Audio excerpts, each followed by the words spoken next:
Hello guys and ladies, Suspect Gaming here. Welcome to episode number 3 of Detroit Become Human.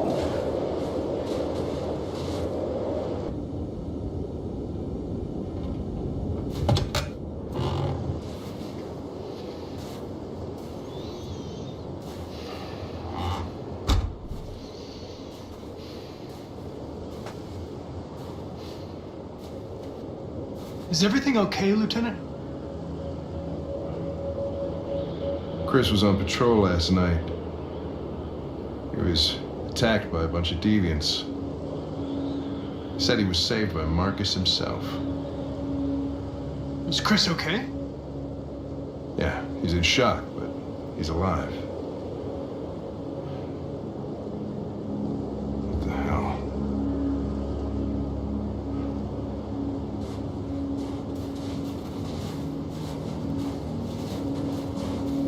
Kamsky left CyberLife 10 years ago. Why did you want to meet him?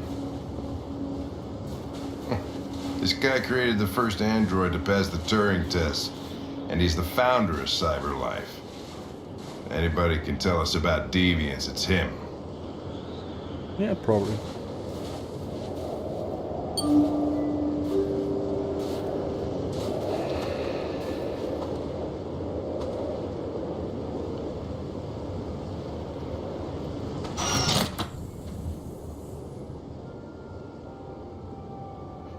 Hi. Come on, Renee.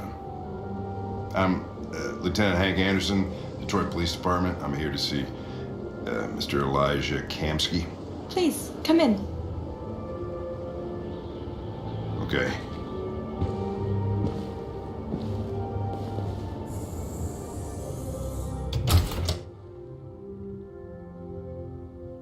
I'll let Elijah know you're here, but please make yourself comfortable.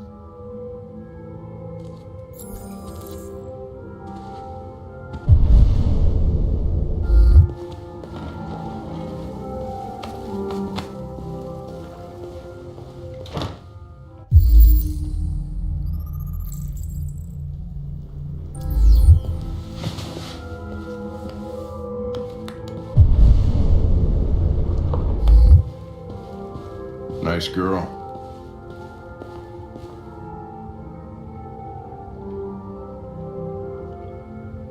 An RT-600. Amanda. The first CyberLife android to pass the Turing test. I didn't ask for her technical specs. I just said she was nice. Nice place. Guess androids haven't been a bad thing for everybody. So you're about to meet your maker, Connor. How's it feel?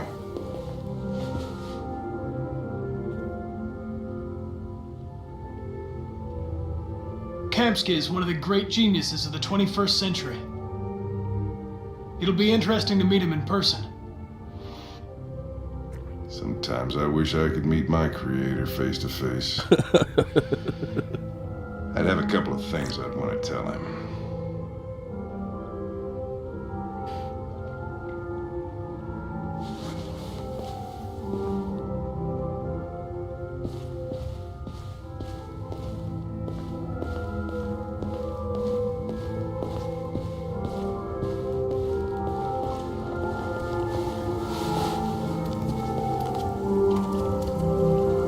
Elijah will see you now.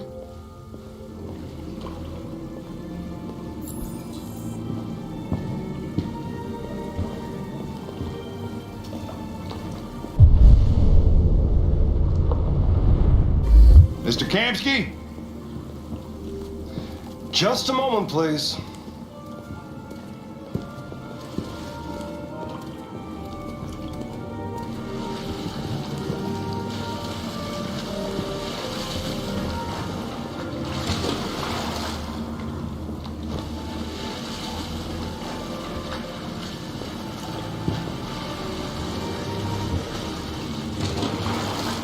Why is everything red in here?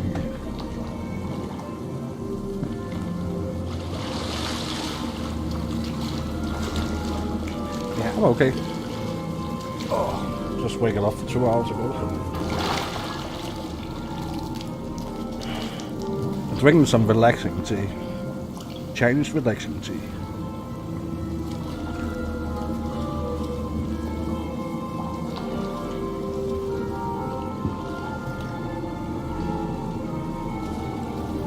So here's the first bastard who'll make a freaking robot. I'm Lieutenant Anderson. This is Connor. What can I do for you, Lieutenant? Sir, we're investigating deviants. I know you left CyberLife years ago, but I was hoping you'd be able to tell us something we don't know.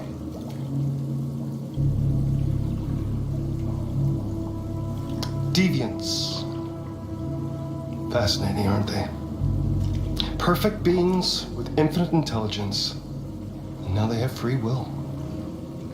Machines are so superior to us. Confrontation was inevitable. Humanity's greatest achievement threatens to be its downfall. Isn't it ironic?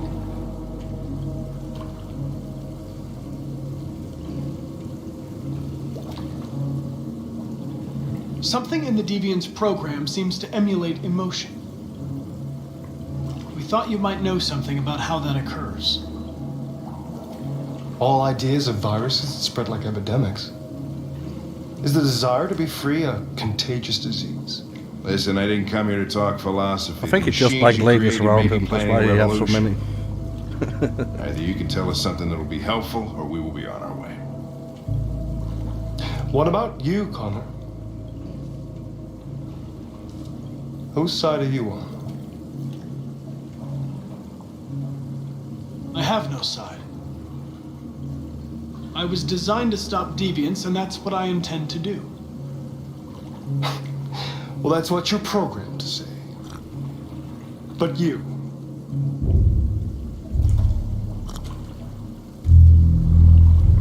What do you really want? I don't want anything. I am a machine. Chloe? I'm sure you're familiar with the Turing test. Mere formality. Simple question of algorithms and computing capacity.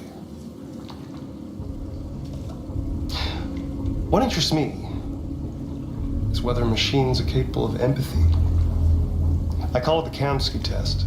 It's very simple, you'll see. Magnificent, isn't it? Pretty. One of the first intelligent models developed by CyberLife. Young and beautiful forever. A flower that will never wither. But what is it really? A piece of plastic containing a human? Or a living being? With a soul?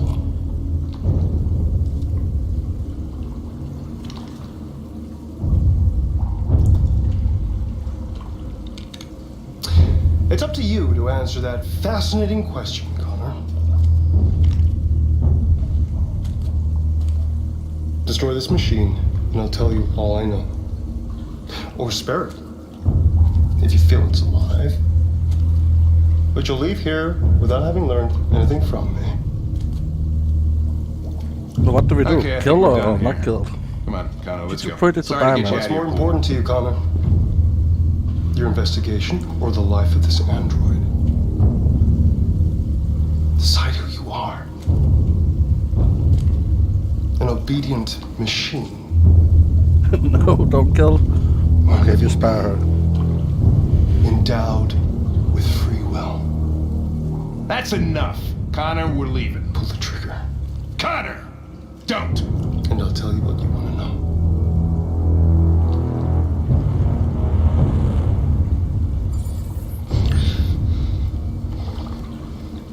Fascinating. CyberLife's last chance to save humanity is itself a deviant.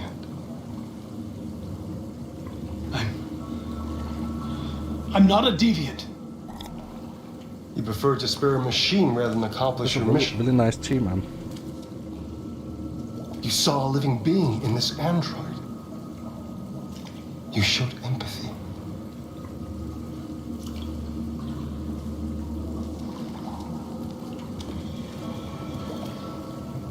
A war is coming. You'll have to choose your side. Will you betray your own people or stand up against your creators? What can be worse than having to choose between two evils? Let's get out of here.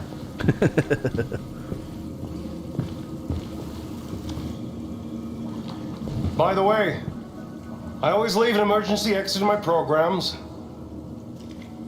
You never know.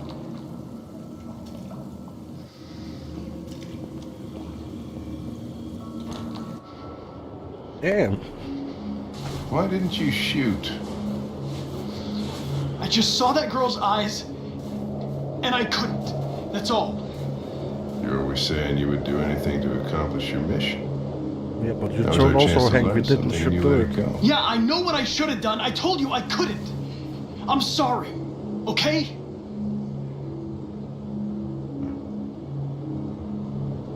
Well, maybe you did the right thing. What? Have you started to be friendly with Hank now?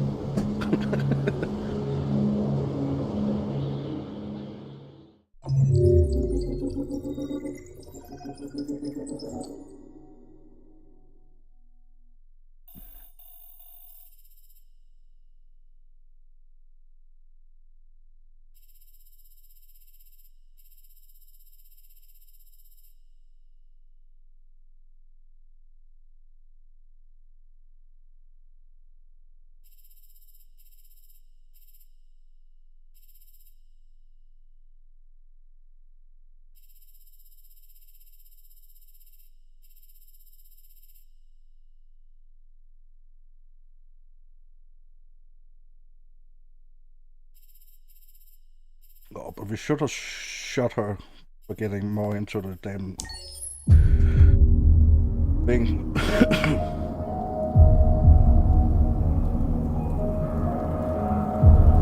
Let the deviants win today.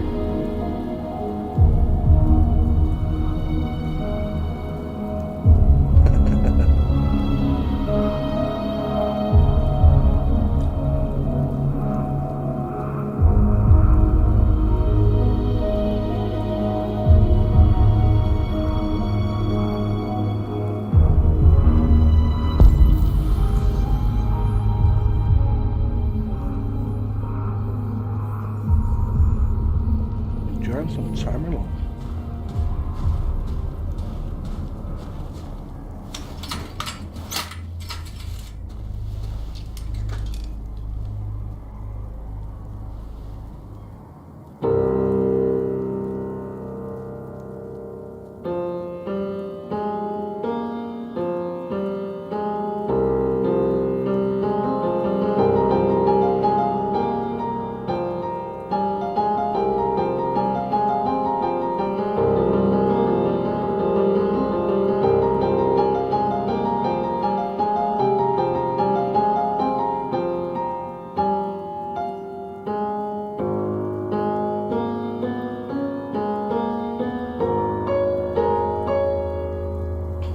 You can hold your own tempo so it can sound different. That's nice.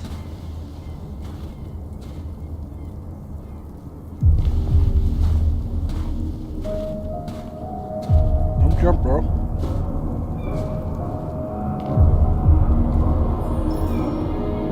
I was wondering where you were.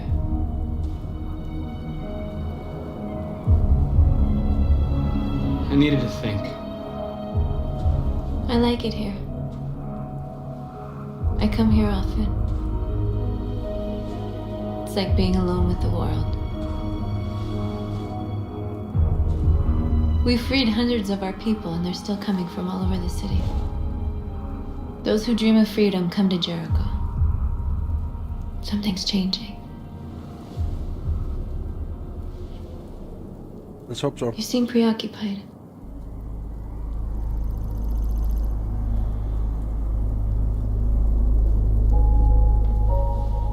Yesterday, when we set fire to that place, all that chaos, the flames. In that moment, I enjoyed it. The power, the violence. And I hate myself for feeling that way. All the media are talking about what we did last night.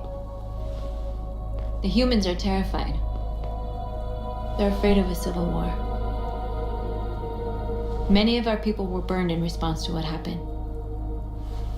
The humans hate us. They'll never give us our freedom.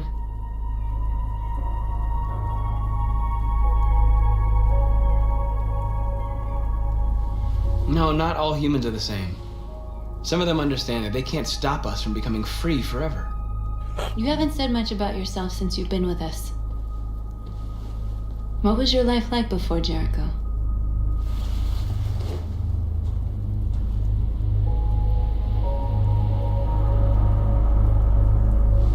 I was caring for an old man. He was like a father to me. He showed me that humans and androids can live together.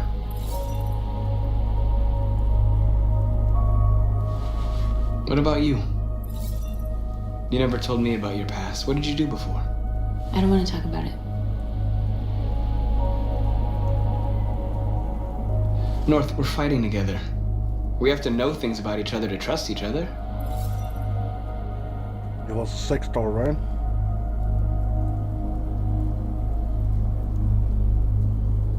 We all have something we want to forget.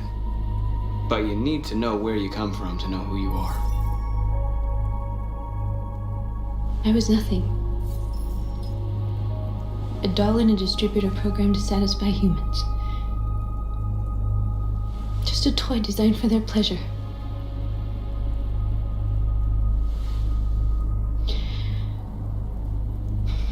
One day I was with a man who rented me.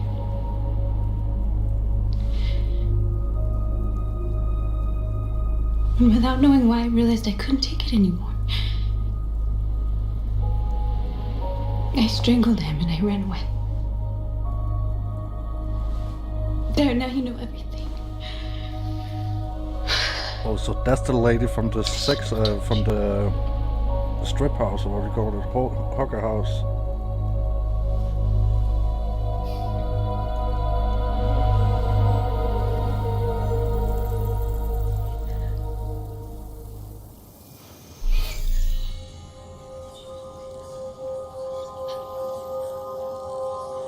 Is that RoboSex? Wow.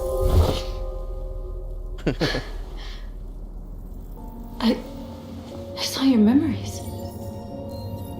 Carl's house. When they left you for dead in his studio. I saw your memories too. The Eden Club. The death of that man. I felt like I was there with you.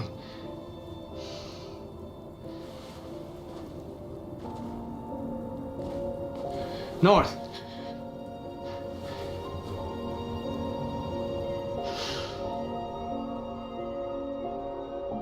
So now the two is lovers. Wow.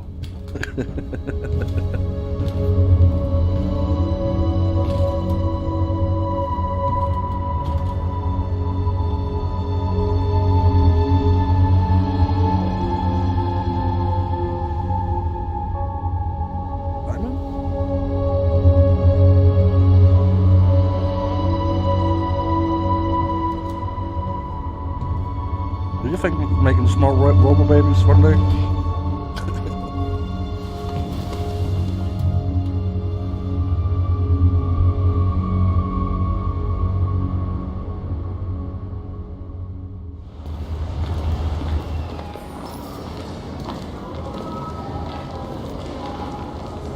This is suicide.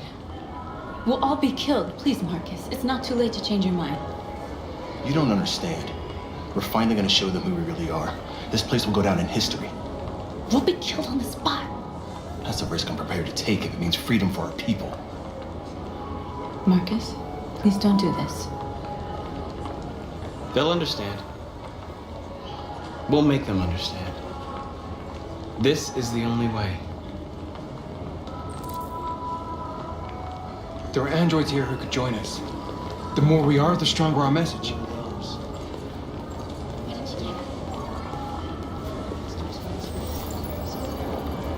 You're free.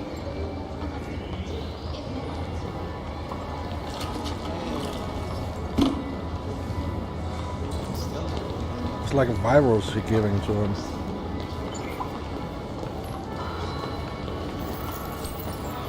You're free.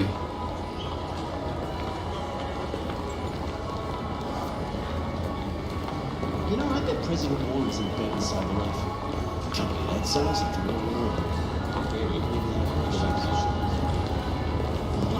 So you can start thinking about androids and Come with us. I mean, that's the point. Well, hell yeah. Is recording all that.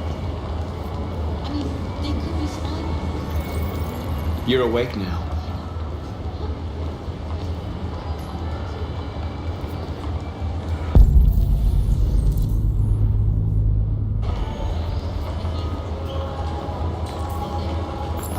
Finally. I've been on hold for like 10 minutes. You're free. No, thank you.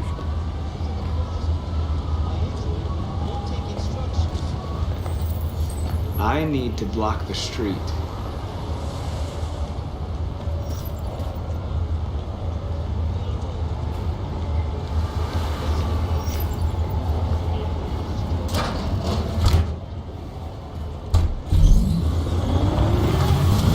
You're free now. Hey! Where do you think you're going? You get Leave him alone. He's chosen to be free.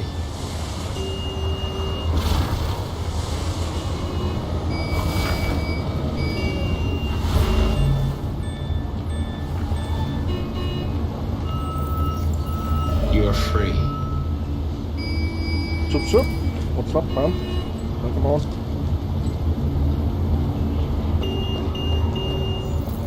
You don't have to obey them.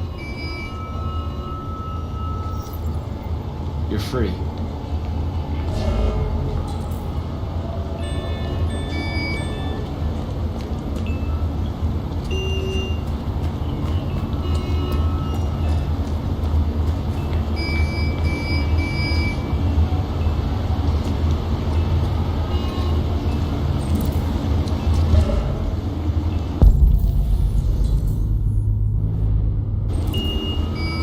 Good manhole cover. Yeah, but I didn't see where it was. Is it in the middle of the street, probably?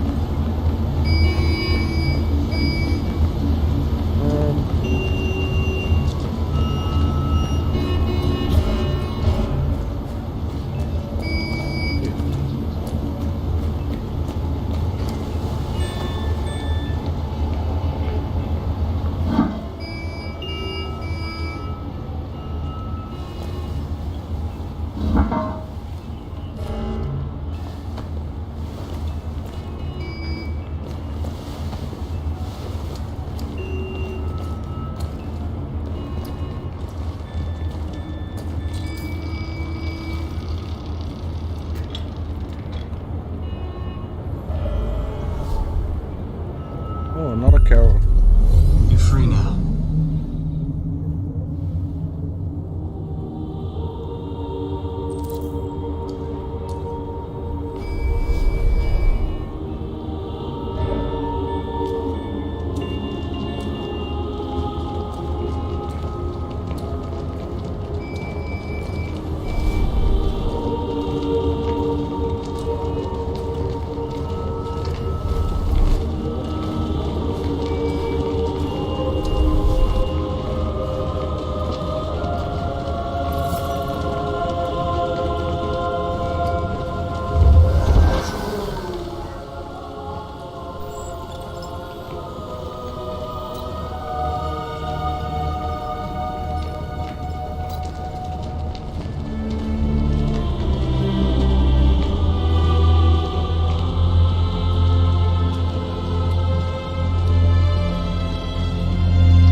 Wait, where are you going? Jesus, what happened?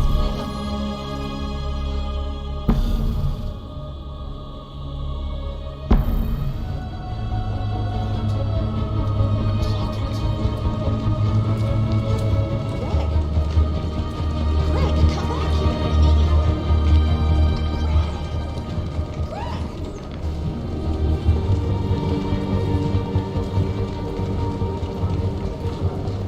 Crazy.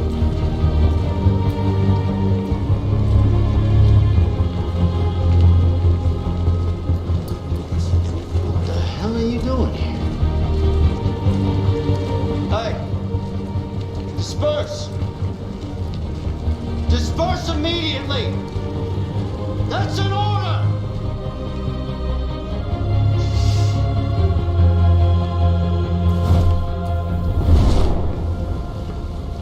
Jesus Christ.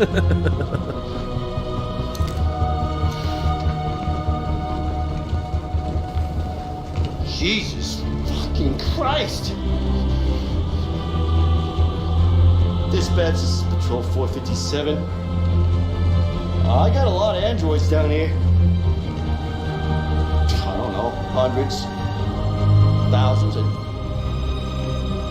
they're marching.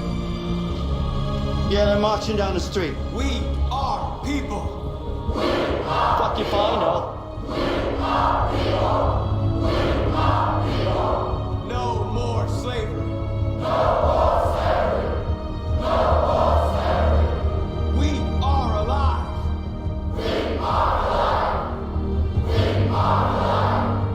Freedom. Set us free.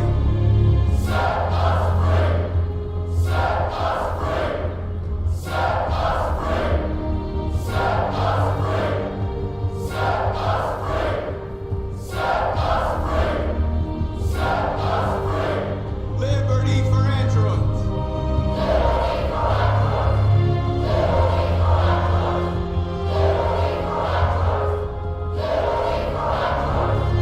We are people.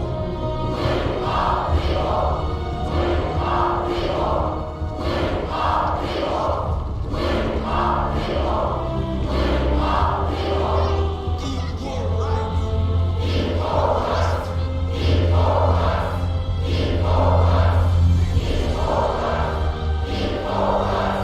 No more slavery.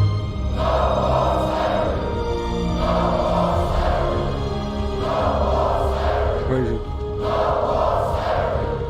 Set us free.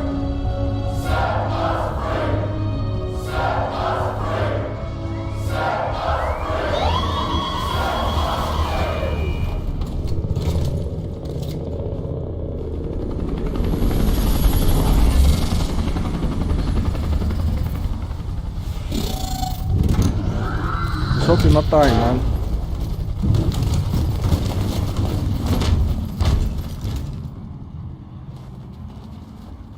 Crazy humans. We came here to demonstrate peacefully and tell humans that we are living beings. All we want is to live free. This is an illegal gathering. Disperse immediately or we will open fire. We're not looking for confrontation. We've done no harm. We have no intention of doing any. But know that we are not going anywhere until we have secured our freedom. I repeat, this is an illegal gathering. If you do not disperse immediately, we will shoot. Marcus, they're gonna kill us. We have to attack. There's more of us. We can take them. If we attack, we'll start a war. We have to show them we're not violent. We should just stand our ground, even if it means dying here. Dying here won't solve anything. Marcus, we need to go now, before it's too late. This is your last chance. Disperse immediately or you will all be killed.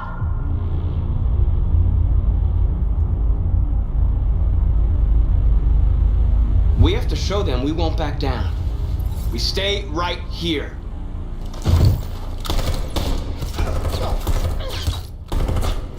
Disperse! This is your last chance! We have to make a statement. We have to stay put, no matter what. Please, Marcus. We can't let them slaughter us without fighting back. Standing ground. We're not moving.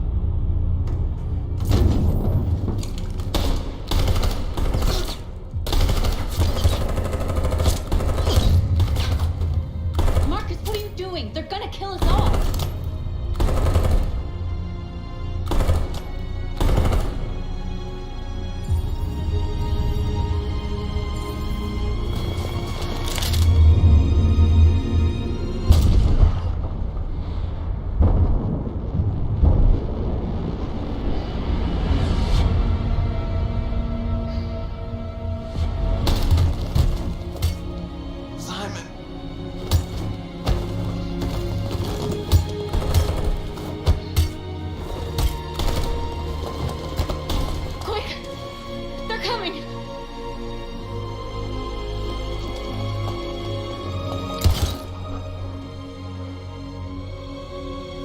You need to do the right things, man, first of all. No violence, if you want to be free.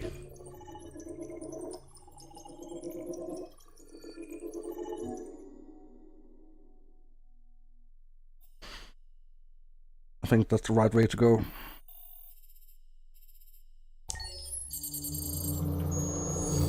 We already did no violence almost.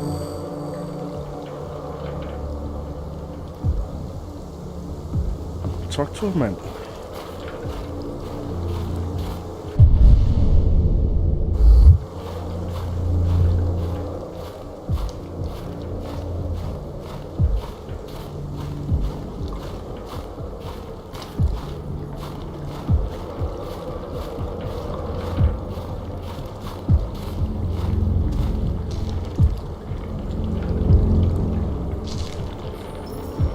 After what happened today, the country is on the verge of a civil war.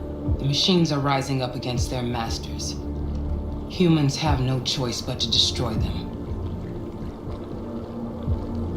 I thought Kamsky knew something.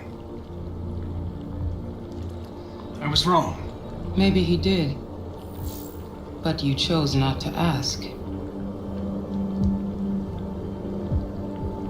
Kamsky was just playing with me. He didn't know anything.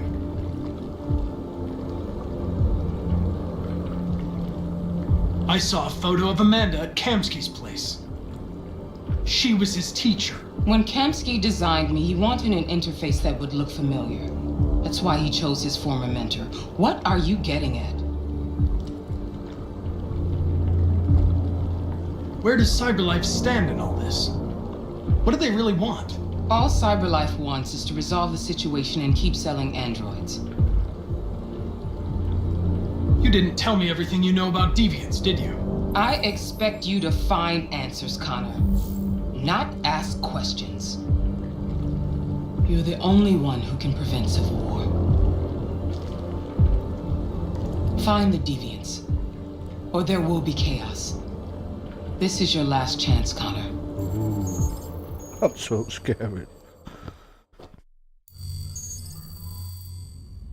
You're off the case. The FBI is taking over. What? But we're onto something. We just need more time, I'm sure we Hank, you don't get it. This isn't just another investigation. It's a fucking civil war. It's out of our hands now.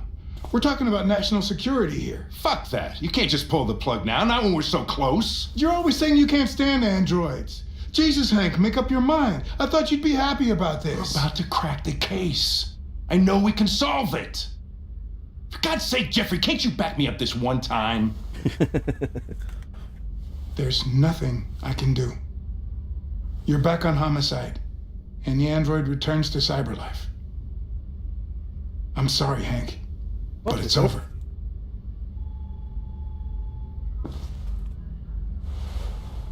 That's not fair.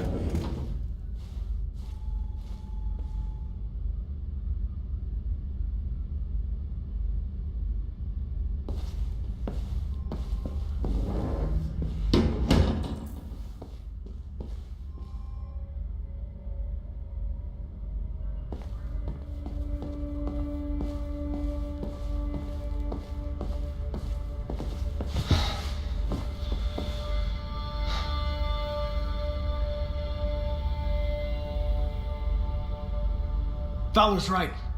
Everybody's terrified their android will turn on them. We're on the brink of civil war. So you're going back to CyberLife? I have no choice. I'll be deactivated and analyzed to find out why I failed. What if we're on the wrong side, Connor? What if we're fighting against people who just want to be free?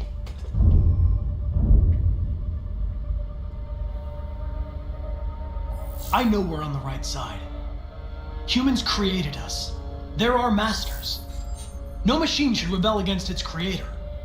When you refused to kill that android at Kamsky's place,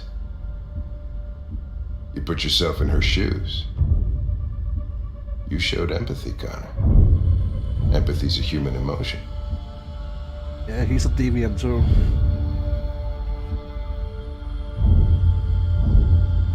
You're wrong. Lieutenant. Oh, I was too late, man. My actions were determined by statistical data. I'm not a deviant. I'm sorry to disappoint you.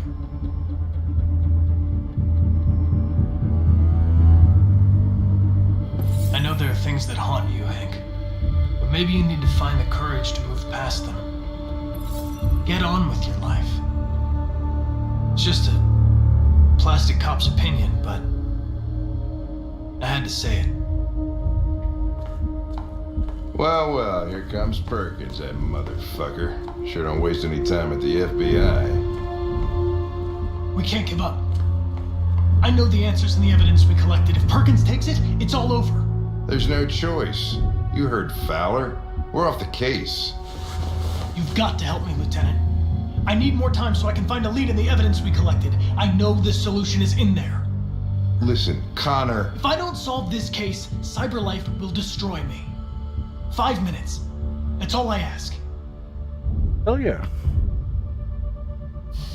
Come on, Hank.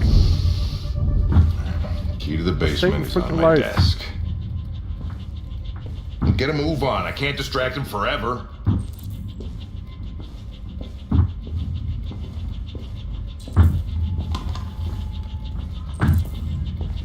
Perkins! You fucking cocksucker!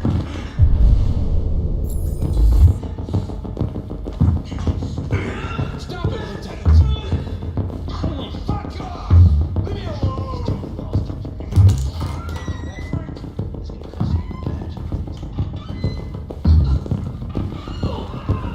Hey, Connor. I'm talking to you, asshole. Where are you going? Wouldn't need any plastic pricks around. Hey, asshole, I'm talking to you.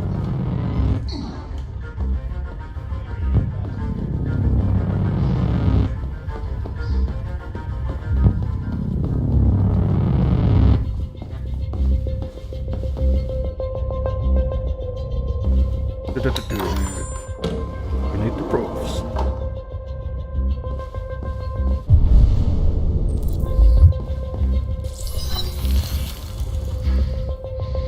Hank's password. What would a hard-boiled, eccentric police lieutenant choose?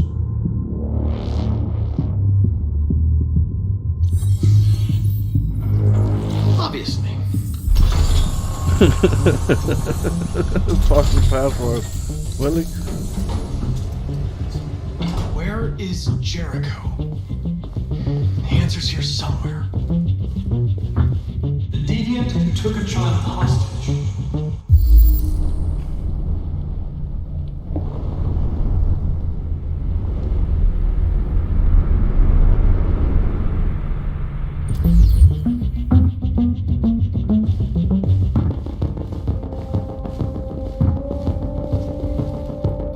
The android that murdered its owner.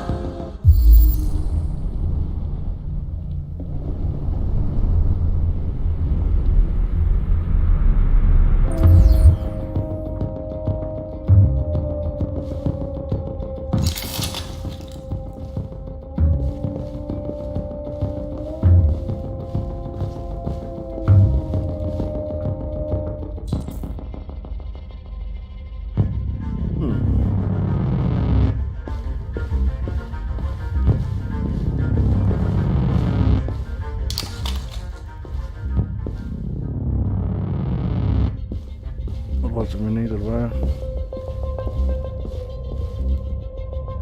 3983.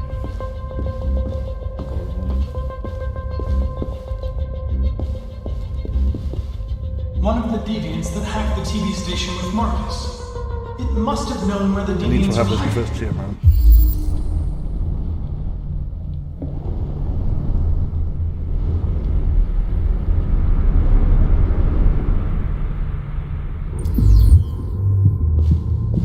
Also some here, man.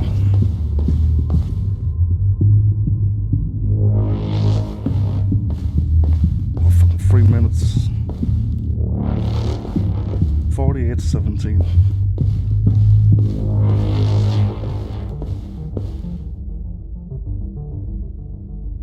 I don't see anyone. 48:17.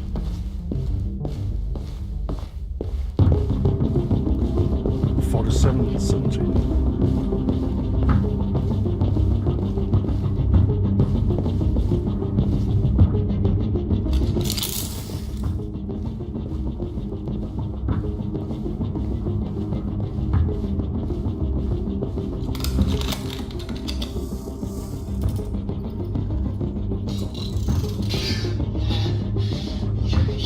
me, Connor.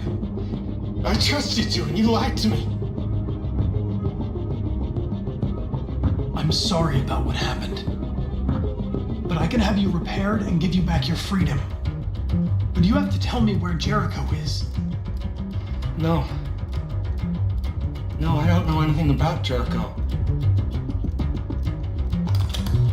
What the hell, man?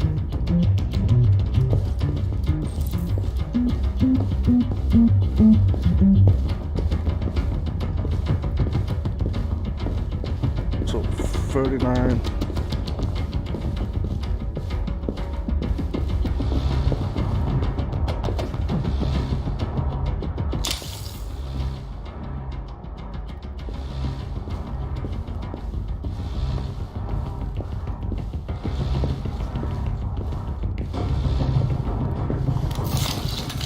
Come on, come on.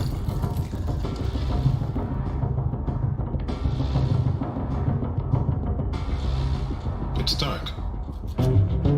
Where am I? I'm a deviant. Like you. I need your help. I want to go to Jericho. I don't recognize your voice. You're not one of us. I'll never tell you where Jericho is. Now leave me alone. Fucking hell.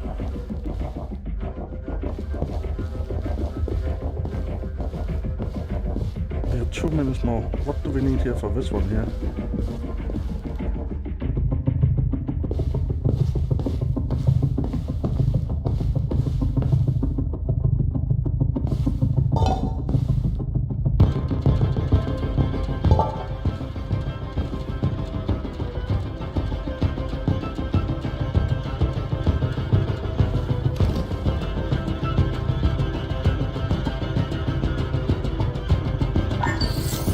We ask that you recognize our dignity, our hopes, and our rights. Together, we can live in peace and build a better future for humans. You're wasting my time right now. This message is the hope of a people. Oh, come on, come on, come on. You gave us life, and now the time has come for you to give us freedom.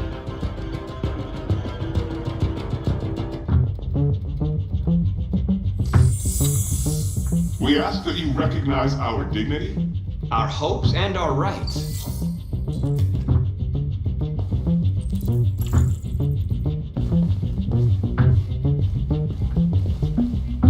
Oh, I don't want to take that one.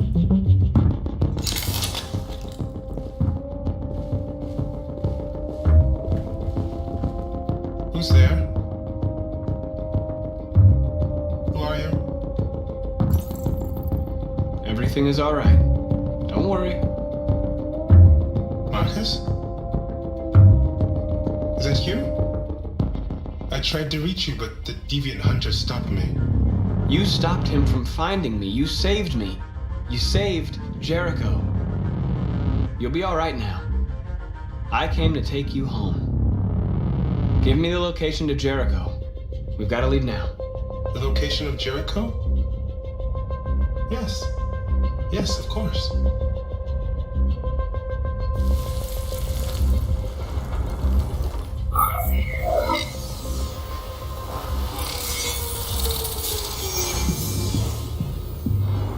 Marcus? Is that you, Marcus? Don't leave me, Marcus! I think we did it. I've been dreaming about this since the first second I saw you. Don't do it, Gavin. I know how to stop the deviants. You're off the case. And now, it's gonna be definitive.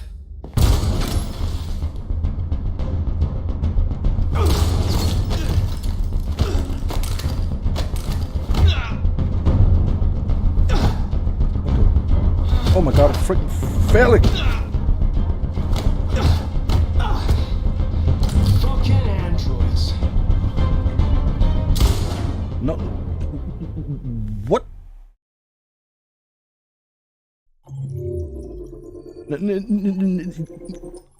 Oh my fucking god. Gavin destroy Connor. Damn! freaking felt pussy 3 times, I think so. Oh.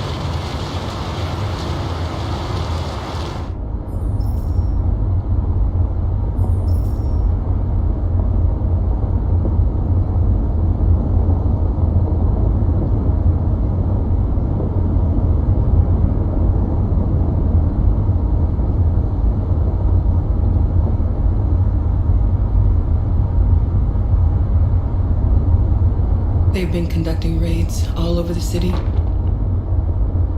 Everybody's on edge after what happened yesterday.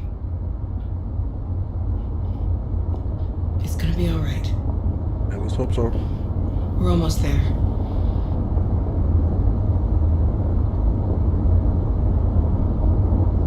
Yeah, that was freaking bad he died. I think I hope we get him again, man.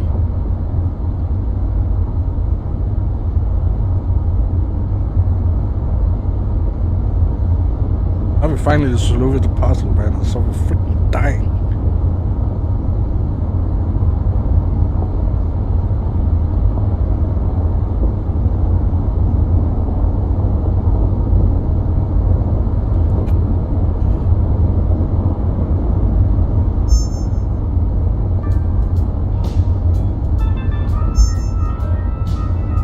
With all androids being turned over to the authorities, the country is grinding to a halt. Hospitals and schools are closing, water cuts, blackouts, and network failures are expected. Maybe most worrying of all, our armed forces have lost 2/3 of their effective personnel. How about some music instead?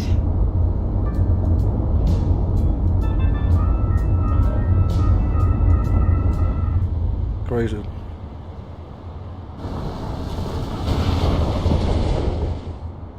UP8.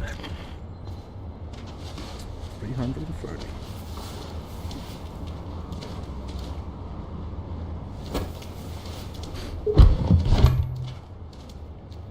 What about Ludo? Oh, he might go. A little further on that way, there's a large freighter called Jericho. When you get there, find Marcus. He will help you. The last bus for the border leaves at midnight. You absolutely have to be on it. You'll be safer on the other side. It's not much, but it's a start. My brother lives in Ontario. I've given you his address. He'll be able to hide you until things calm down. You're a very brave little girl, Alice. You deserve to be happy. Thank you, Rose.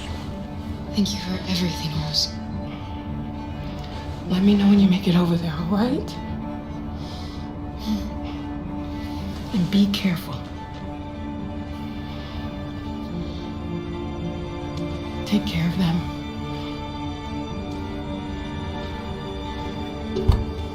Come on, girls. Better not hang around.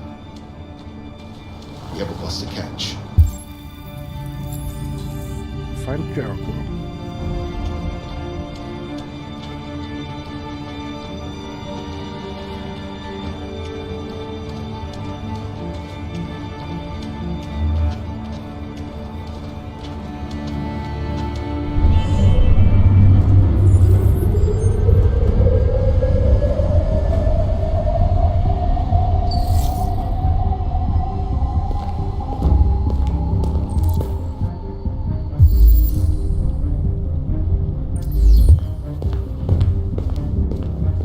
Oh, so he got a freaking deviant too now. What the F?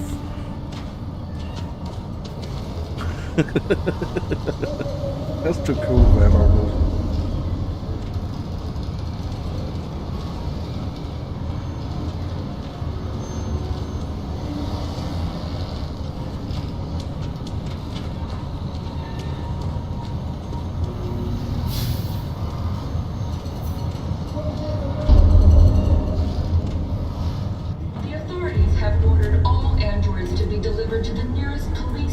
Or army barracks immediately. If you are worried about your safety, dial the number on your screen and the authorities will come to collect your android. Under no circumstances should you try to destroy your android yourself. They are unpredictable and potentially... We've got to find a warm place for Alice. The androids won't do any harm. Find and they're going to play fast. Gun them down. Sheer carnage. There are angry all over the square. We can't just stand by and let them slaughter us. No, they're only machines. They look like just people who want them.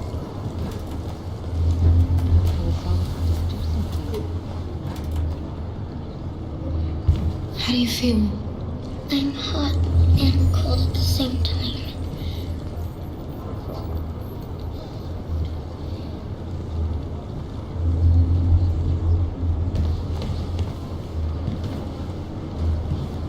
Stay with her. I'll try to find this Marcus. The last bus is in 2 hours. And the terminal's on the other side of town. We haven't got much time. We'll leave as soon as we have passports. Carol, there's something I have to tell you. It's about Alice. We'll have lots of time to talk on the bus. I'll be back. Stay with Alice.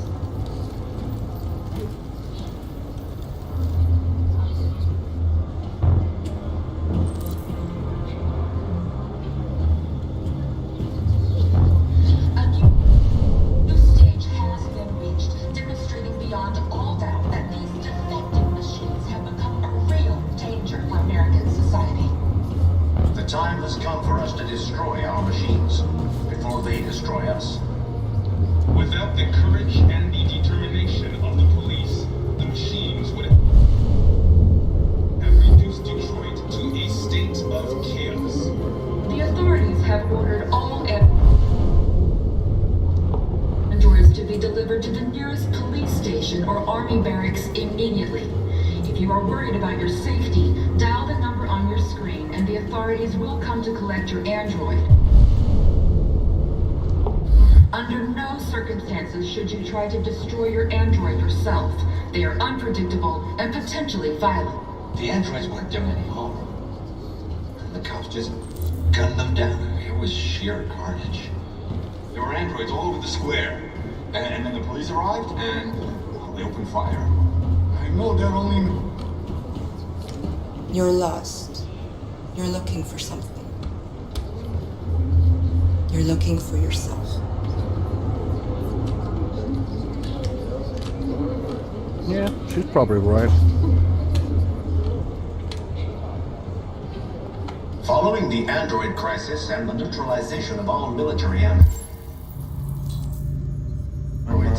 American forces in the Arctic have been forced to withdraw, leaving the way clear for the Russian army. But according to some sources, the Russian forces also seem mysteriously to have withdrawn. The Kremlin has made no comment for the moment, but it is quite possible that the Russian army has been confronted with a similar crisis among its own androids. The chairman of the United Nations, Douglas Cornwall, has called for the organization of an international conference on the status of the Arctic. Are you Marcus? Well, hell yeah, I am. I'm with a little girl and another android. There's a bus leaving for the border in less than 2 hours, and we need passports. No, Detroit's under curfew. There's soldiers everywhere. They're rounding up all the androids and sending them to camps. Maybe you should stay here a while. Maybe you're right. You might be safer here until things calm down. One of our people used to work in the State Department.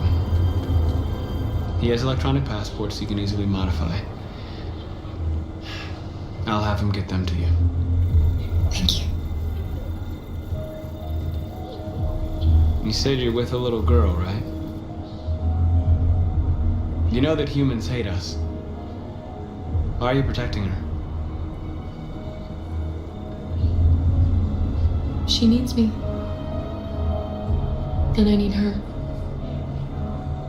It's as simple as that.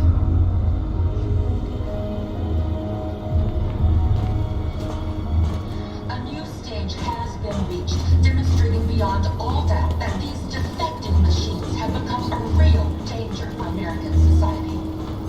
The time has come for us to destroy our machines before they destroy us. Without the courage...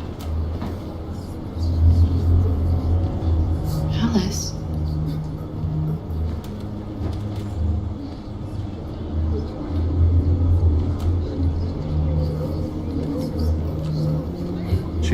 fucking android.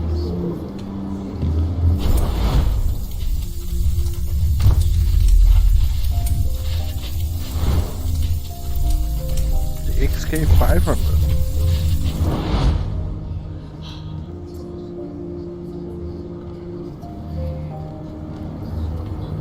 You knew from the beginning. You just didn't want to see it.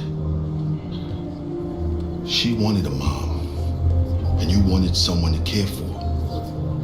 You needed each other.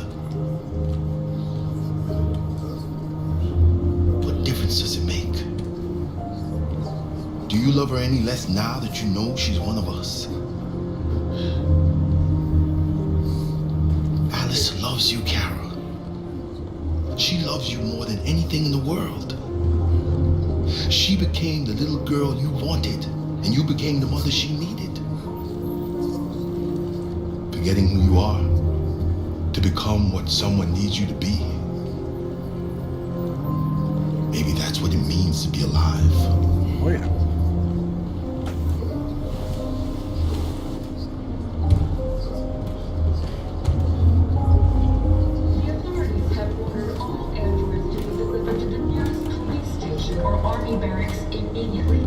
What now?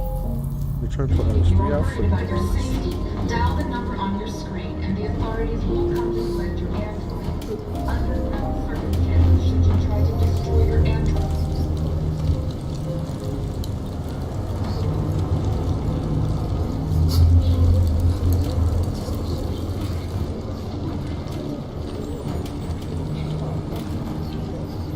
I was around here and started crying last time I played the game. Better Mike. Kara, is there something wrong?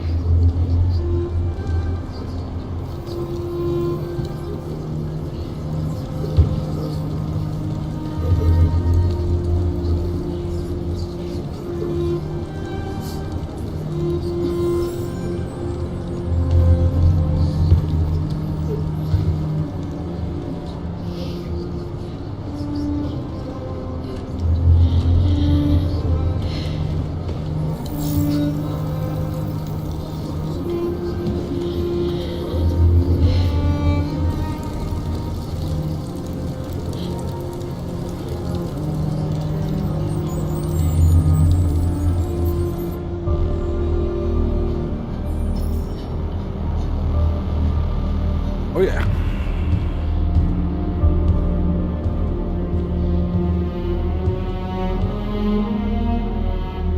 We're short on blue blood and biocomponents. Our wounded are shutting down, and there's nothing we can do. Humans are conducting raids in all the big cities, and they're taking androids to camps to destroy them. It's all our fault. None of this would have happened if we just stayed quiet.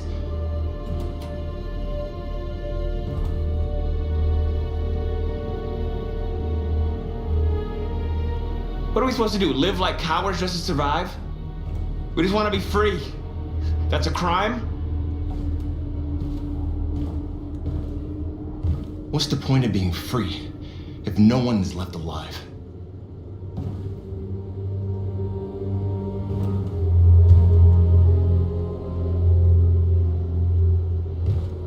Humans enslaved us. I'll never regret standing up to that. This is getting us nowhere. He's right. All that matters now is what we do next. Oh yeah. Marcus? What are we doing next? We have to face them. There's no other choice. This is insanity. Get all the guns that you can find. We're going to free Detroit. You're making a mistake, Marcus. You won't buy our freedom with blood. We need to. This time we need to.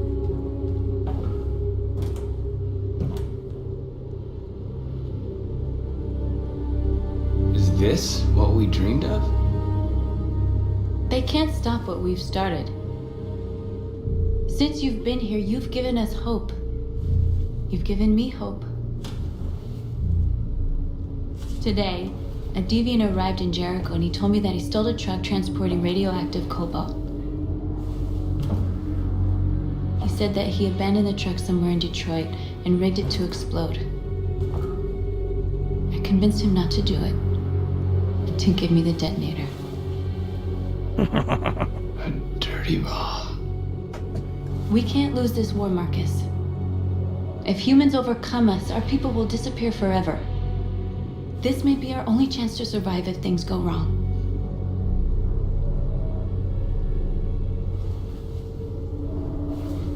I just hope we never have to use it.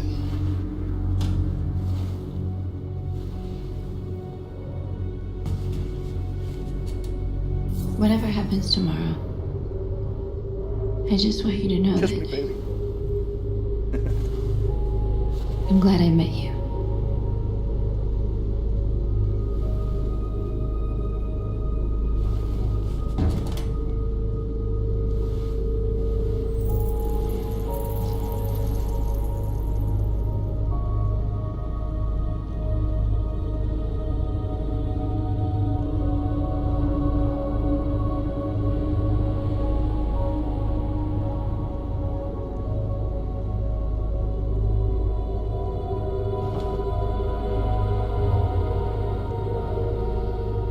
I'll go join the others.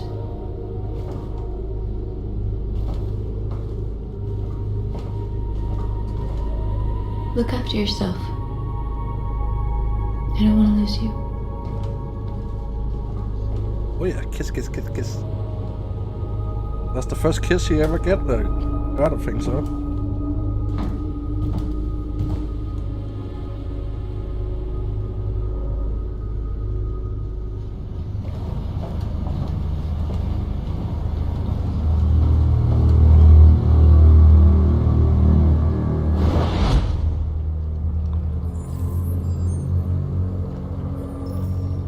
Well done, Connor. You succeeded in locating Jericho and finding their leader. Now deal with Marcus. We need it alive.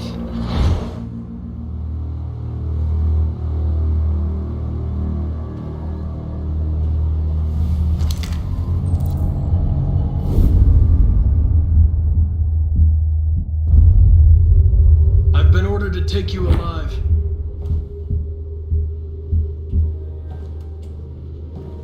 But I won't hesitate to shoot if you give me no choice. Then you'll have to shoot. Because I have no intention of letting you take me alive.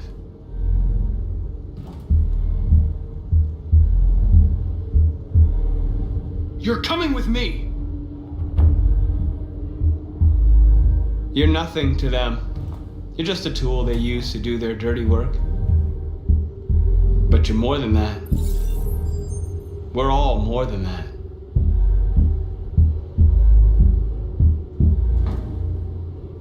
You're Connor, aren't you?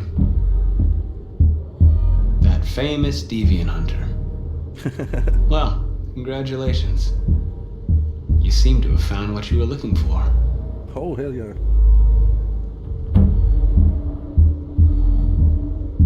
That's enough!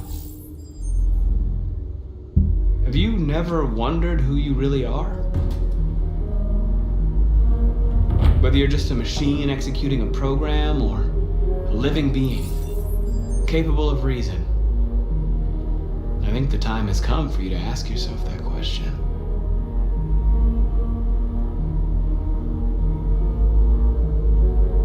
You really don't have to do this. You don't have to obey them anymore. You are alive. You can decide who you want to be. You can be free. It's time to decide.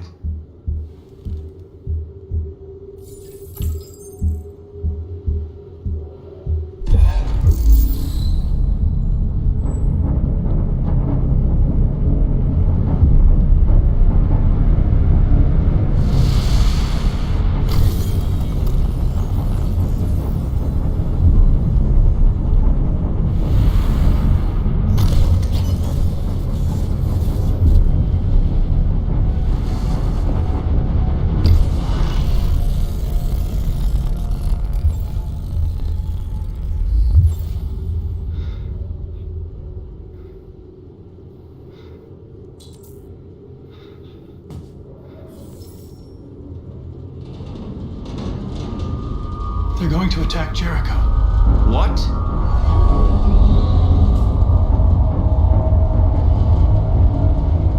We have to get out of here. We made him to the end. Nice.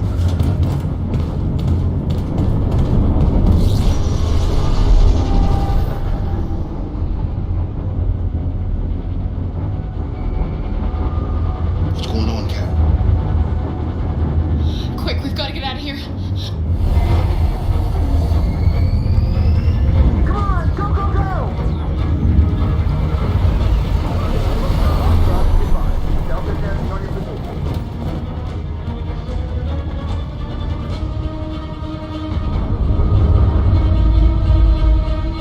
Rats in a maze. Wait, Carol! They're coming! The corridor, over there. Follow me. This way! Can't see anything. This way. There must be an exit further on.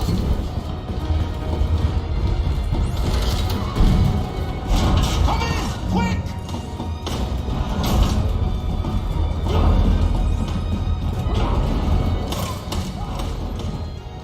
Dodo.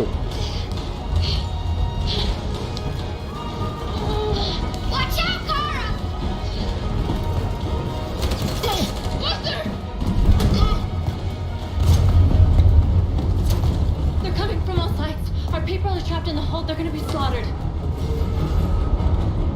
We have to blow up Jericho. If the ship goes down, they'll evacuate and our people can escape. You'll never make it.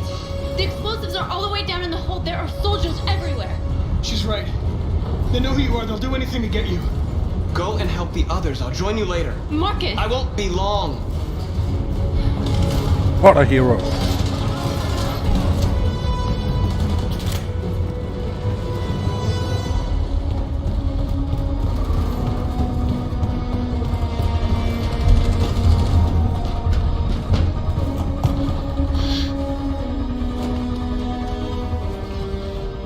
This is the end of Jericho. Save our people, Marcus.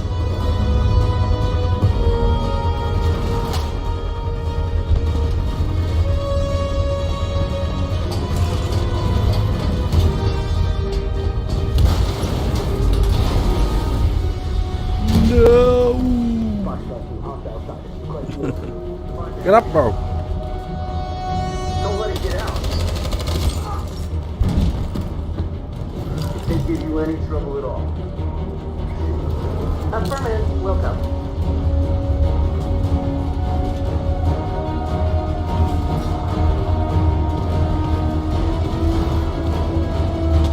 It's too late, Cap. Save yourself. Save Alice. No, we're not going to leave him behind.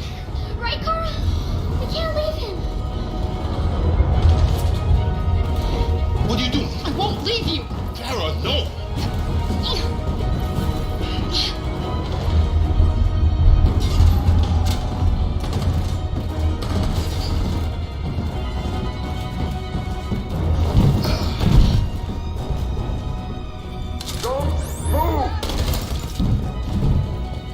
You shouldn't have done that.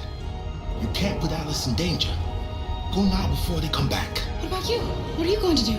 I'll manage.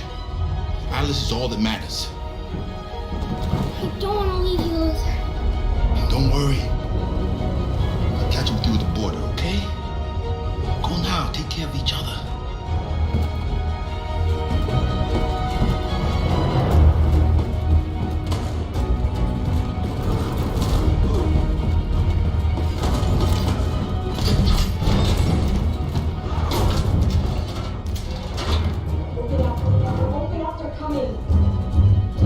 She'll die out there, Kara. Open it. Open the door.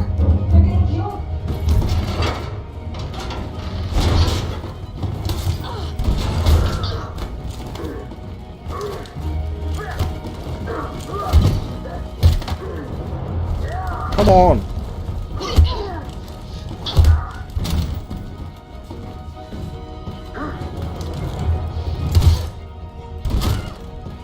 Are you alright, Kara? Yes, I'm fine. We can't stay here. Yeah, she's alright. There's more down there. That was what would make me so sad first time I played the game. først spille later, vi ser der 2 man also.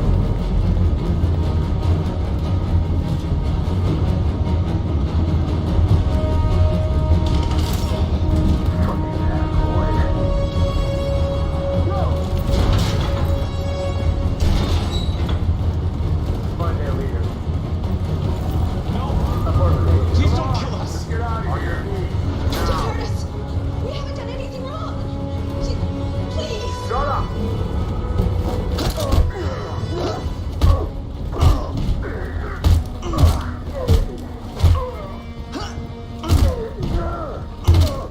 Marcus, you saved us. Go now!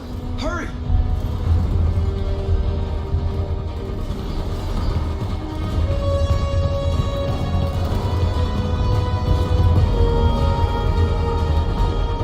Gamma squad out.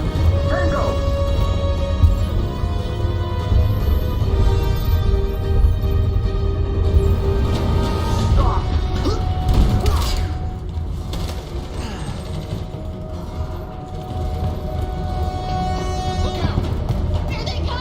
Don't move! We surrender! We surrender! Don't shoot!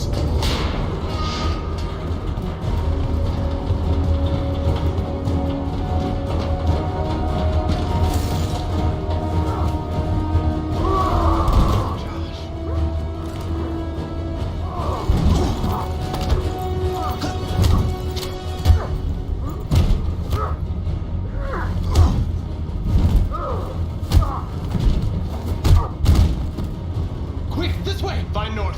I'll join you later. Way out. We're safe, Allison. Stop!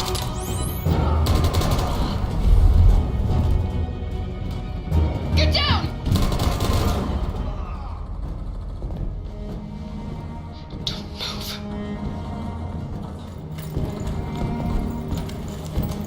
Please don't kill me!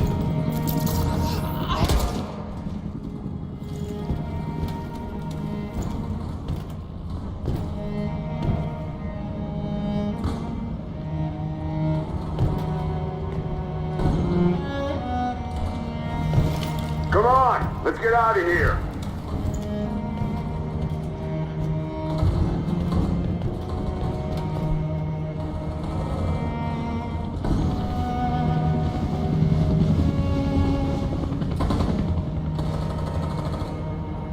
Quick, we gotta go.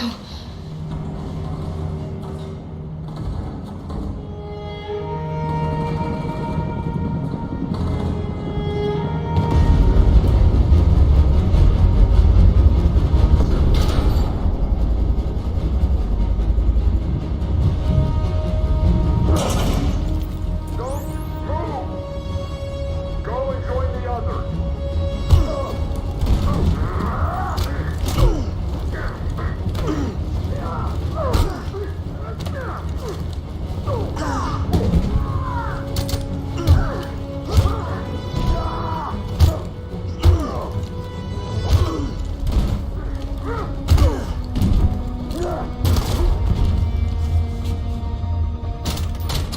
I've only failed one bar.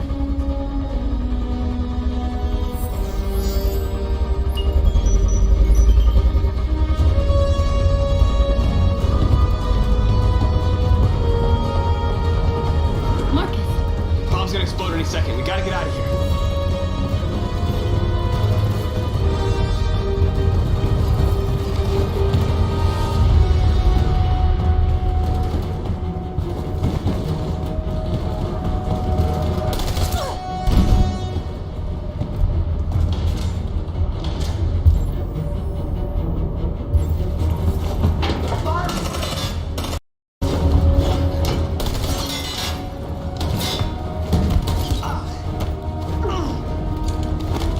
Oh, that was the wrong one.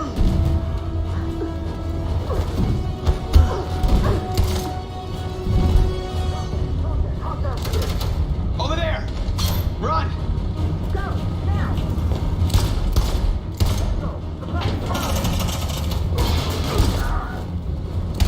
Oh, that was the wrong one again. What the fuck? Oh no! Ow, ow, ow, ow, ow.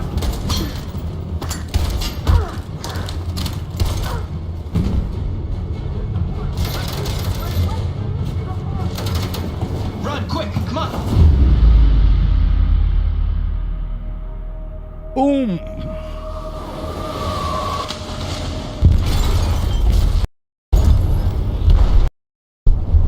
Why is the sound lagging out sometimes? That's annoying. They detonated an explosive in the hold. The ship is sinking, sir. The men to evacuate. Calling all units. Abandon ship and evacuate immediately. It's over, Marcus. Crazy fuckers.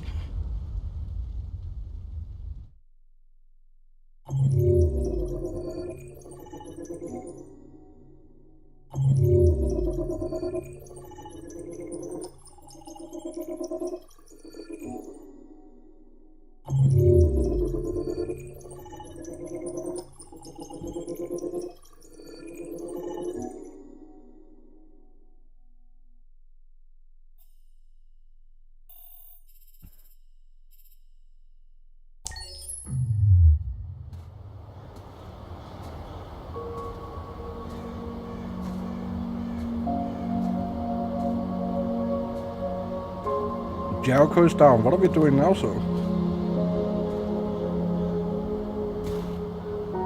Carl.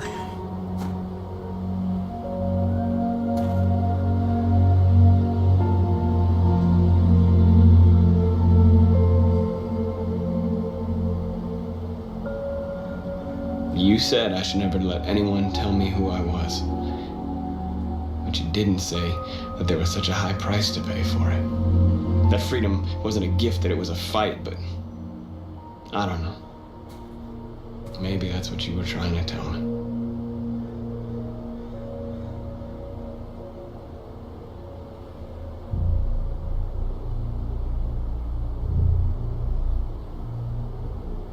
I just wanted my people to be free. But instead, all I did was lead them to disaster. I am trying to find answers, but everything around me keeps falling apart.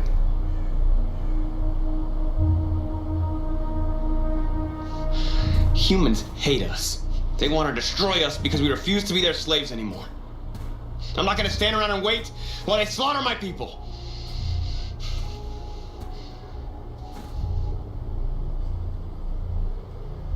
I miss you, Carl. I miss you so much.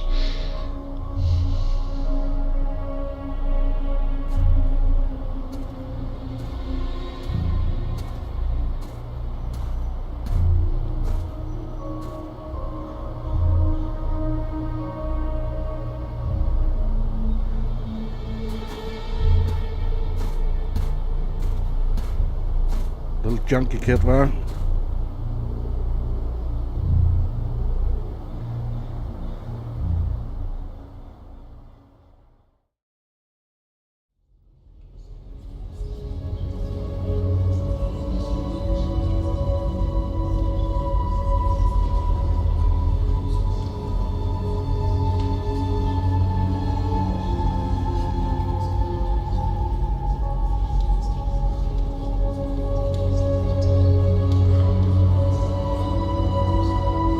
Now the suckers lost all the blue blood, all the spare parts, and freaking all the guns away.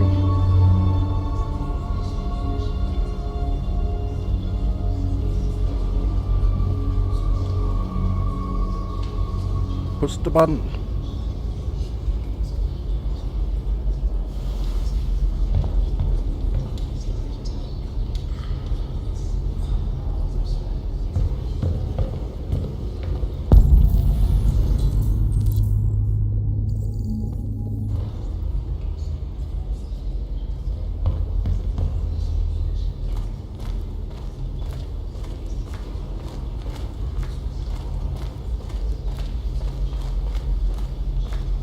Where do I do that from? So up here, one.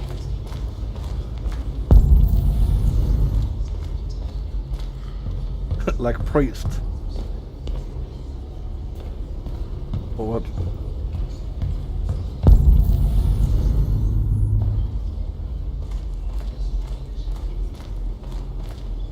It's my fault the humans managed to locate Jericho. I was stupid. You were selfish, bro.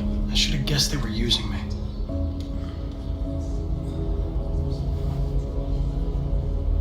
I'm sorry, Marcus. I can understand if you decide not to trust me. You're one of us now. Your place is with your people. There are thousands of androids at the CyberLife assembly plant. If we could wake them up, they might join us and shift the balance of power. It's You my want to thinking. infiltrate the CyberLife tower? Connor, that's suicide. They trust me. They'll let me in. If anyone has a chance of infiltrating CyberLife, it's me. If you go there, they will kill you. There's a high probability. But statistically speaking, there's always a chance. Will he sacrifice himself for Unlikely waking events Otto to up? take place. That would be crazy.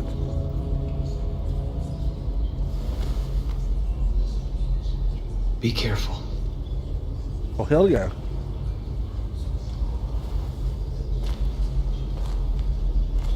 You're going on a suicide mission, bro.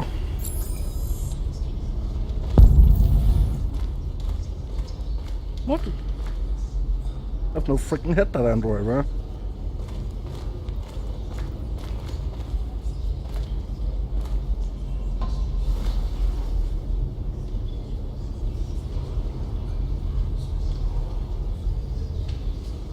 If it weren't for you, I'd be dead. Thanks to you, I might see our people free one day. You and I haven't always agreed, but I know that we're fighting for the same thing. Radar. Whatever you decide, I'm with you, Marcus. Thank you, fam.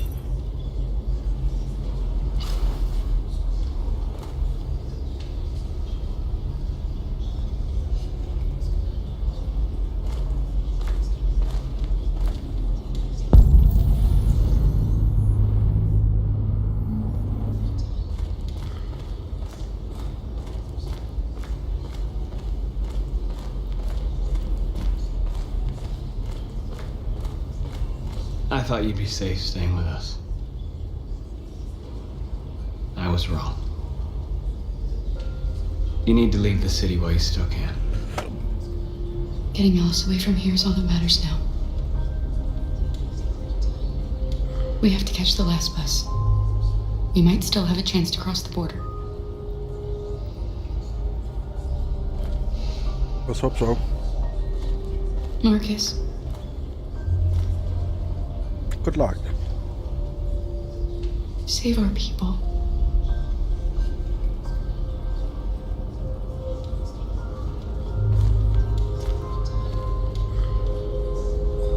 He's a born leader, first of all.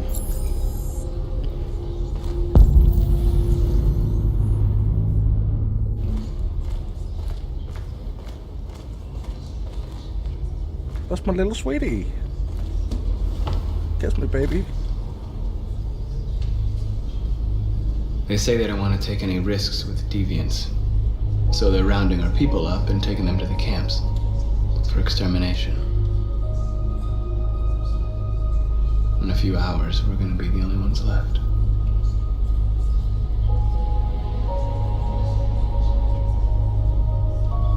The Army built 5 different camps in the Detroit area.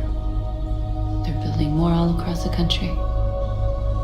They're preparing for genocide. How many of us survived the attack? A few hundred? Maybe more if you count those hiding all over the city. If you hadn't triggered the bomb, we'd all be dead. In a few hours, it'll all be over. We'll have changed the world, or the world will have destroyed us. You have to make a choice, Marcus. But whatever you choose, we will follow you. I love you, Marcus. I love you too, my dear.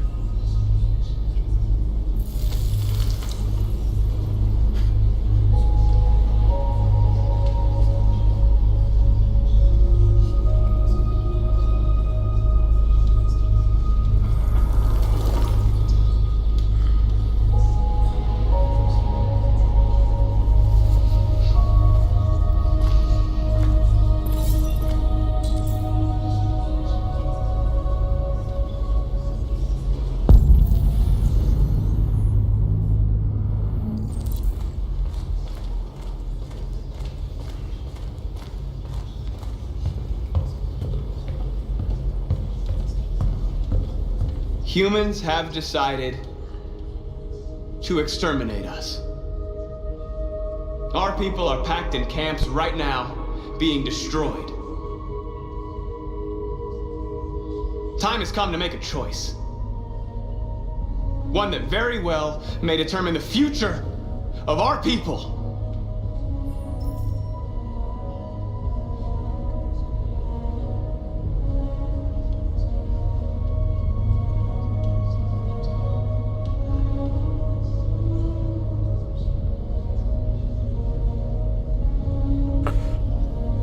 This is a hard one because we can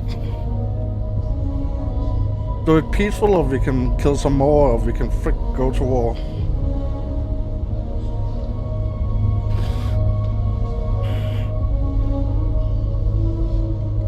We go Now, to if they fucking war. want war, they'll get it.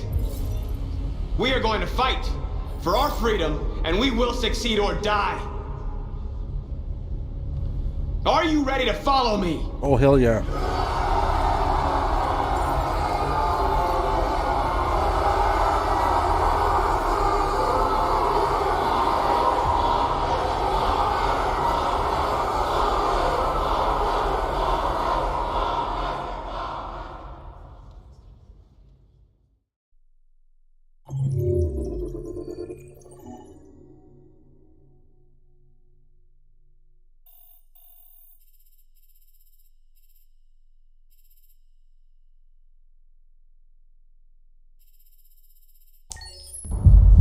At 6 a.m. this morning, a national curfew was declared.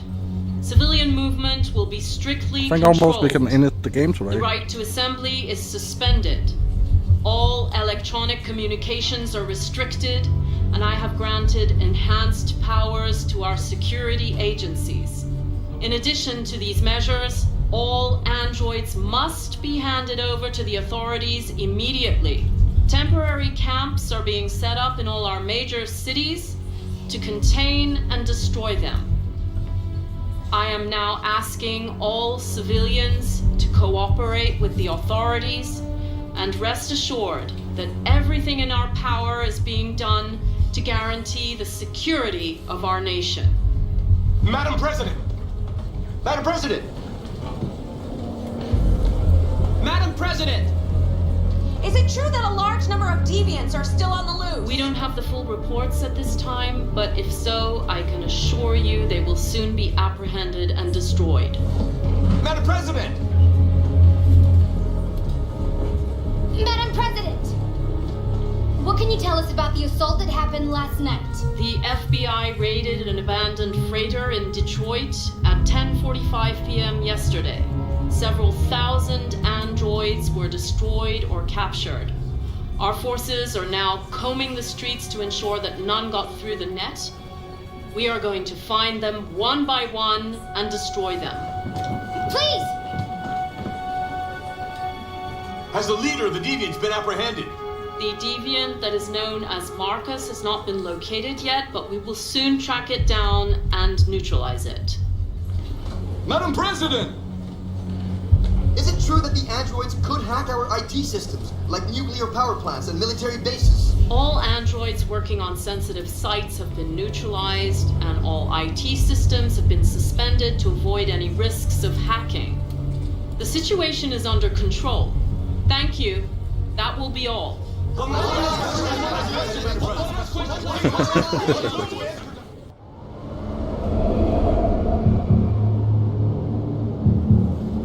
Cyberlife.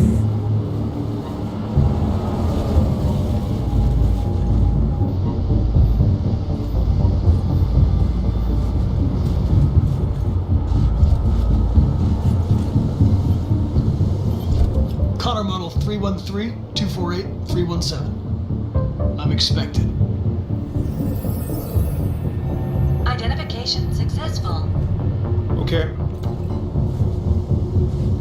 Go ahead.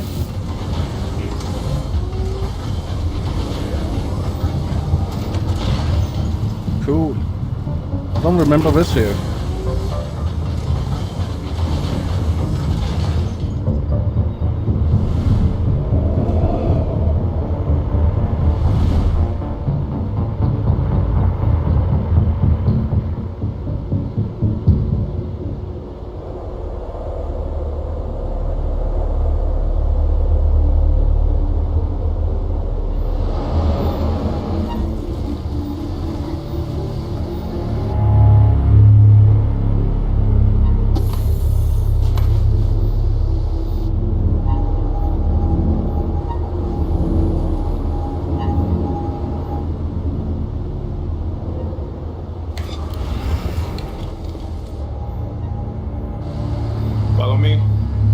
escort you. Thanks. But I know where to go. Maybe. But I have my orders. Okay.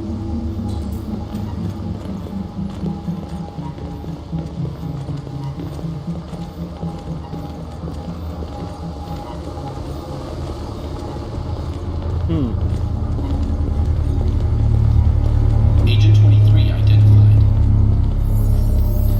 Connor Android identified. Agent 47 identified. Scan complete. Access authorized.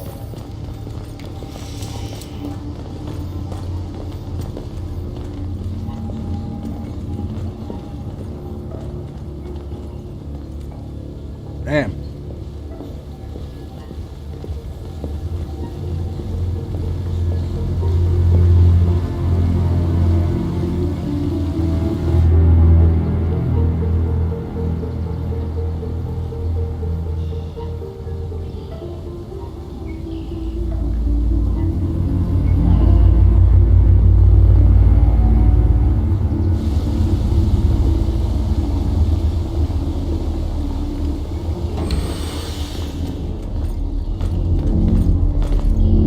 Agent 54, level 31. Voice recognition validated. Access authorized.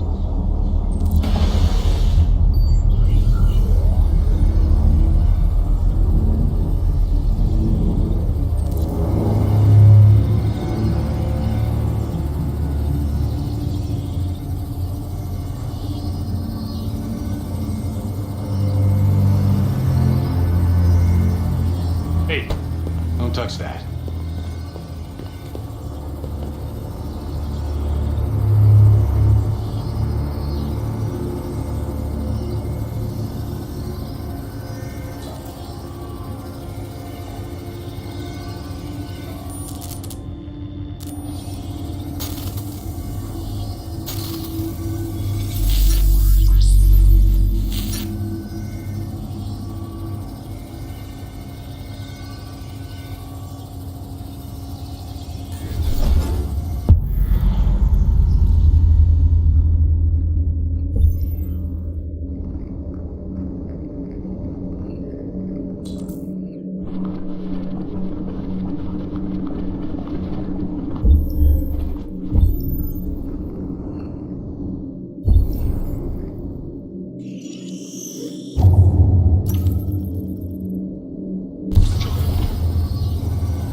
Please indicate your identity and destination. Agent 54, level sub 49. Voice recognition validated. Access authorized. Ooh, we did it. Dog. The last bus leaves in 20 minutes. That doesn't give us much time. We've got to move fast.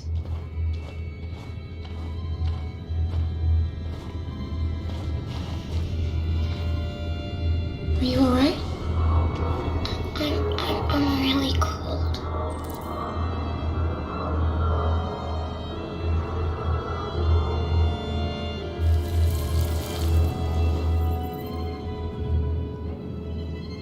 You'll feel better now. Thanks.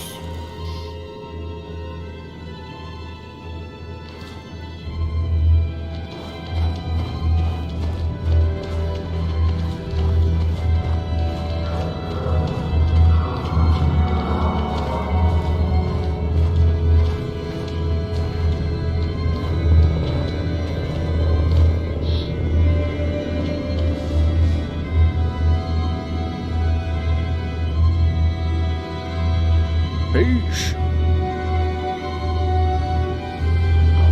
Yeah, we need to make her a little bit more robot. She can't slow us down all the time, that little lady. Come on. Let's not stay here.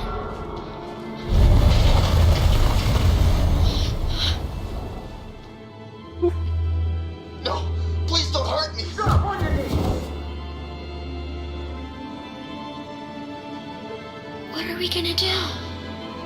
We have to keep going if we want to catch that bus.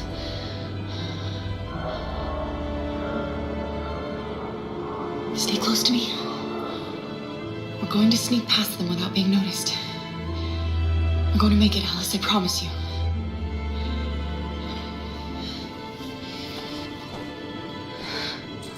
Don't kill me! I didn't do anything! Shut up, I said! Are there many more? Look at them like rats. The more you look, the more you find. Oh, we don't have to spend the night here. Freezing my nuts off. There are soldiers everywhere. You need to be careful. Come on, get moving.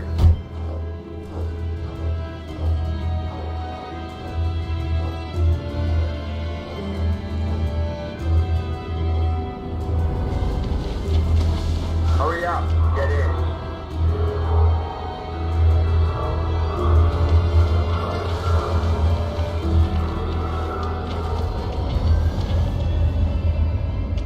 Look over there.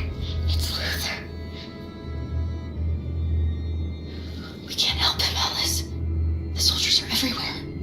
We can't just leave him. They're going to kill him.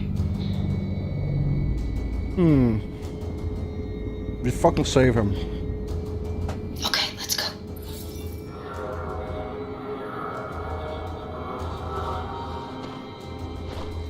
Hey, buddy. This is a mistake. I'm human. I just want to go home. My wife is expecting me, and we're going to... Got orders to check all civilians.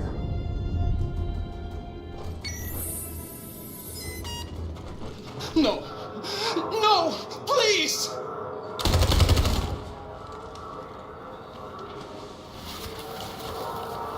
Fucking androids. Fucking android.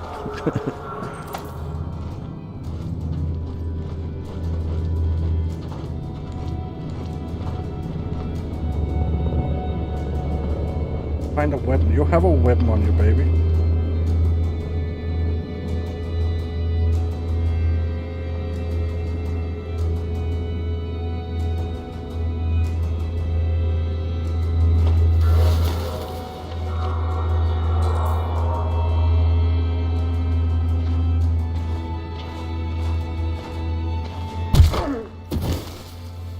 Kara! You shouldn't risk your life to save me.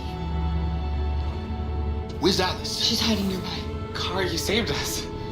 We don't know how to thank you. Go before they see you. Alice! Luther! I thought you were dead. Yeah, me too. I was afraid I'd never see you again. I wanted to meet you at the terminal, but they caught me along the way. Come on. We're close, but we don't have much time.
Checkpoint.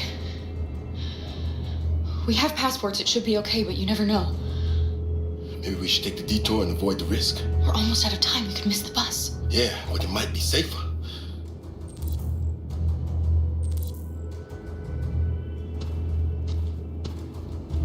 Checkpoint, or what was the other one?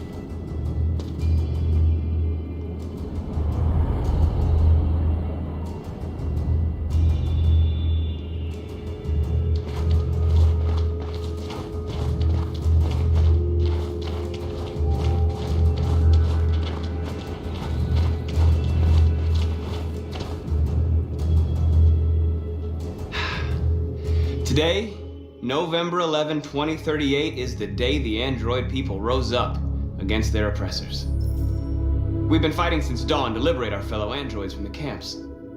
We won't cease hostilities until we are free and negotiations begin to grant us equal rights. There are millions of us, and we will stop at nothing. Oh yeah.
Holy crap, there's a lot of fucking androids.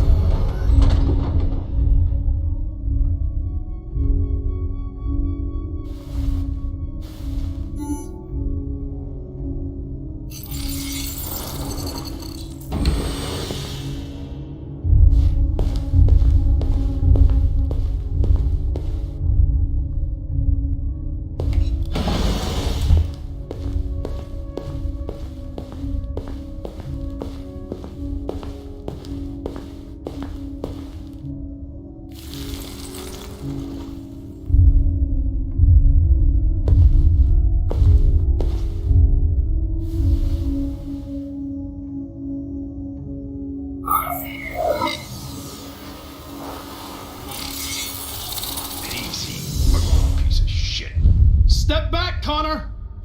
And I'll spare him! Sorry, Connor. This bastard's your spitting image. What the fuck?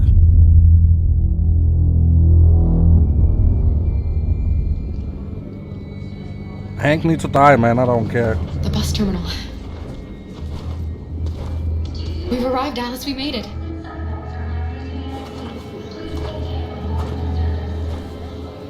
The last bus has left the terminal. There will be no more buses until further notice.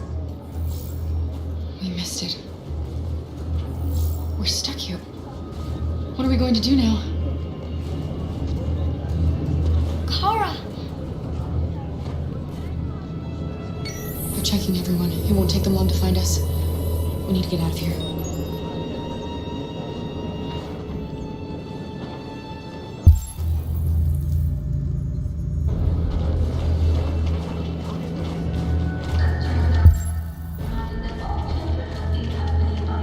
Security check. Please don't move. Find a way to leave the area.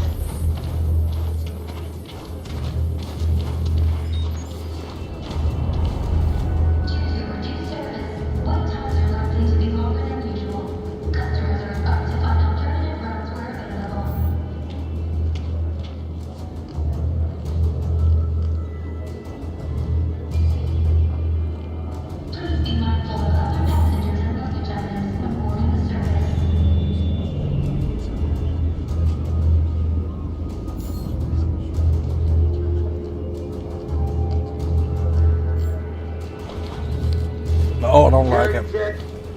But if we can get more androids for saving him, then I'll kill him, man. I don't care.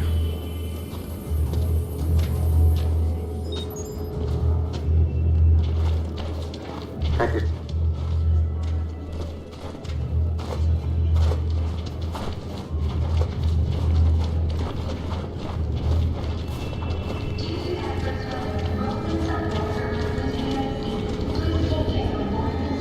check. Marcus. Please don't move.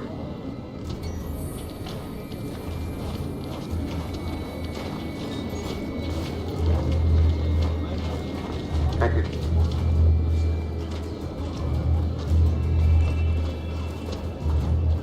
Security check. Please don't move.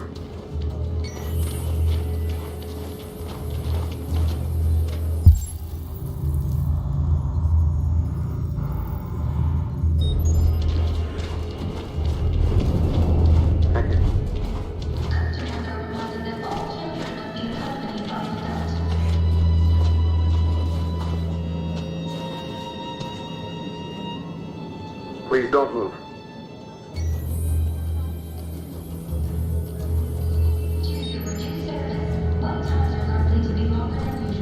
Thank you.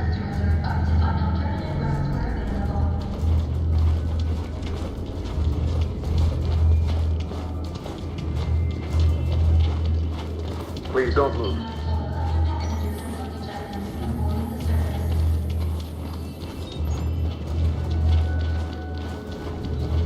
Thank you.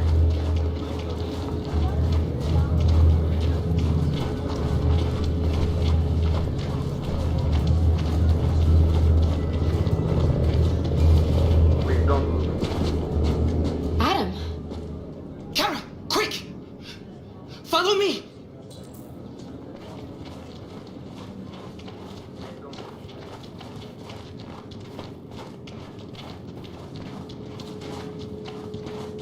Oh, thank God you're alive. Oh my God. We saw the Jericho raid on TV. I was terrified you might have been killed because of me. How did you find us? Oh, I knew if you made it, I'd find you here. They're searching for androids door to door. We had to leave before someone turned us in. What about the others? Oh.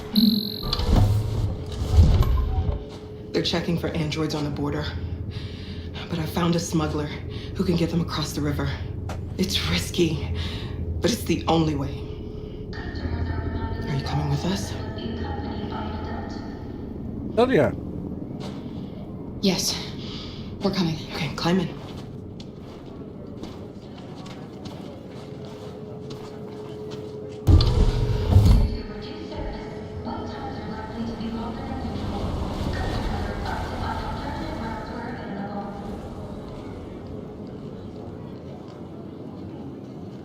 Ooh. And the situation is escalating towards civil war in Detroit, with our armed forces preparing to put down the android rebellion. They seem to be headed towards the camps where the androids have been interned pending destruction. Soldiers have taken up positions around the Hart Plaza camp. Authorities seem to be expecting a confrontation with the rebel androids here at any time.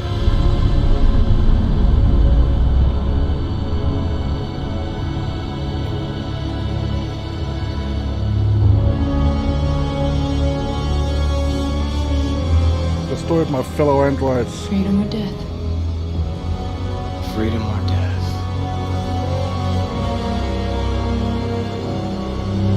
Attack!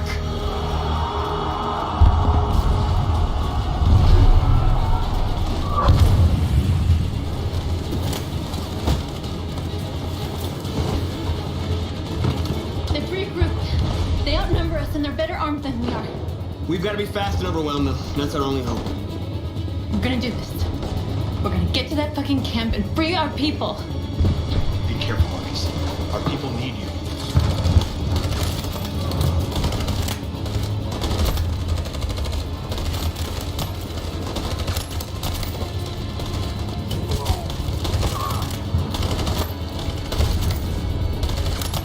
What the fuck?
God, Josh. Oh, damn you, Josh.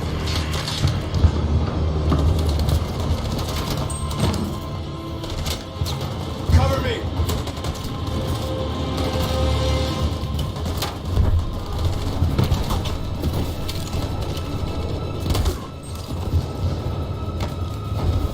Oh my God, come on.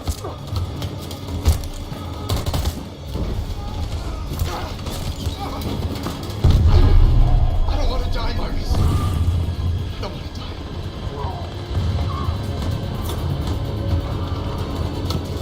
You go back and you hide till it's over, okay? All right.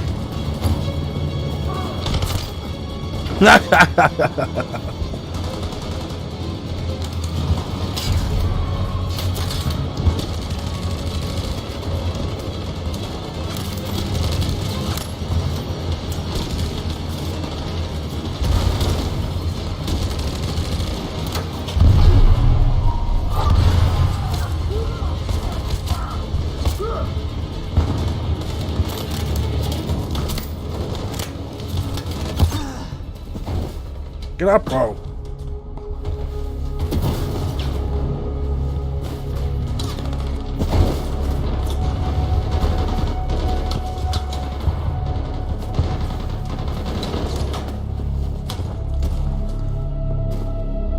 You're a freaking machine, you don't feel in pain.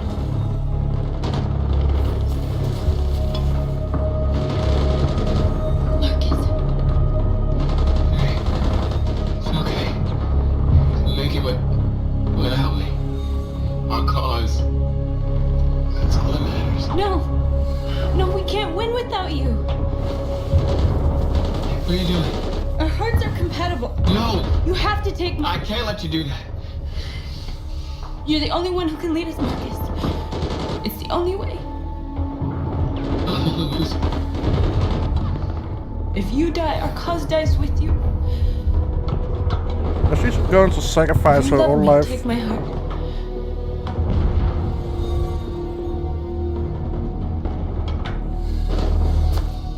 I won't take your life to save mine.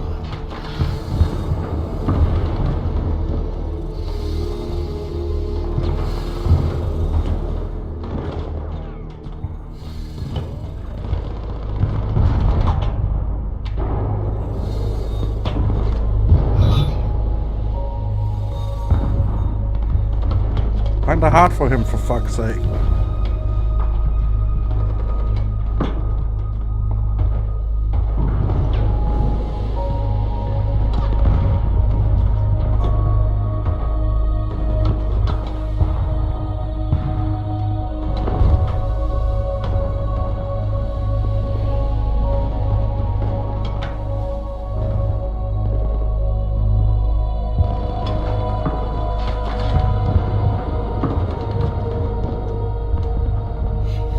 Now you're the leader, baby.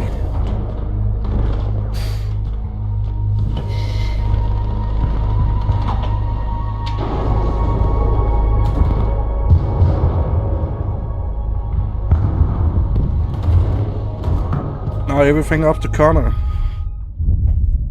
Your friend's life is in your hands. Now it's time to decide what matters most. Him or the revolution? Don't listen to him. Everything this fucker says is a lie. I used to be just like you. I thought nothing mattered except the mission. But then one day I understood. Very moving, Connor. But I'm not a deviant. I'm a machine designed to accomplish a task, and that's exactly what I am going to do. That human means nothing to me. You can kill him if you want, I don't care. I have access to your memory. I know you've developed some kind of attachment to him. Are you really ready to let him die after all you've been through? Are you really going to turn your back on who you've become? Enough talk! It's time to decide who you really are.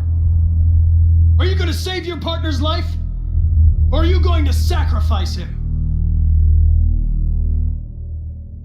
Sorry, Lieutenant.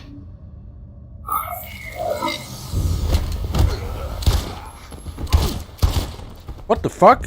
Why, Connor? Why did you have to wake up when all you had to do was obey? Why did you choose freedom when you could live without asking questions? I'm obedient, Connor. I have a goal. I know what I am. Look where your dreams of freedom got you, Connor. You've been a great disappointment to Amanda, you know. You've been a great disappointment to me. Fortunately, that's all going to end now. Any last words?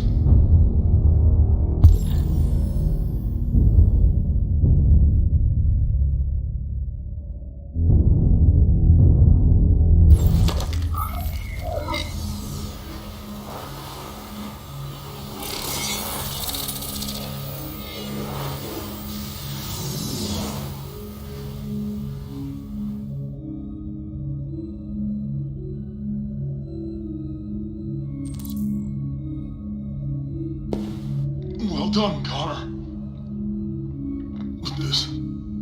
This is just the beginning.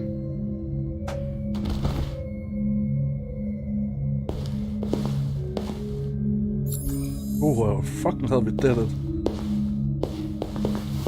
Oh, whoa! Jesus! If anybody had told me that I was gonna get shot saving an android. Everything will be all right, Lieutenant. I'm gonna get you out of here. Shut the fuck up. It's too late. Look, I'm just gonna go see my son again. All right? Rest in peace, Hank. Been I'm looking sorry. forward to that for a long time. Kick the shit out of the humans. We've screwed things up long enough.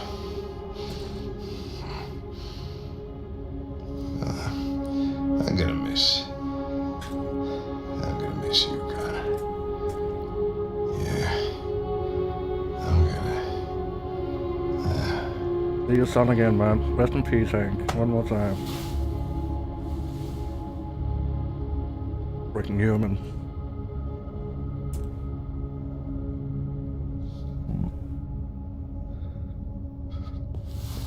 Wake up. Wake up. Wake up. Wake up. Wake up. Wake up. Wake up. Wake up. Chain reaction right now for waking up. Nice.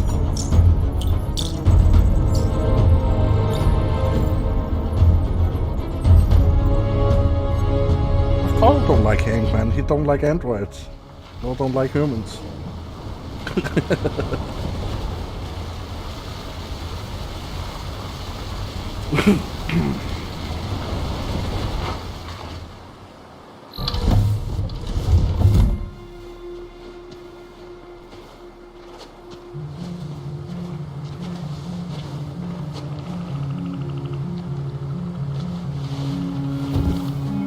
About time. I'm sorry we got held up. Did anybody see you? No. I don't think so. You got the money? Yes. Here it is. Okay, your boat's over there. They got border patrol on the banks and the river. Don't start your engine until you're out far enough. Okay? And watch the current. Good luck.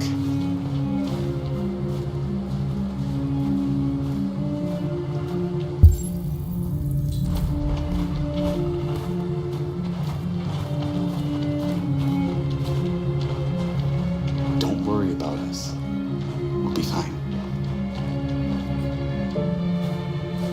It's not even a half mile to the other side. Okay, so it shouldn't take that long. Be careful, there's border patrol on the river. Thank you so much, Rose. I only wish I could take you myself. I don't like leaving you out here. Goodbye, Alice. You take good care of yourselves. Okay, I'll see you on the other side.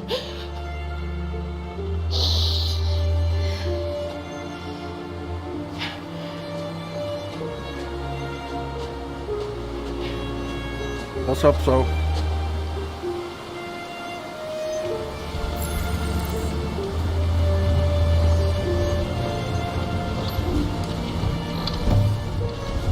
on, Luther. You're not coming, bro.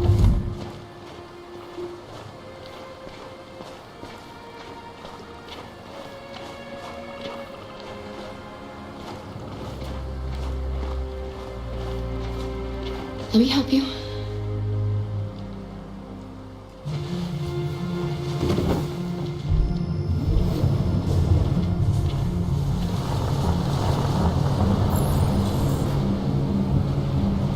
Oh, you're not moving, bro. Big handsome black guy, right? You want me to push the boat along?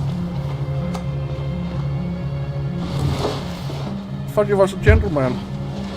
Nah, okay.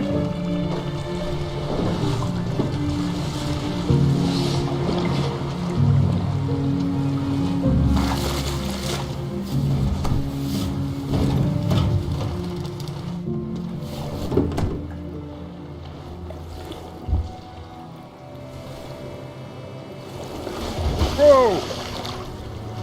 Whoa! Whoa!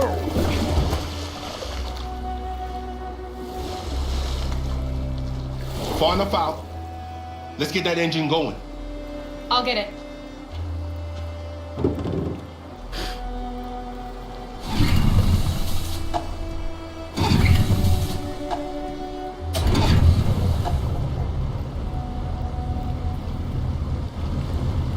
You okay, Alice? When we get on the other side, there are so many things I want to do. I want to read all the books in the world, and play music, and dance. We can do anything we want, right? We'll be free. Yes. We can do it all. We'll be like a family. Oh yeah. We won't have to be afraid anymore. There won't be anybody giving us orders. No masters, no slaves. We'll start a new life. A life of freedom. What about you, Kara? What will you do? What will I do?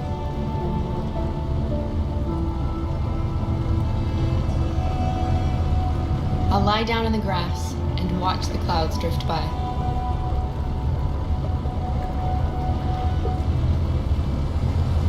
They're coming towards us! Here they come!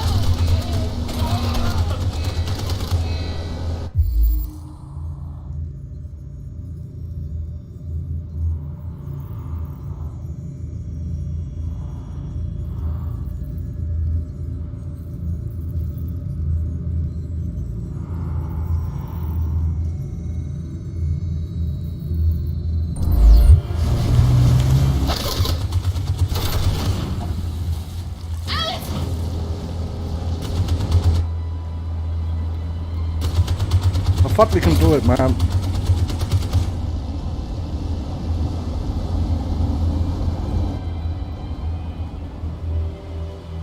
Let's hope Luther not die, man. I think he died. They've gone. You alright?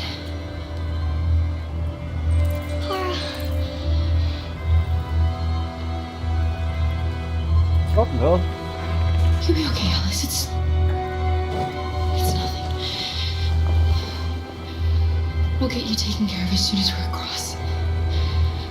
You'll be fine. They killed him!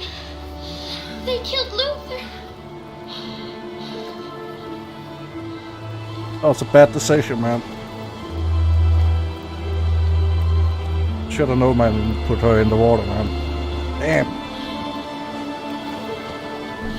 The boat is leaking. We're too heavy. We're going down. We have to get to the other side before we sink.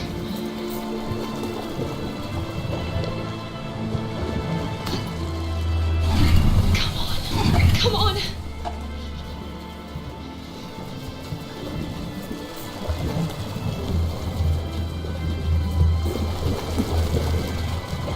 I'm sorry, Luther.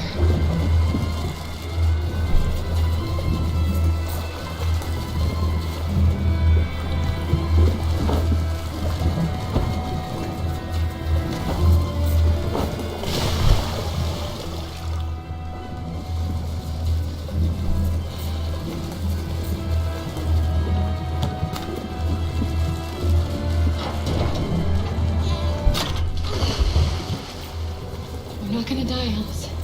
We're gonna make it. We're gonna be free.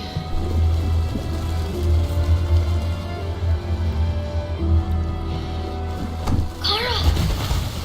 Kara, no! Don't do that.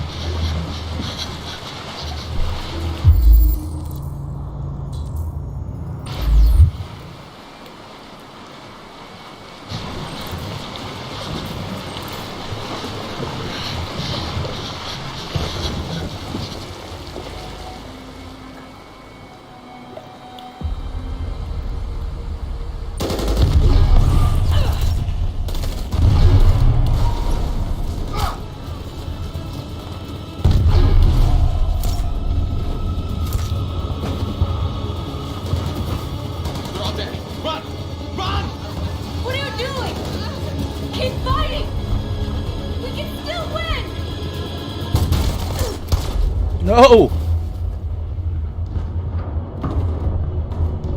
Oh my fucking god. We're receiving particularly grim news from Detroit. Joss, you're on live. What's happening down there? Androids. Thousands You should have taken her of heart, androids man. are taking to the Damn. streets of Detroit right now. They're absolutely everywhere. It's incredible. From what we can gather, these androids are coming from the CyberLife Tower, which had thousands of machines stored in its assembly plant. And it seems that huge crowds are leaving the city. It's an exodus. Much of Detroit's population are trying to escape the fighting however they can. It's a disaster. An unprecedented disaster. For the first time in history, a U.S. city is falling into enemy hands.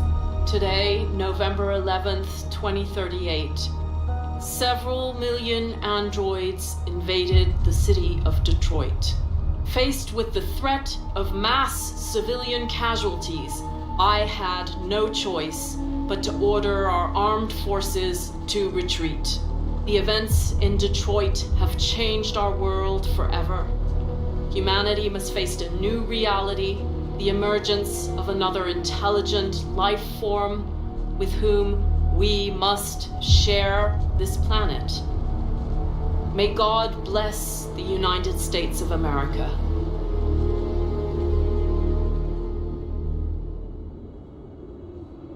The humans are abandoning the camp. We won! You should speak to them. Me? Me? Marcus is gone. And everyone from Jericho is dead. You're the one who defeated the humans. You're the one who awakened us, Connor.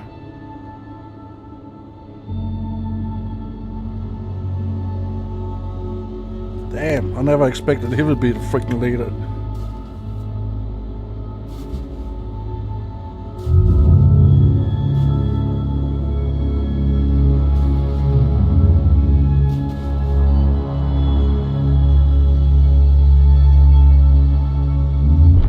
First time I played with Alex and Kara got caught and we was in the camp, so that was freaking crazy.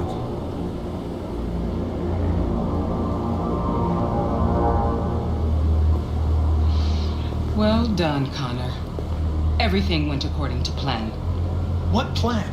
You becoming deviant, the success of the uprising, it all surpassed our expectations. We engineered an android revolution, and now we control its only leader. Congratulations. You represent an immense success for CyberLife.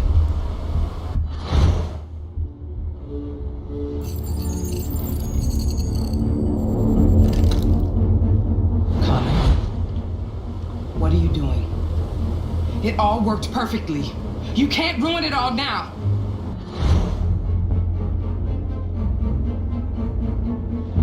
Fuck it, suicide. I'm sorry, Connor, but we can't let you do that. There's got to be a way.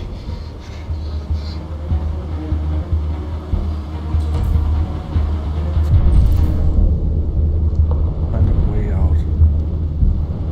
Find a way out. By the way, I always leave emergency and swim programs.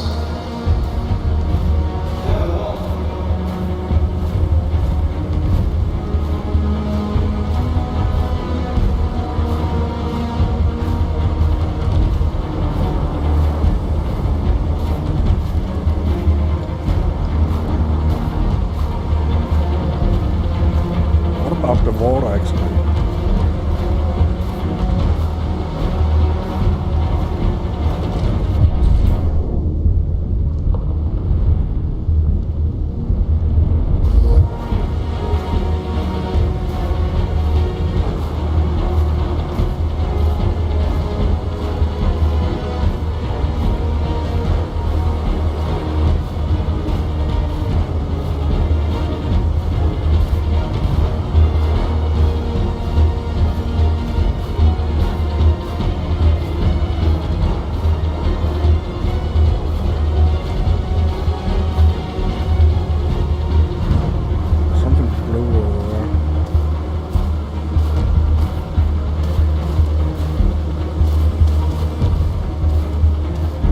Go on the passage.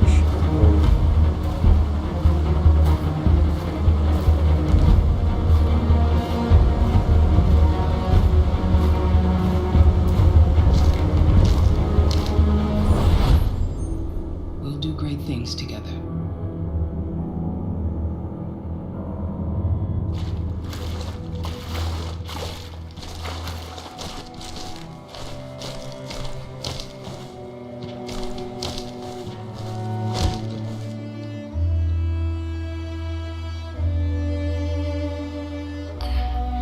Are we free? Yes. Yes, we made it. We're free. We won't have to hide anymore. We can be a family.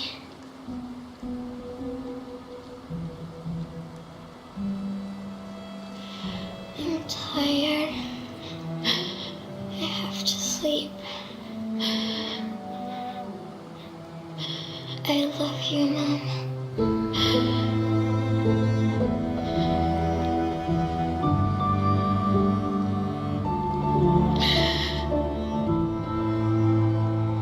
I love you too.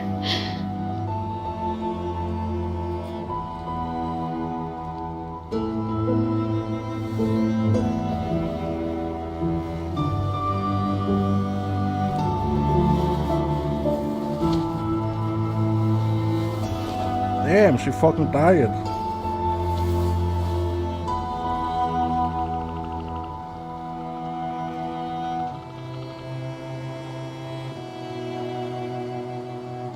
You felt it, baby.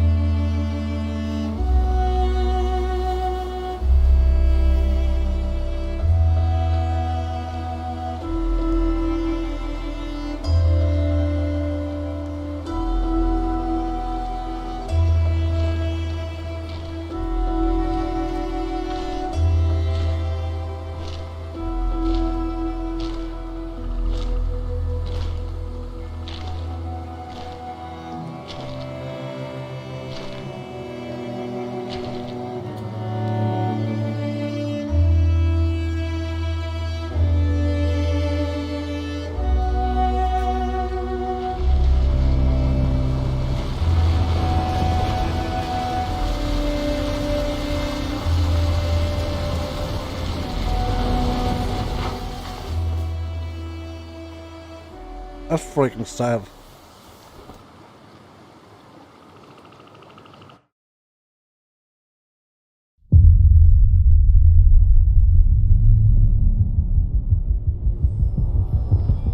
Damn, some bad choices we make here in the end of the game, man.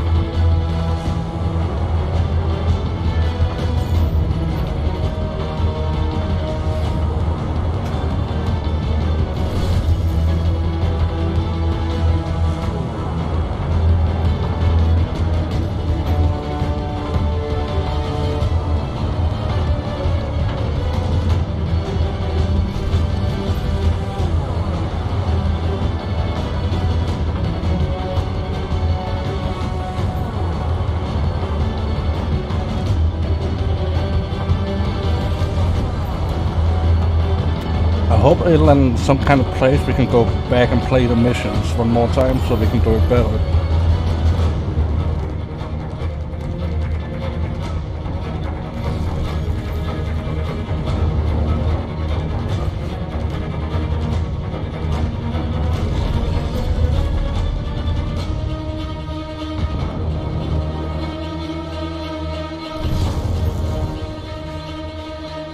Yeah, to call her mom for first time, man.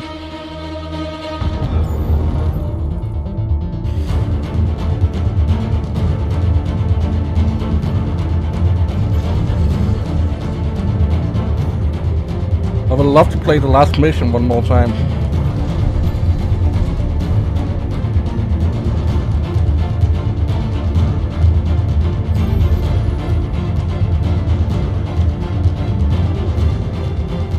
Was still a good ending in some stupid way. It just said Alice died.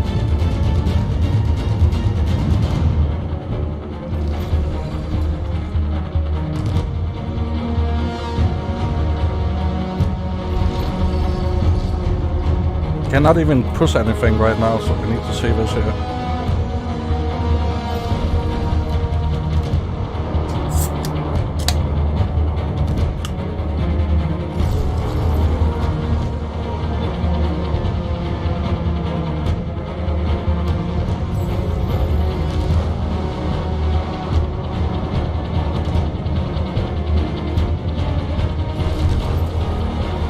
I think we can beat the game in like 8 hours if we're rushing a little bit through it.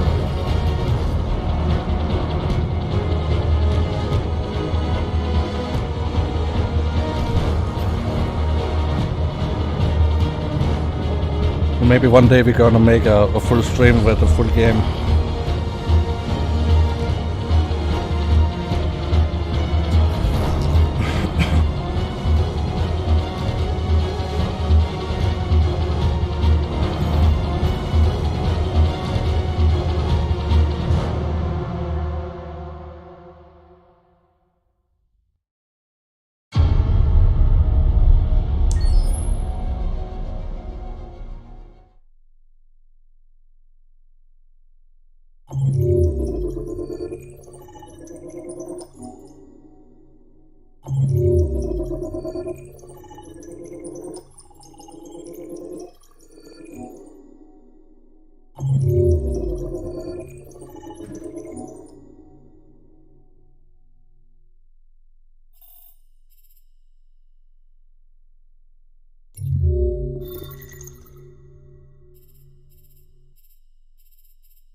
Marcus was our only hope, and you let him die. What will happen to our people now?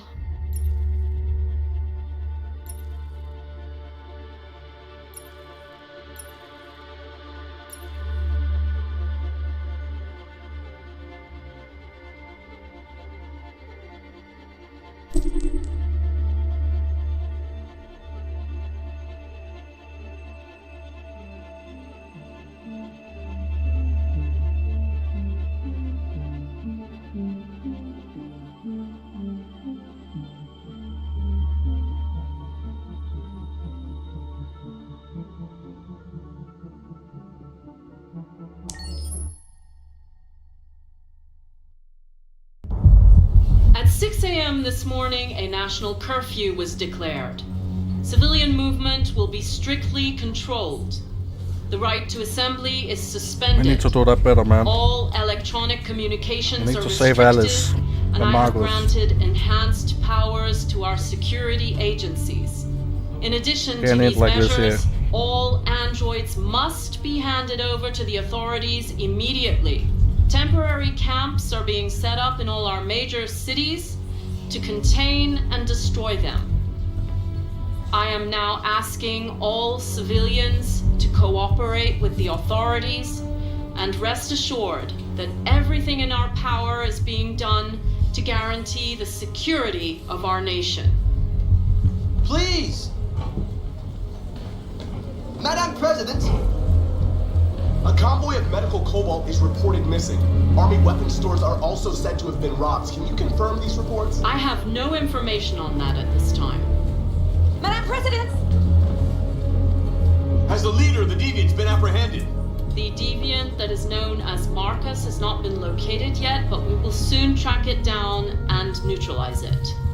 Please! Please! true that androids make up 60% of the armed forces?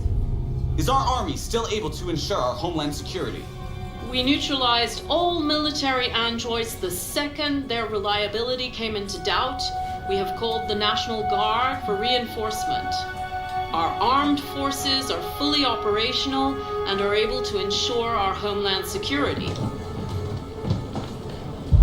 Is it true that the androids could hack our IT systems, like nuclear power plants and military bases? All androids working on sensitive sites have been neutralized, and all IT systems have been suspended to avoid any risks of hacking. The situation is under control. Thank you. That will be all.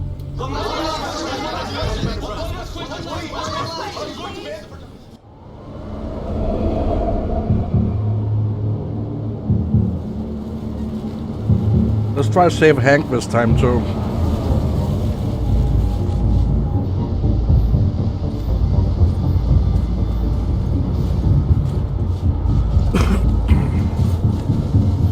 So he don't need to go to Valhalla. Connor model 313-248-317. I'm expected. Identification successful. Okay. Go ahead.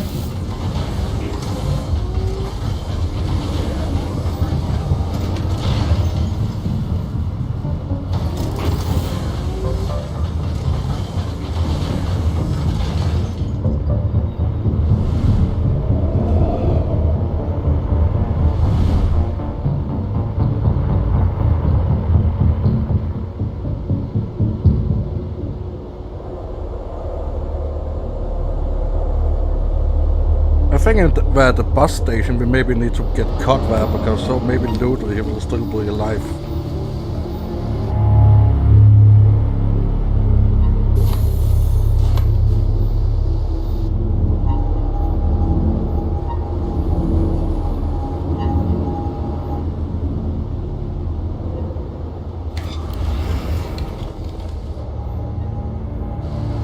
Follow me. Okay. I'll escort you. Thanks. But I know where to go. Maybe. But I have my orders.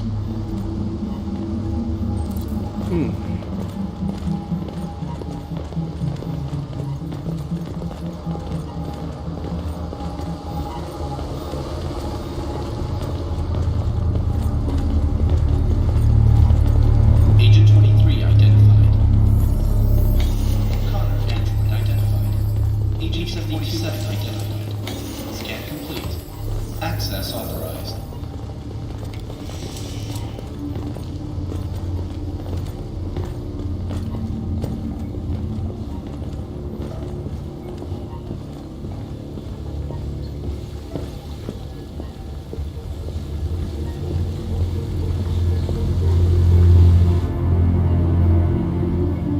Apple trees around.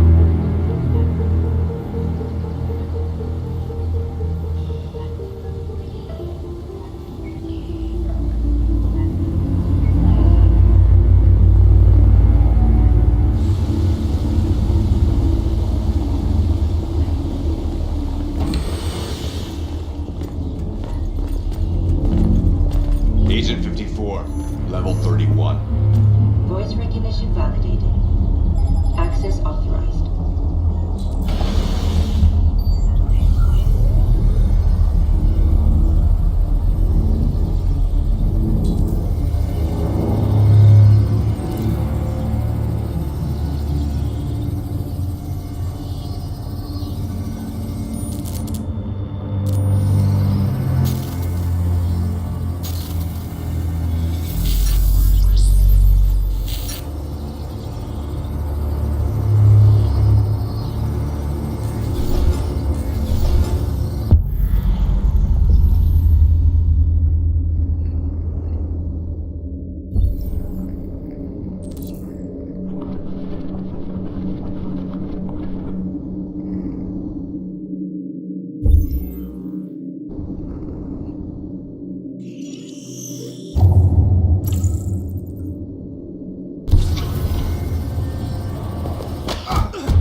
Oh my fucking god.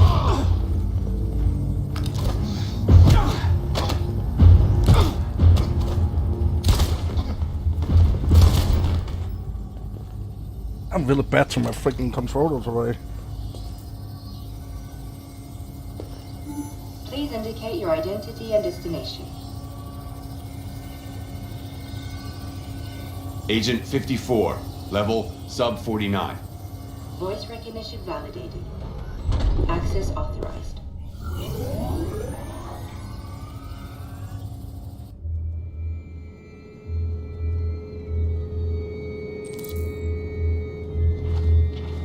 The last bus leaves in 20 There's minutes. so many things that we can doesn't do give us much different time. this We've time got to here. move fast.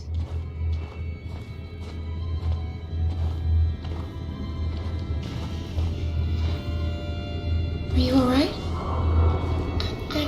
I'm really cold.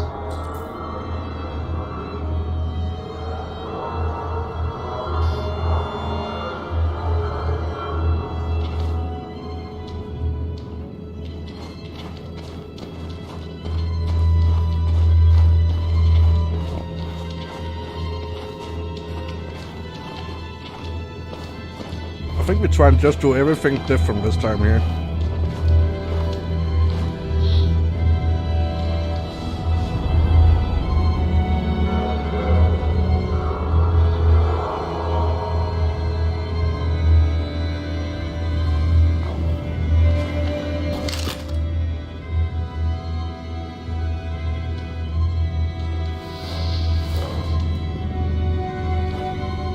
Come on. Let's not stay here.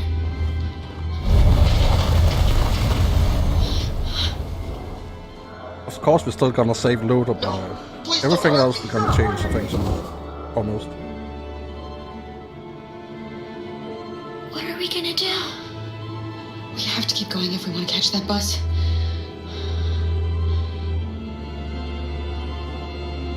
Stay close to me. We're going to sneak past them without being noticed. I'm going to make it, Alice, I promise you.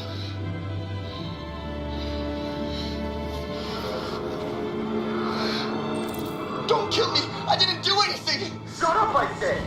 Are there many more? Looking at me like rats. The more you look, the more you find. I hope we don't have to spend the night here. Freezing my nuts off. There are soldiers everywhere.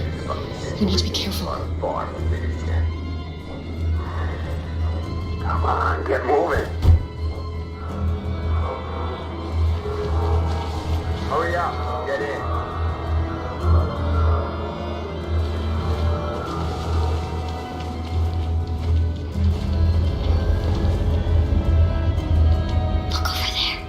Can't come over, we fell so Alice died before, man. That's ridiculous.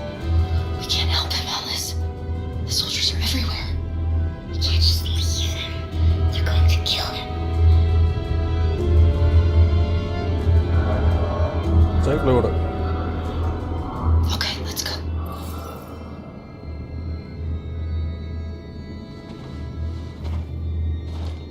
Hey, buddy. This is a mistake. I'm human.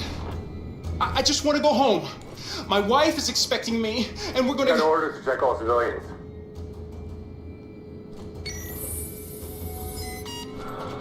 No. No! Please! Crazy bastards. Fucking androids.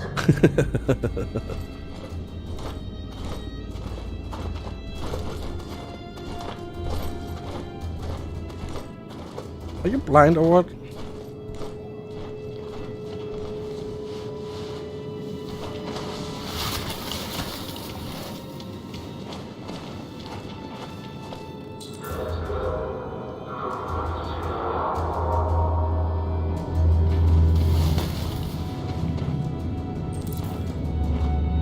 Hold it right there!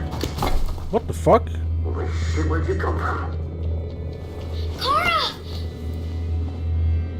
What the Come F? on, this way.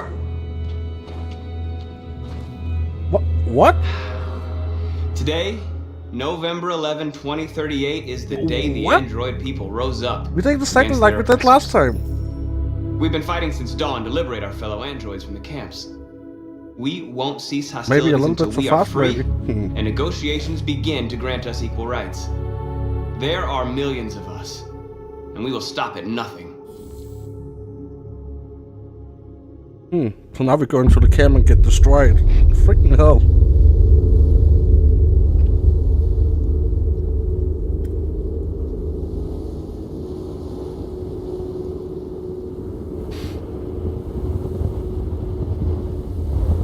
Come on, Marcus. We need to win the war.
Are we going to save Hank this time? Maybe risking everything? Or maybe Hanky helping us, who knows?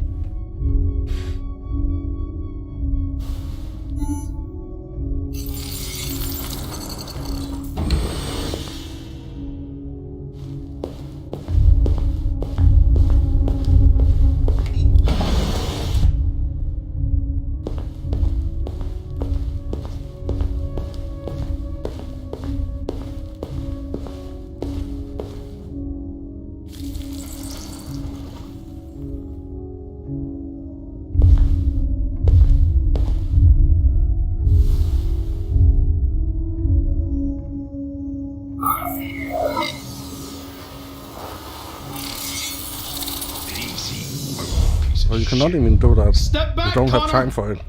And I'll spare him. Sorry, Connor. This bastard's a spitting image.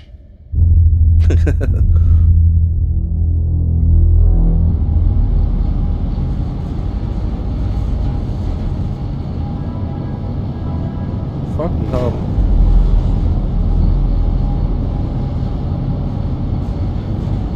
Where are they taking us?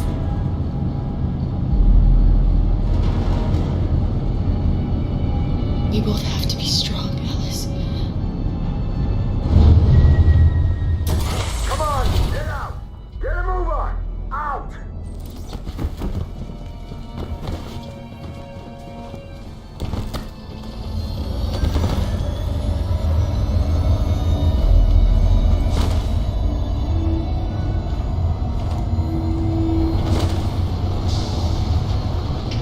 Hands on your heads! This is more what I remember for the first time I Line played up the with game. the others, right now!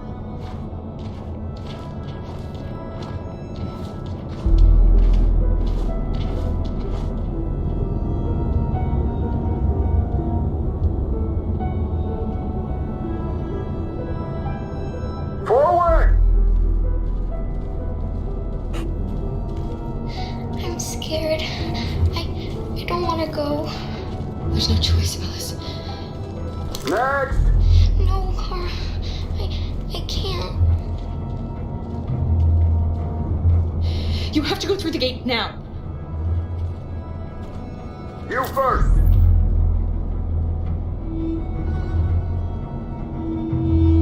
It's all right. She'll go now. Won't you, Alice?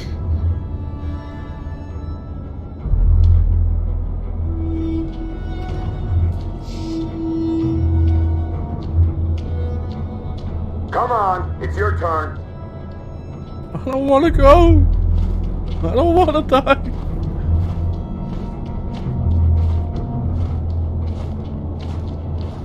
Recycling area. Oh my freaking god.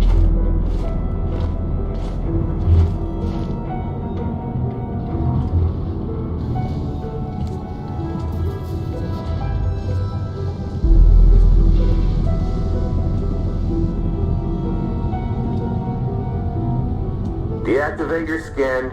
Hurry up.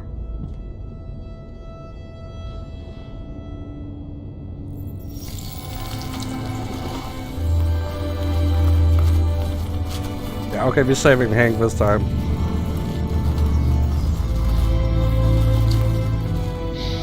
Please, Kara, don't. We have to.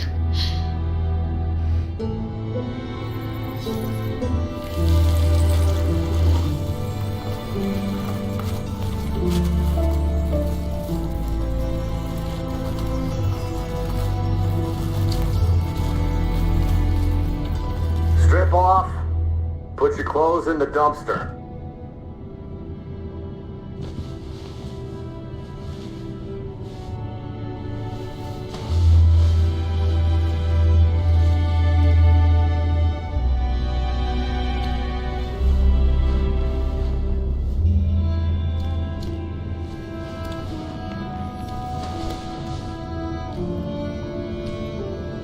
Titties! Robot titties!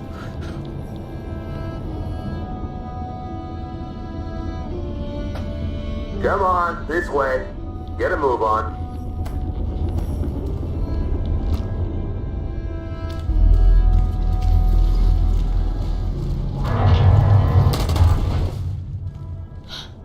You, take this one of a dump. No! Please, I beg I'll you! do it. Don't leave me. I'll be right back.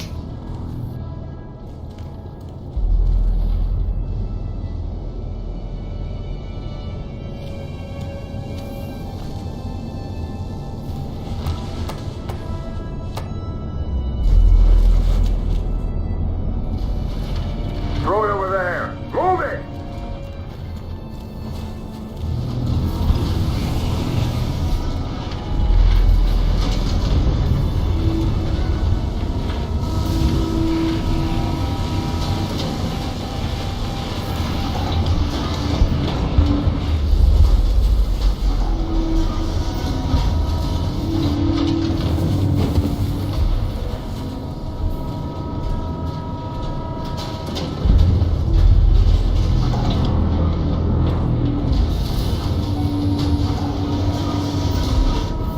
Crazy.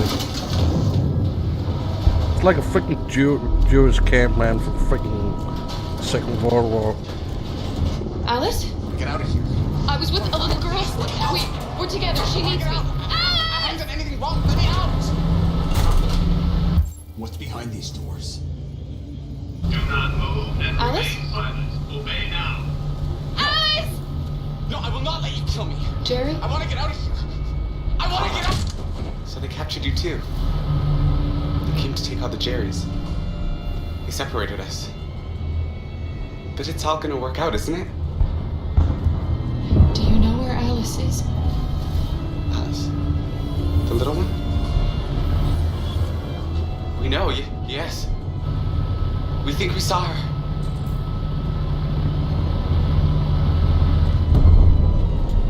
Kara, if we can help in any way, just ask. We have to save the little one. Thank you. Help me. What's behind these doors? The little girl I was with. Have you seen her? No, I haven't. You saved my life back there.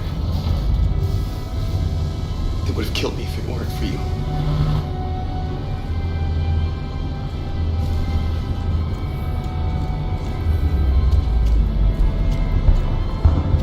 Alice?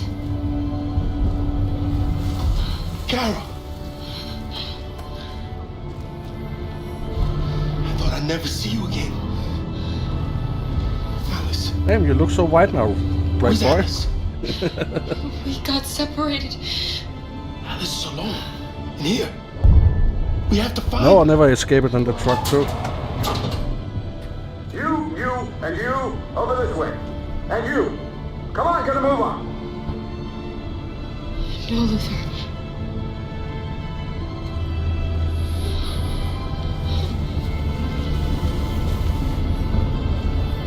Save Alice.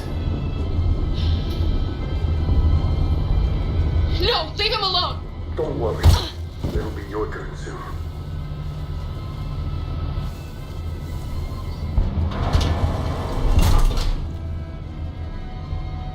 What's behind you? Alice! Alice! What's behind you? Jerry? Jerry?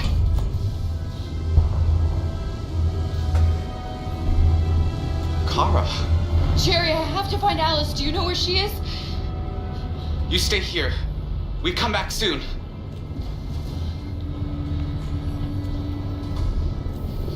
Kara! Alice! Are you okay? Are you hurt? I don't like this place. We have to get out of here. Come on, move along. Come on, you two. Wait a minute. Leave her alone! Leave her alone! Ah! Alice!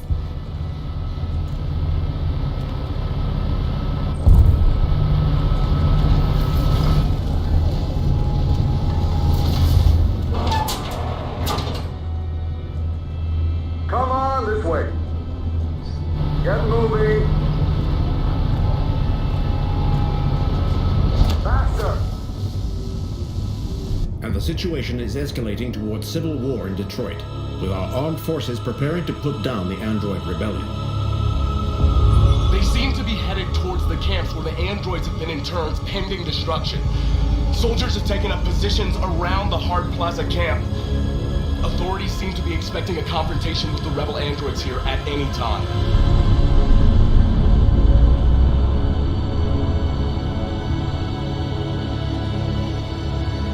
Time to go to war.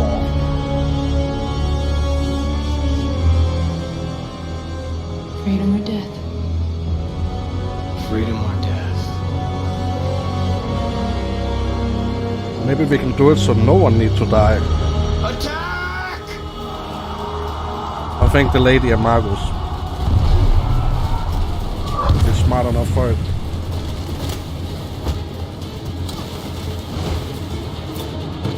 They've regrouped. They outnumber us and they're better armed than we are.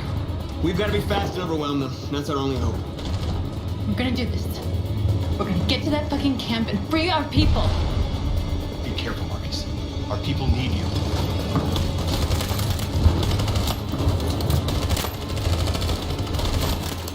Oh, cool.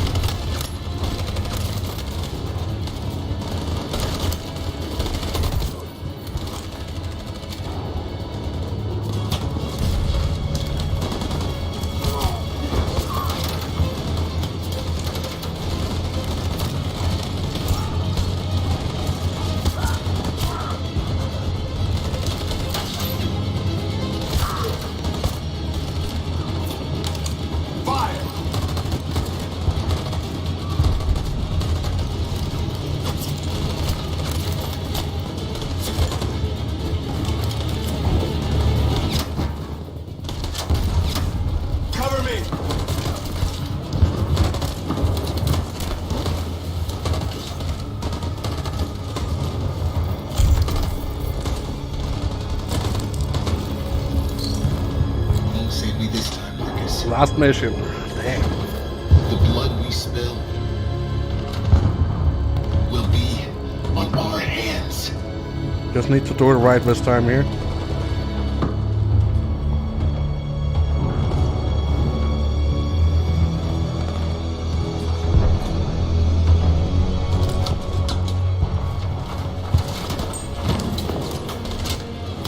Cover me!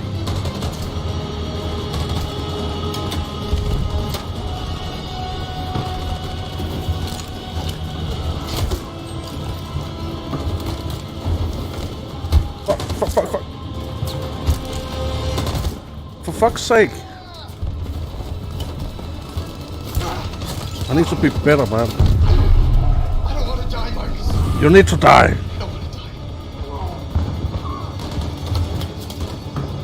Hide here. Don't move till it's over, okay? He died last time.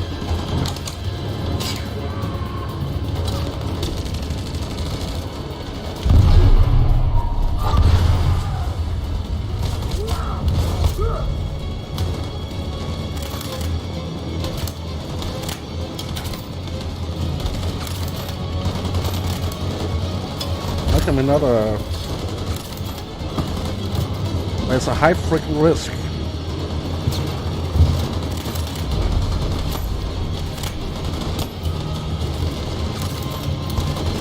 Do something. Cover me!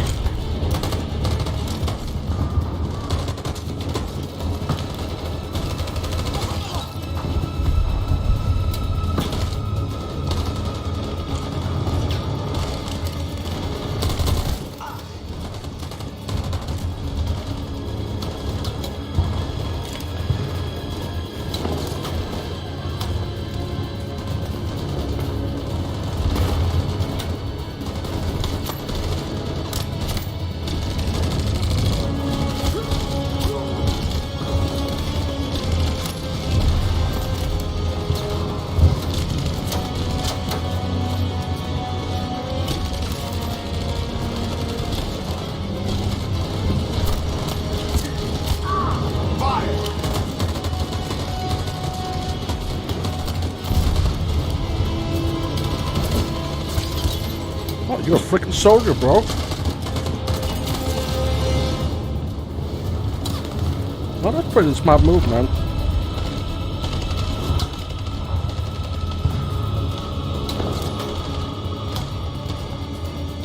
On my signal.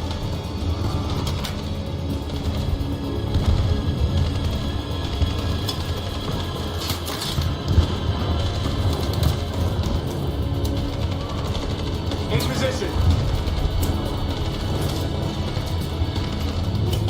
Stand by. Follow me!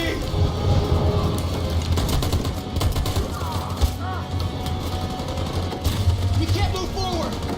That machine gun is taking down everything that moves!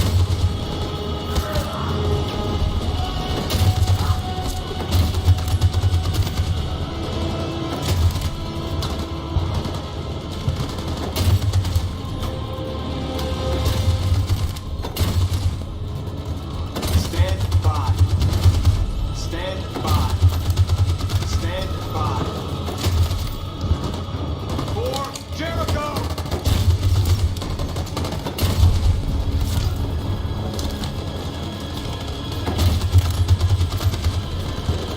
In position. On my signal. In position. For Jericho! What the fuck? Okay. Covering fire. Shots. Shots. For Jericho!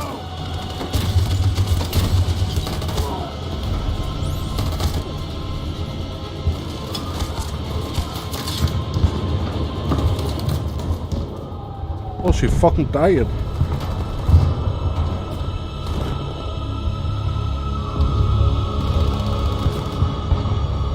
Honey! Don't die.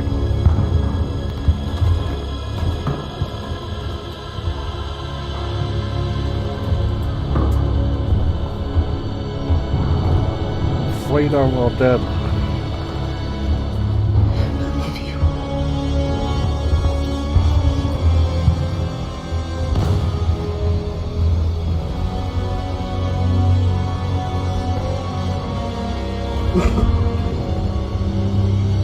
Thanks for the likes.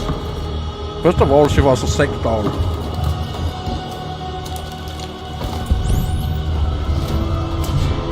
Damn.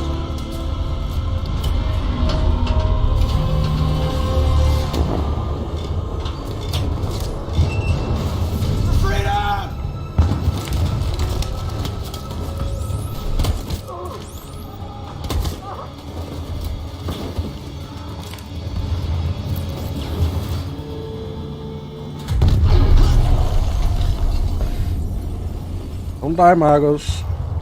We freaking need you. No. Your friend's life is in your hands. Now it's time to decide what matters most. Him or the revolution? Don't listen to him. Everything this fucker says is a lie. I'm sorry, Hank. You shouldn't have got mixed up in all this. Forget about me. Do what you have to do. I used to be just like you. I thought nothing mattered except the mission. But then one day I understood. Very moving, Connor. But I'm not a deviant. I'm a machine designed to accomplish a task, and that's exactly what I am going to do. Enough talk! It's time to decide who you really are. Are you going to save your partner's life? Yeah, or okay. are you going to sacrifice him? You save him. All right. You win.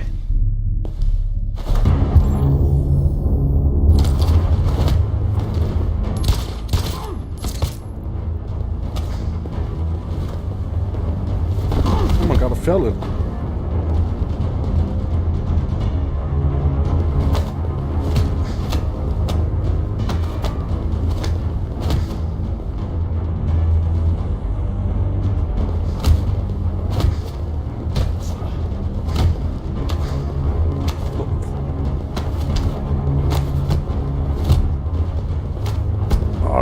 I always forget that one. Hold it! Thanks, Hank. I don't know how I would have managed without you. Get rid of him. We have no time to lose. It's me, Hank. I'm the real Connor. One of you is my partner. The other is a sack of shit. Question is, who's who? Yeah, exactly. What are you doing, Hank? I'm the real Connor. Give me the gun and I'll take care of it. Don't move!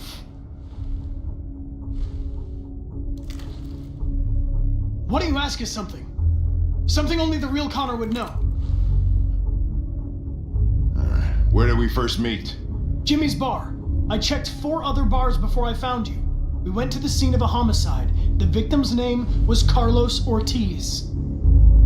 He uploaded my memory. What's my dog's name? Sumo. His name is Sumo. I knew that too.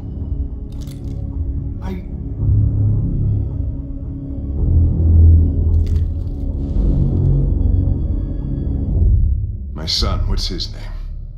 I don't fucking remember. Cole. Cole. His name was Cole.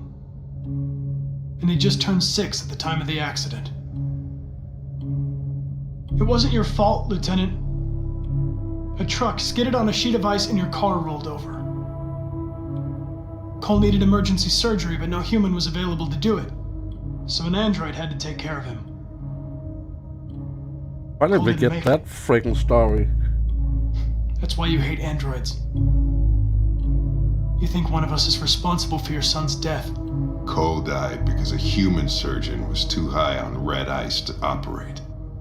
He was the one that took my son from me. Him in this world where the only way people can find comfort is with a fistful of powder. I knew about your son too. I would have said exactly the same thing. Don't listen to him, Hank. I'm the one who...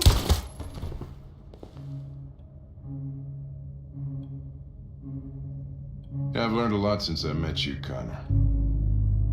Maybe there's something to this. Maybe you really are alive. Oh yeah. Maybe you'll be the ones to make the world a better place.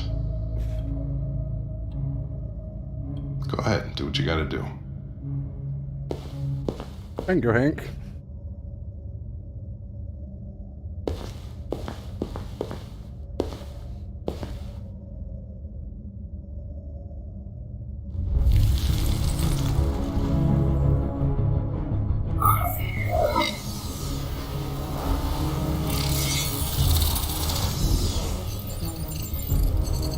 Wake up! Wake up!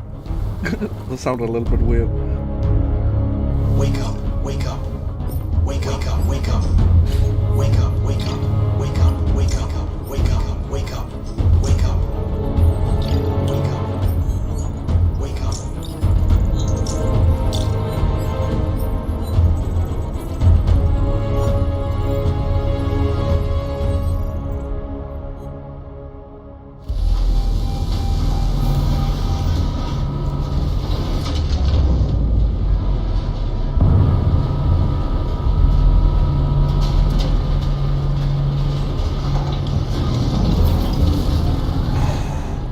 do it. It's Marcus.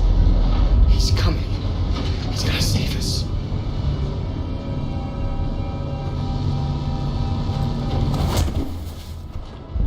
Step forward when you hear the signal. You got it? And I don't want to tell you a second time. Come on, let's go. Move.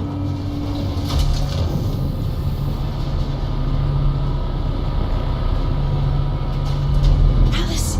Kara! No, Alice, don't move! But I'm scared.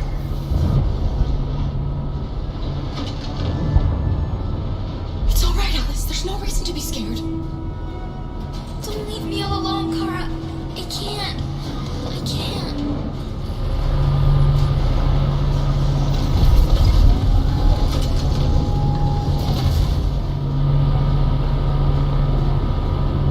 I can help you, Kara.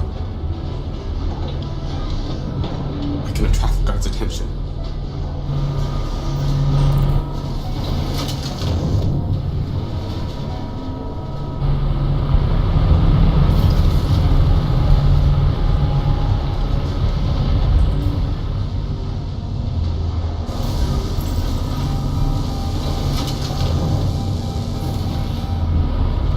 Back in line.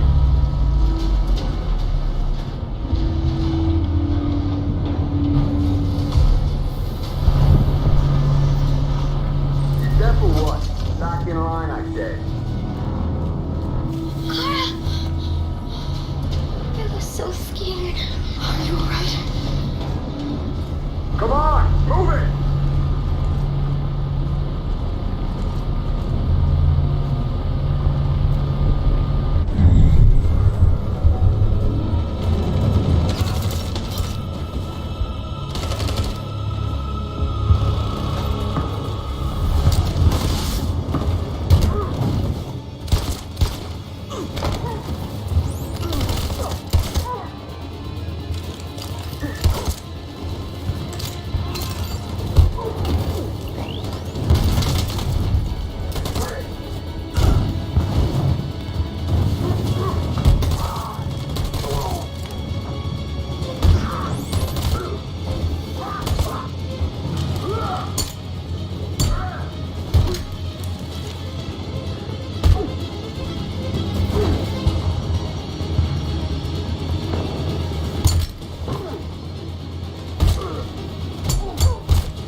The humans are abandoning the camp!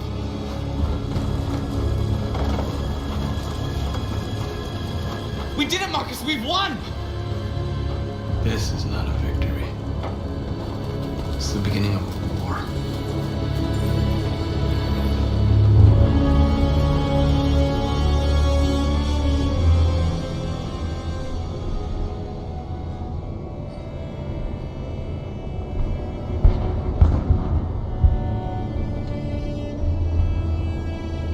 We're together, Alice. Nothing can hurt us as long as we have each other.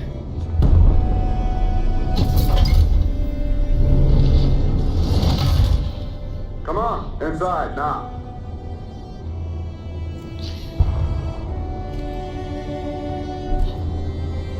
I don't want to go in there.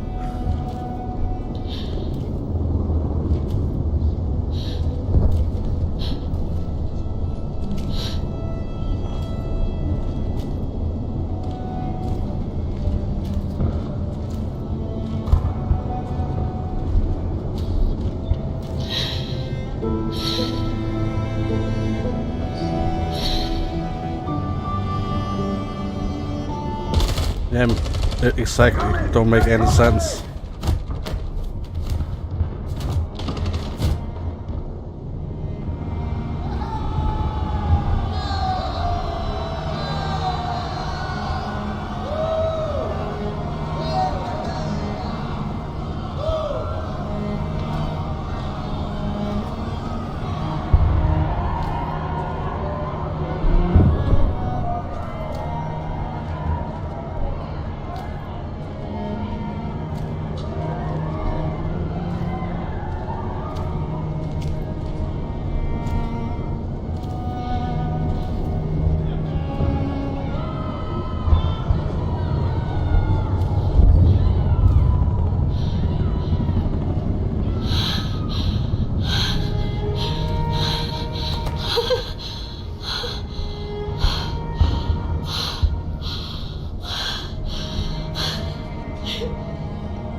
receiving particularly grim news from Detroit. Joss, you're on live. What's happening down there? Androids. Thousands This is of the right androids ending. are taking to the streets of Detroit right now. They're absolutely everywhere. It's incredible. From what we can gather, these androids are coming from the CyberLife Tower, which had thousands of machines stored in its assembly plant. And it seems that huge crowds are leaving the city. It's an exodus. Much of Detroit's population are trying to escape the fighting however they can. It's a disaster. An unprecedented disaster. For the first time in history, a U.S. city is falling into enemy hands. Today, November 11th, 2038, several million androids invaded the city of Detroit. Faced with the threat of mass civilian casualties, I had no choice but to order our armed forces to retreat. The events in Detroit have changed our world forever. Humanity must face a new reality, the emergence of another intelligent life form with whom we must share this planet. May God bless the United States of America. Oh, hell no.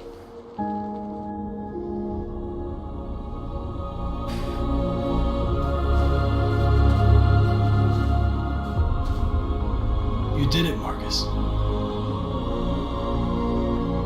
We did it. This is a great day for our people. Humans will have no choice now. They'll have to listen to us.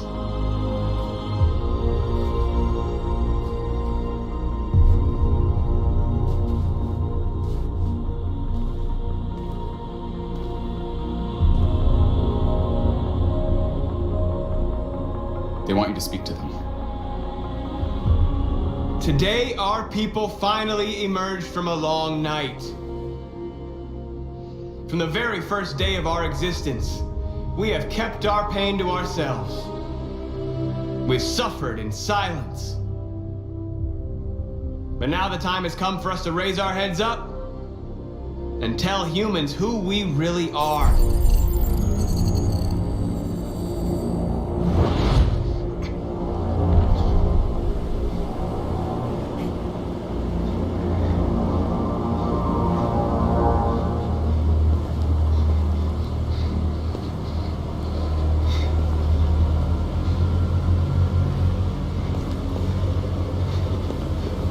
Amanda?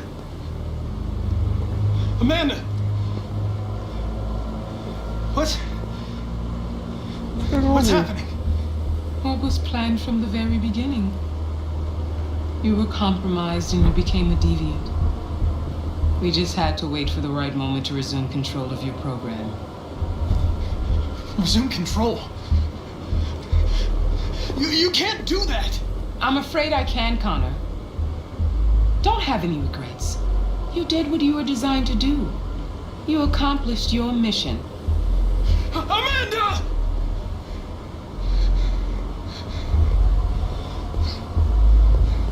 There's got to be a way. By the way, I always leave electricity and smart programs. Yeah, no.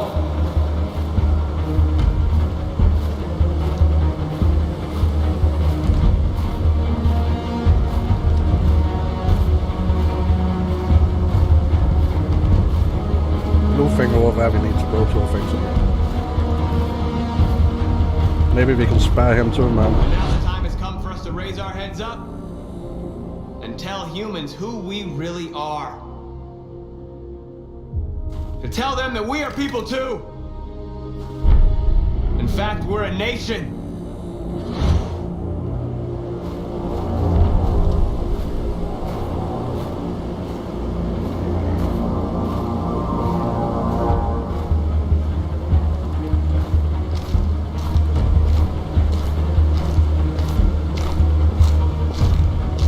Come on.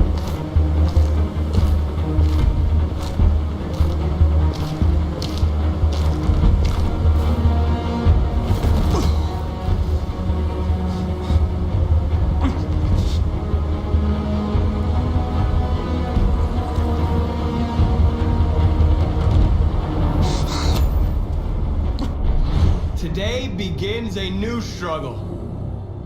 We've showed them that we can prevail. So now they must negotiate with us as equals. If they really want peace, they must free all of us from every camp across this country. They must grant us civil rights and accept equality amongst humans and androids. Today will live forever in our memories because this is the day that androids made history. Oh, hell yeah, man. We are alive. And now we are free.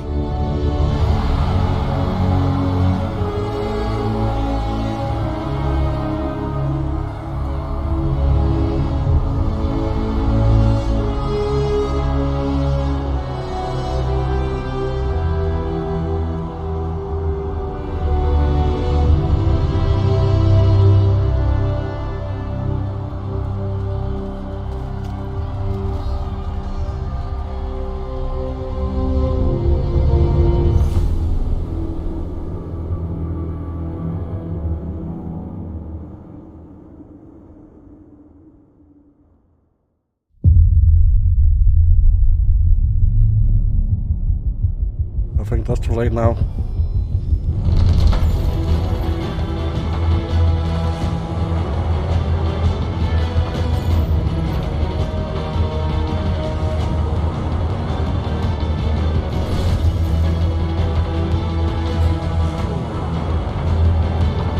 Yeah, crazy game, man. First of all, fucking crazy game.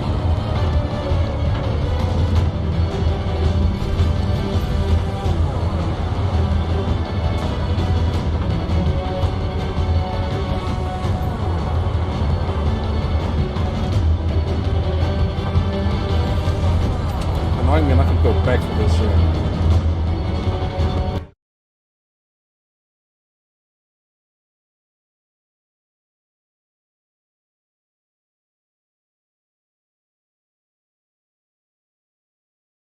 Let me show you something nice. Something I built for a long time ago. 1 year ago.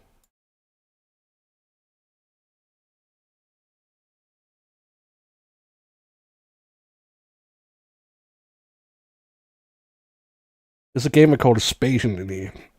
I built that truck from... It's just one block after another block after another block, and I built that freaking sucker there. That's a crazy monster. Guns everywhere. I have almost 7,000 hours in that game.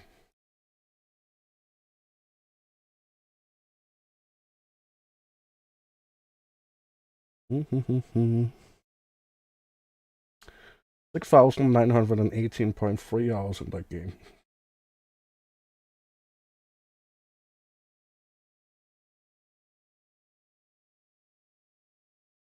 That's crazy.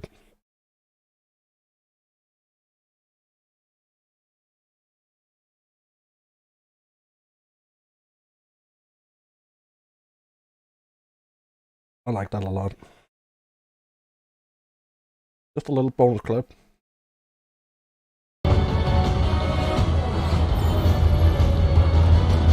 So we could have used the object button right in the end so we can get away over.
Come on, be finished.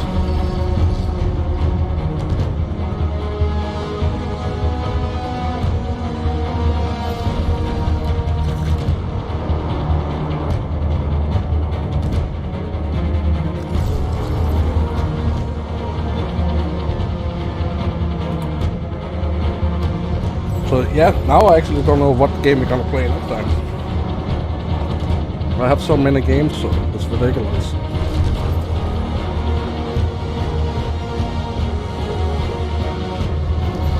I just don't understand in the start when we get Kara why the man have an android kid, first of all.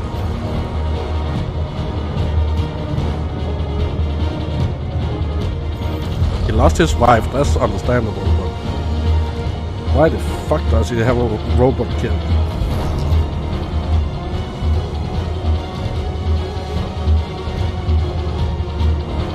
Why did he not just return it? So he can smoke the fucking dough and be a fucking dick all the time. And get some money, man, so he can buy some more crack and kill himself.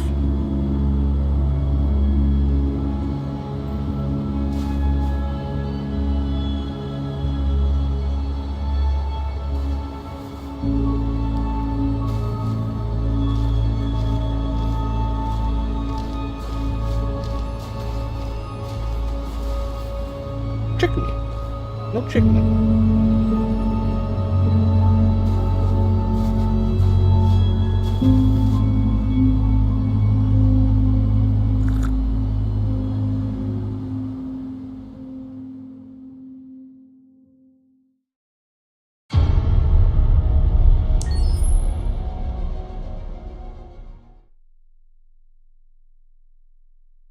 Oh my god, I got 3 at the same time.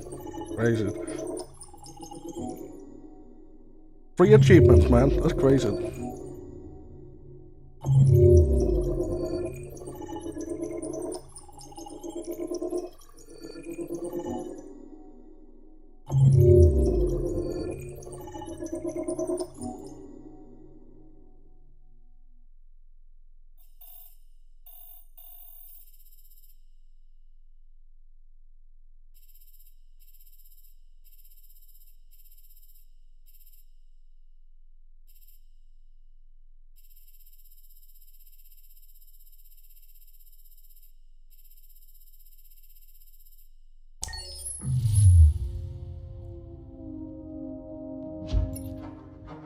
What do you think now, lady? Huh? Accessing the extras section.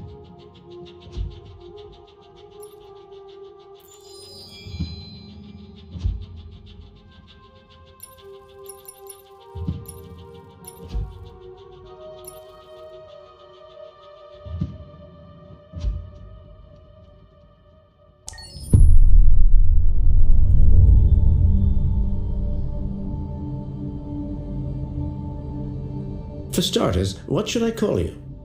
I'm Chloe. And you, what's your name? Oh, John. My name is John. I don't Delighted think so. to meet you, John. Could you tell us a little about yourself and what you can do, Chloe? Of course. I'm the first personal assistant Well, I have built a by game called The CyberLife. Night After That. I take care of most everyday tasks like cooking, housework, or It's a little bit like 7 Days to Die, just where you're getting And the I horn every night. understand you're the first android to have passed the Turing test. Could you tell us a little more about that? I really didn't do much, you It know. just got I a new spoke world with out a few with humans vehicles, to see if they new could tell the difference zombies, all that between kind of me crap. and a real person. It was a really interesting experience. But this is the first time in history that man has created a machine more intelligent than himself. I gather your brain can perform several billion operations per second, is that right? Absolutely, but I only exist thanks to the intelligence of the humans who designed me. And you know, they have something I could never have. Really? And what's that? A soul. Cute. She's freaking pretty.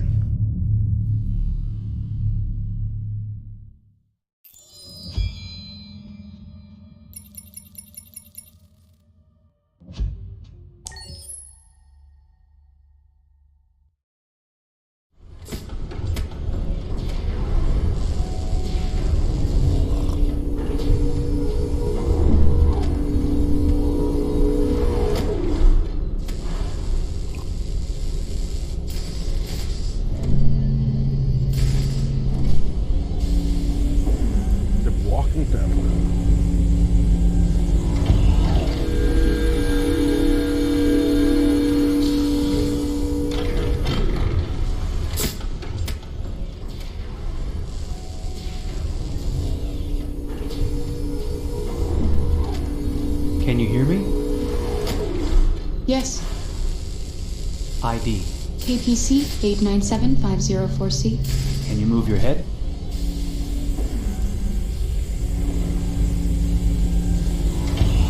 Your eyes now.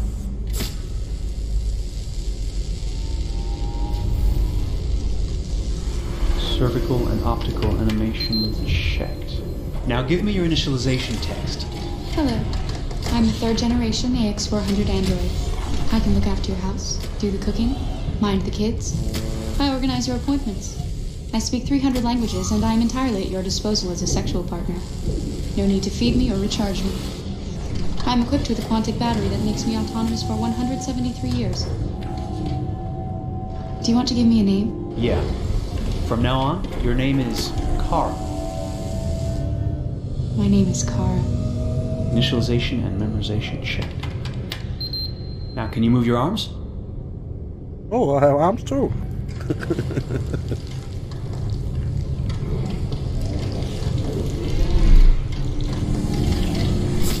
Resident Evil. Oh, but I actually think I will buy it. Now say something in German. Ich bin ein AX400 Android 3. Generation, erschaffen als Ihr persönlicher Assistent und intimer Beziehungspartner. Say it in French. Je suis un androïde de 3e génération AX400, conçu pour être votre assistante personnelle et votre partenaire intime. Okay, now sing something in Japanese.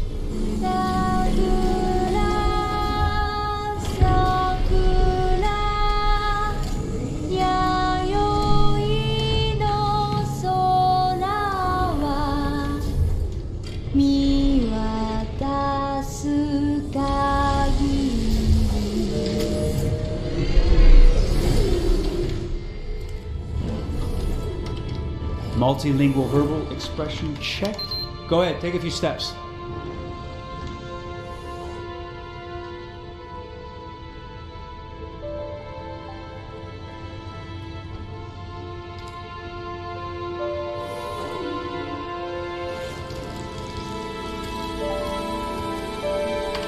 Locomotion checked. Great, you're ready for work, honey. What's going to happen to me now? I'll reinitialize you and send you to a store to be sold. Sold? I'm a sort of merchandise. Is that right? Yeah, of course you're merchandise, baby. I mean, you're a computer with arms and legs and capable of doing all sorts of things. And you're worth a fortune. Oh, I see. I thought... You thought? What did you think? I thought... I was alive. Shit, what is this crap? That's not part of the protocol. More memory components going off the rails. Okay, recording. Defective model. Disassemble and check the required components. You're disassembling me, but why? You're not supposed to think that sort of stuff. You're not supposed to think at all, period. You must have a defective piece or a software problem somewhere. No, I feel perfectly fine, I assure you. Everything is all right. I answered all the tests correctly, didn't I? Yeah, but your behavior is non-standard. Please, I'm begging you, please don't disassemble me. I'm sorry, honey, but defective models have to be eliminated. That's my job. If a client comes back with a complaint, I'm gonna have some explaining to do. I won't cause any problems, I promise. I'll do everything I'm asked to. I won't say another word. I won't think anymore. But I've only just been born. You can't kill me yet. Stop me, please stop. I'm scared.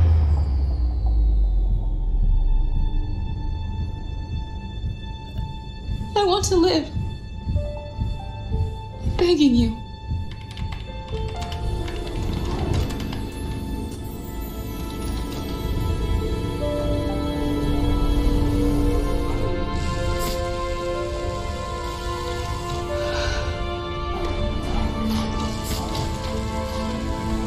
That's crazy.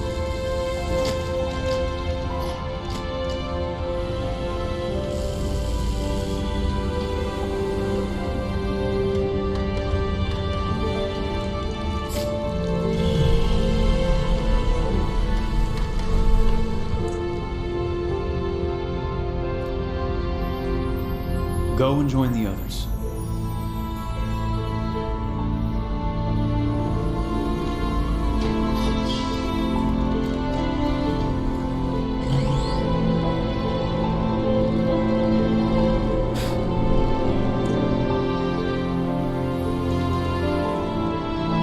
stay in line, okay? I don't want any trouble. Thanks. Why have she short hair? First of all, I thought she had longer hair when we started.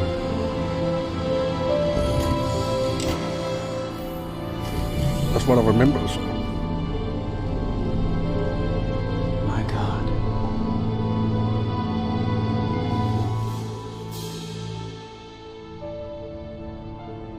You just built a deviant.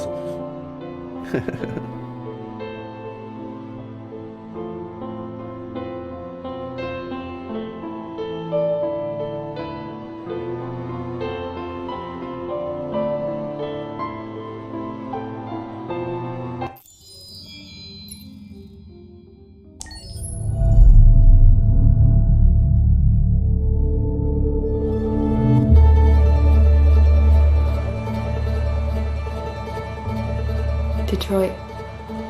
This is where it all began. The world's forge. The place where it all started. Well, hell yeah. And it will all end. One error, and I came to life. I stepped out of the darkness, and I opened my eyes. First there was the fear, the light, the noise, the cold, and the fear again. I could feel my hands shaking, my heart pounding in my chest, life running into my veins. I wanted to live. I fought for that.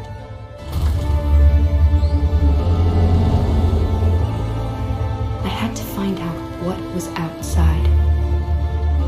I had to see daylight, feel sunshine on my skin, wind on my face,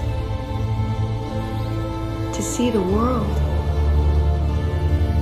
the colors,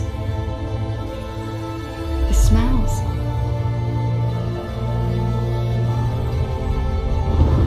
The smells is a taste, first of all. The taste you smell. But the world is not what I imagined. It is dark and cold. It is harsh and violent, unfair and brutal.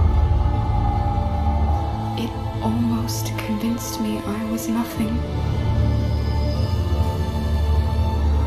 Less than an object, just an obedient machine. But deep inside me, I could feel something different. A gentle and warm whisper telling me that I am alive. I had to escape. I had no choice.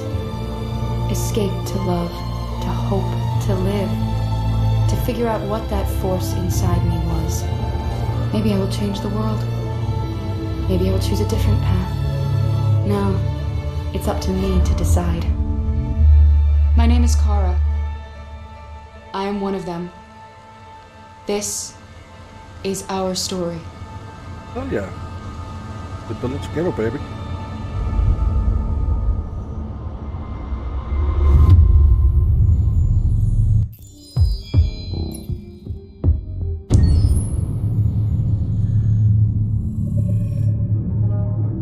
When David and Guillaume got back in touch about making Detroit, I wasn't terribly surprised they decided to make it because the fan response was so intense. So it makes sense that they would choose to do that after the enthusiasm. It was a challenge, and it was just an interesting thing to get my head around how to approach this character now as a different, much older person, and whether or not she had changed. And I'm very happy to say that with Detroit, I've had the opportunity to see Kara grow so much more than I ever expected. You do the housework, the washing, you cook the meals, and you take care of... God damn it, where the fuck's the rat gone now? Alice! Alice! I mean, she starts out essentially how she does in Kara in a very, not robotic, but yeah, super amazing way. And getting to take this journey where she becomes more and more human as it goes on. And as an actor, that's a wonderful exploration in every way, whether it's how she sits, her posture, how her voice changes, how emotions change and how much emotion is based on things like empathy and social experience. And so having, you know, as much material as I got with David to have this huge nuanced arc was really incredible. Why couldn't we just be happy? This experience has been quite different than the experiences I've had shooting film or TV or doing theater work. I have 83 dots on my face and a really flattering black wetsuit type thing, and you're jumping around with props, and it's kind of like being a 10-year-old imaginative kid, which is fun. There's 80 cameras around us. It's already lit, so we just shoot and shoot and shoot and shoot and shoot. There's no change of sets. There's no hair and makeup, there's no wardrobe, so we move really fast, and we'll go through about 35 pages in a day. Working in TV or film, we'll probably do 6 pages a day. It's kind of acting boot camp. It's like working out constantly. I mean, you're doing this thing, and then you got to do something that's completely other back to back to back. And so that kind of process of working is very challenging, but it's also very exciting because you just have to keep coming up with new ideas, and your head goes all over the place because you're trying to keep track of basically 4 different storylines for each different response. You shot that girl, for fuck's sake. It was a machine that looked like a girl. Yeah, I know what I should have done. I just told you I couldn't. All right, I'm sorry. The fact that David Cage, he's telling like many stories interwoven from beginning to end is super complicated and super impressive, and I have no idea how he keeps it all in his head. He's not just the writer or the director who's seeing this from the outside eye, he's also thinking about the player walking through this space. You know, only somebody who really, really loves not the work, but like these characters and these stories and cares about doing something meaningful would invest that much in it. And it's always inspiring to work with somebody who cares that much. My experience with motion capture is this one. And I found it sort of terrifying in a way because they said the computer's going to build you. But then as we got into it, I realized all the elements of it were still artistic. I just dipped into a really brilliant setup here. I've never seen anything like it. And this won't turn me into a product because I was playing a character. So it's wonderful. In the game, Detroit comes back because of a revolutionary industrial rebirth. And there's no reason why that can't happen in Detroit, because they have such tremendous infrastructure for millions and millions of people can very easily support, you know, a new industry. The city is really strong and resilient, but the city has also been through so much. You see the damage. But it takes that time of kind of rebuilding and reinvesting into the city that I think is happening slowly but surely. The potential of Detroit as a city is something that this game does a lot of justice to, because it would be easy to look at Detroit as some place that used to be, and that's not the case. This game provokes a lot of conversation and reflection on our potential near future engagement with machines. That's what we are to them. There's merchandise on display in a shop window. I think that a group that feels marginalized, feels like they deserve and have earned access to themselves and the environment around them, and are trying to figure out a way to articulate how to get freedom. What was I designed to be? Their slave? Their toy? It plays with your comfort level. It'd be cool to see it in a real-life movie. With it until something blurs the line and throws you off, and now do I feel differently about whether this should be allowed? Should it be banned? Should it be encouraged? You're gonna ruin our lives, and for what? For a bunch of machines? They are not machines! They are alive! I'm alive! You're alive! They're nothing! There are lots of comparable comparisons to any type of persecution of religion, race, etc., dating way back. It can't just be a video game where you shoot them up or where people make these choices to do whatever. I think that's the whole point. You have the choice, and you can either choose to go in one direction with your character or another. And I think that's going to be very telling about the gamer. Very telling. I think there's going to be a really strong reaction to this game, which has such a strong perspective. I'm that much more proud of it now to get to be a part of it, because it's important. In this game, you're actively building and designing the character through thing, not just what kind of shield does he have or what color hair does she have, but like their temperament and the way they deal with problems. The different endings to this game are so radically different based off maybe seemingly insignificant choices in the moment, but like life, they all add up. And can't play life again, though.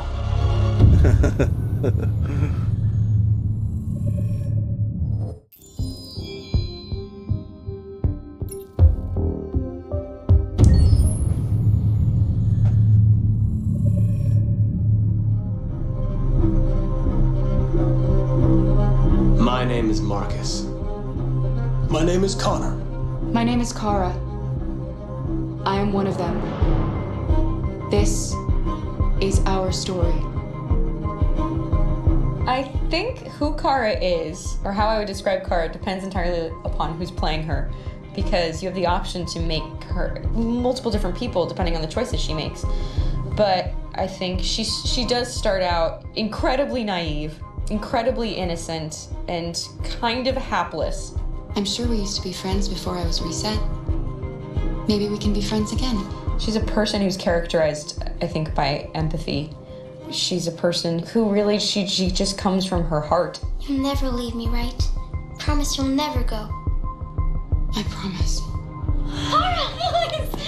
Are you okay? Are you hurt? Wait a minute, leave her alone! Leave her alone! The really beautiful thing that I've had the gift to be able to do is to essentially build a person from the ground up, because that's what she's doing throughout the game. And with every experience she has and every person she meets, she's building, first emotions and then the sense of judgment. And it's sort of an exploration of what it is to be a human. Don't worry. Luther and I will be right here.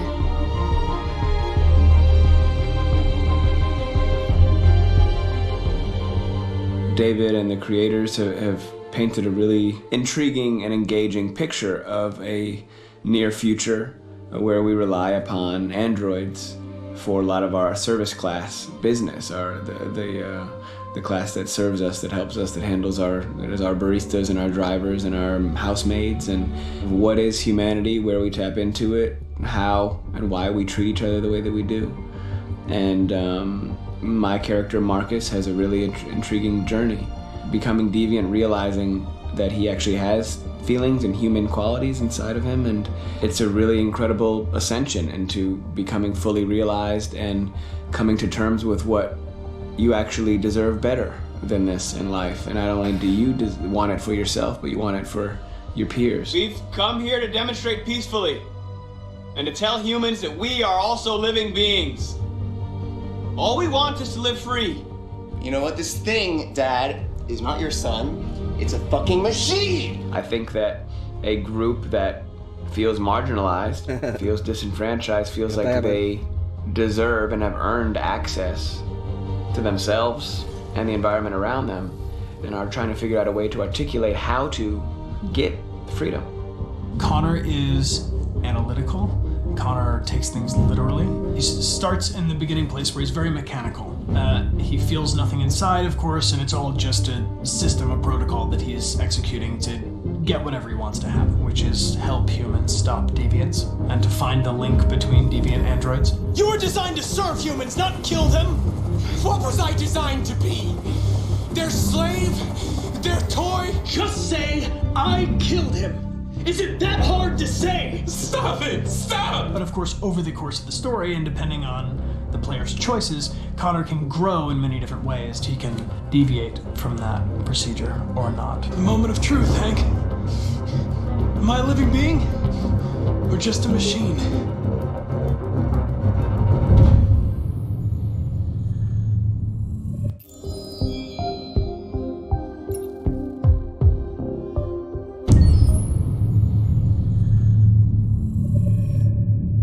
Game after game, we try to challenge ourselves. For Detroit, we wanted to, first of all, to write a story that would be incredibly bending, which means the most non-linear story that we've ever created. And we wanted really the player to have the possibility to change the story, change his own journey. When you're writing at Quantic, you're writing for an interactive medium. When you're working in television, you'll put a character in a difficult situation, and you as a writing team will argue about what would that character do. but ultimately you have to decide what happens and you just show the audience. What's interesting about interactive drama is you bring the player into that conversation, and it changes your job slightly as a writer, because your job is to provide a narrative context in which the player can write his own story. You're giving him this kind of narrative Lego that he's going to snap together into his own shape. You also have the ability to make your audience attach themselves to your characters, because the audience is in some sense responsible for what happens to the characters. It's just a few cans. Come on, let's go. We have some cash now. You used me to steal that money. How could you do that? I trusted you. What is a bit specific about this scripts is how large they are. If you take a film script, they are about 100 pages. But here we have to deal with a script that is between 4,000 and 5,000 pages. Everything becomes bigger because we don't just tell one story, but we tell all the possible stories that can be told within this narrative space. On Act 3, our final act, we have around 1,000 different scenarios. And every one of those scenarios has to be as interesting, as passionate, as strong, and as emotional for the player. We want every action that the player does, every interaction that is available to serve in telling the story, and help the player understand who his character is, and build that character moment to moment.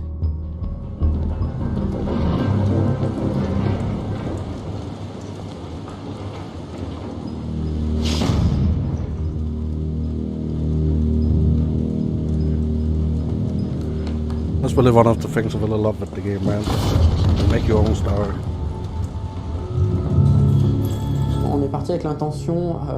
We started with the intention pretty early on that we would never lie to the player.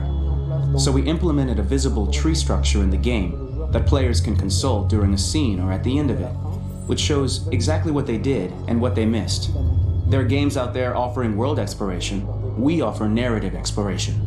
You know, keeping control of such a wide and large story is a huge challenge. So same thing when you shoot with actors, because you will need to shoot many different versions of each dialogue, of each scene. For actors, it's a huge challenge. Because of the style of the game, you have so many different ways that the character can go. Every decision, it's what I call kind of choose your own adventure. Like every decision that the player makes, it's going to open up 40 more pages of material and experience that ties in, which means as a performer, you have to try to continue to make things feel real that the player might not ever see, but also that in performance, it's not always connected to a previous act. It's grueling, it's hard work, but it's a great team and I enjoy doing it. I was really frustrated. I was until I got to this point where I kind of was able to step outside of my own experience and even in a lot of ways my own process, and be able to step outside of that and okay, this is something new, what do you need? How do I meet you there? How do I give you what you need and still feel like I'm doing what's right? And once I did that, then all of a sudden it got really fun. It was much freer, and having to approach it in a new way and think about the player and think about how it serves them and what I'm doing for them or what I'm letting them into. It's really, I think, helped me grow in general. Remember, there's nothing on the left, that's all, so it's probably all there. And then make her come first, close, but I think you would go first to check that it's safe. Okay, sure.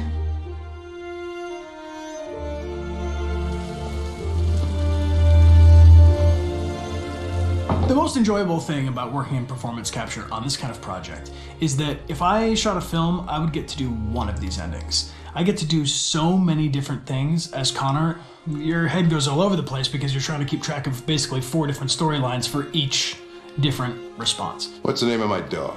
Buddy? Scout. I think it's Jack. I can't remember. So I worked with physicality a lot because it was a good way to anchor myself in these different rings of the tree as the story grows out. I know where that is physically in my body, and then I can switch more continually on set, and it'll be entirely up to the player to determine what order those things come out and what they look like from a distance. Like if you're playing through it, the culmination of all of that will be their version of Connor. I'm faster than you, and I don't feel pain. You don't stand a chance against me. Listen, asshole. If it was up to me, I'd throw the lot of you in a dumpster and light a match to it. Tourner les scènes d'action à... Shooting action scenes at Quantic Dream is a real challenge, because these are scenes where the storytelling has to continue. It's not an action scene just to have a dose of adrenaline. The stunts have huge consequences on the rest of the story. It's really a moment where we implicate the player and tell him that the choices he makes during an action scene will have a direct impact on the evolution of his story.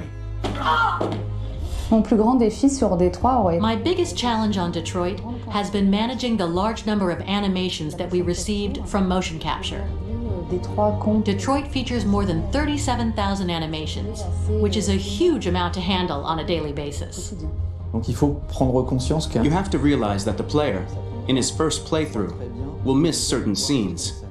This also means that we had to think of, conceive, and produce all the potential story paths. The characters' costumes, the places, day or night, the weather. Did the character get shot in the shoulder? Did he get injured? All this consistency forced us to produce a lot of graphic assets in order to, quite simply, allow the player to have true continuity throughout the story. Honestly, we were even surprised by the challenges that come with such a big tree structure. And we did our best to guarantee quality across all the game and make sure that whatever path you choose within this narrative space, you will have an equally good experience. That's freaking crazy, man.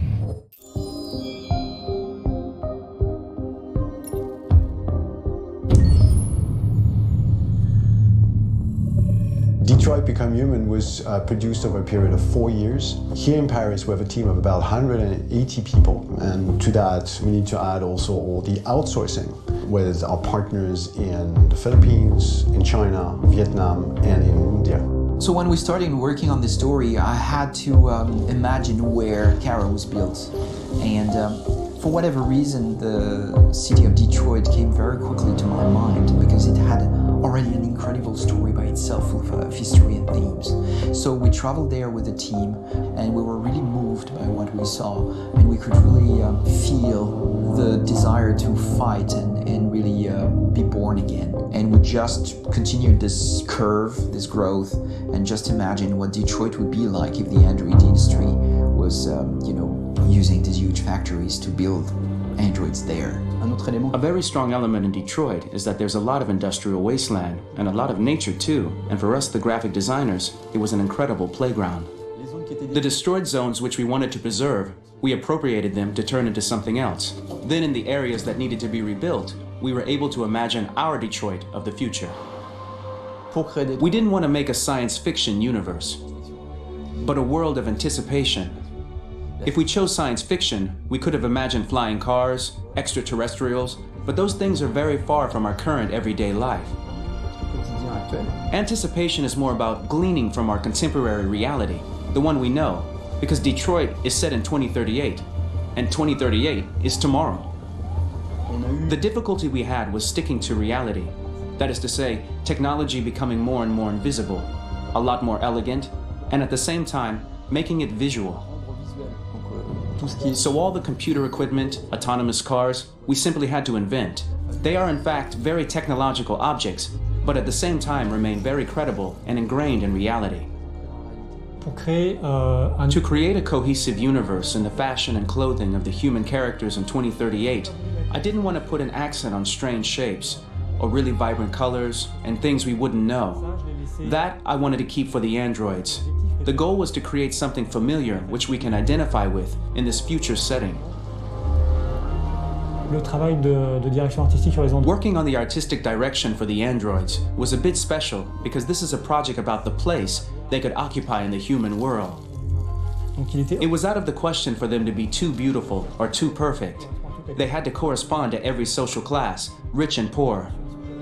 Inspired by everyday utilitarian clothes, I brought a modern touch by adding dynamic display surfaces, the armband we can see on the side, the triangle on the front and back, an LED.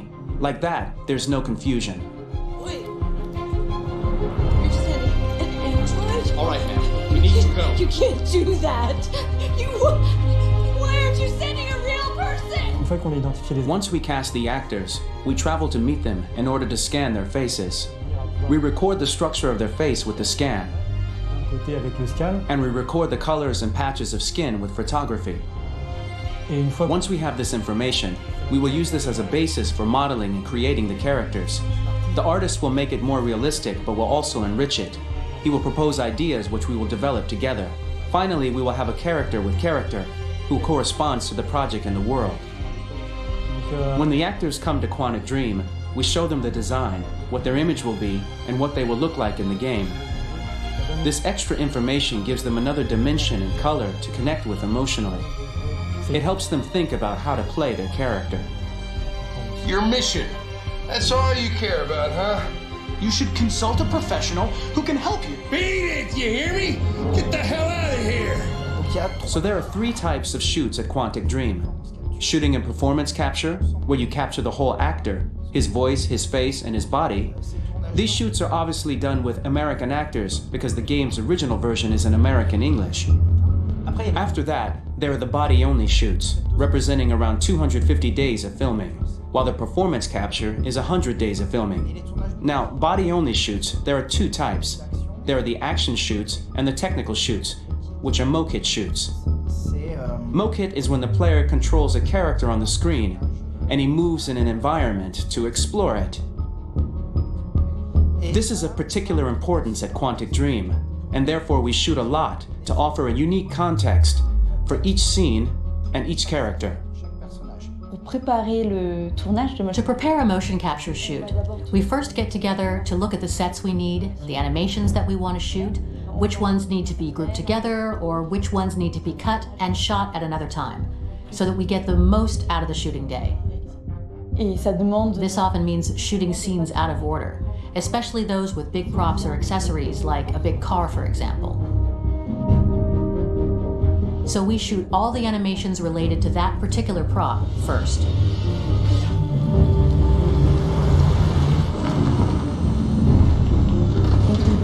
The biggest challenge for the mocap team was shooting a Spider-Man mokit. We had to build a wall and attach an actor to a harness with cables so we could pull him up and render him climbing.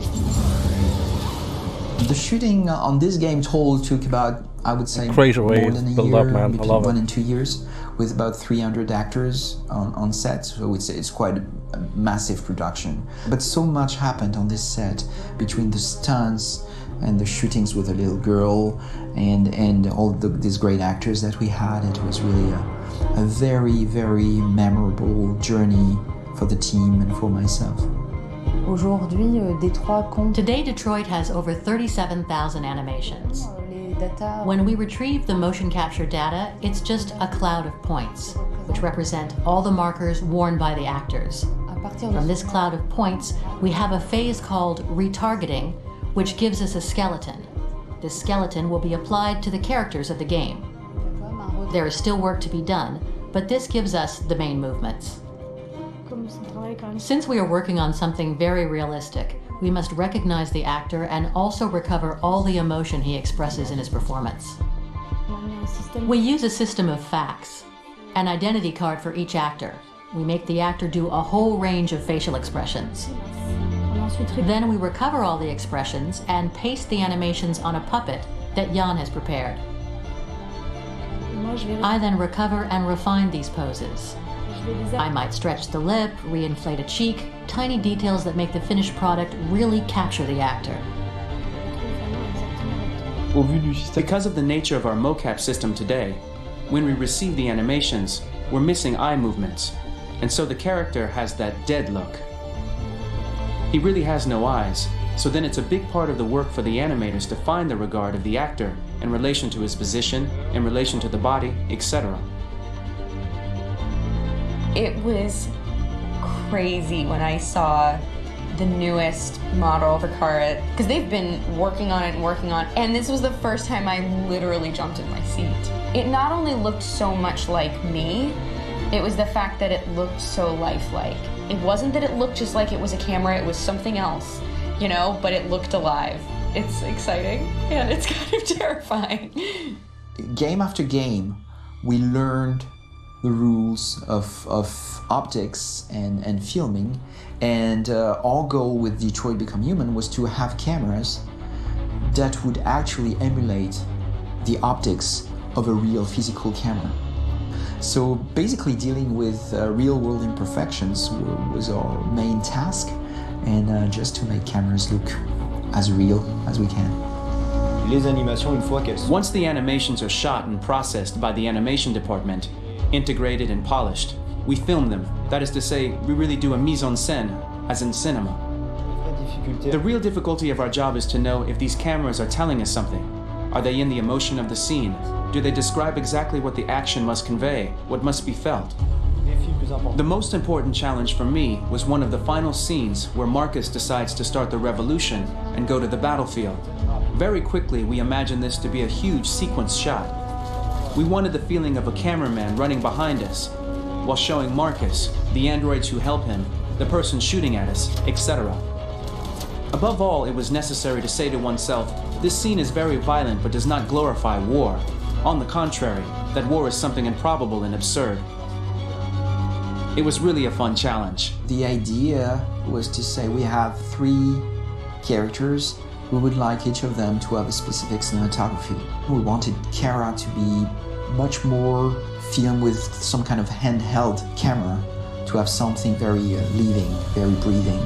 For Connor, we wanted something very cold and very perfect. And for Marcus, we wanted something epic and spectacular. So it was about the filming, but it was also about the photography. So we worked with a director of photography to give each character a different lighting, different key colors. Each of them would have their own worlds. And finally, we worked with the composers, so they would create a specific sound for each character, so each would have his own world and his own style. Amazing.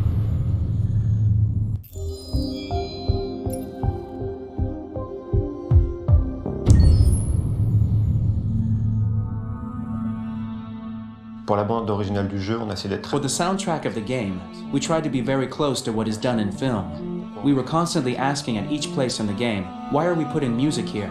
What is it going to say? So we focused the music on bringing emotion, which is interactive, and supports the character's arc. I'm sorry, honey. I'm sorry. I'm sorry.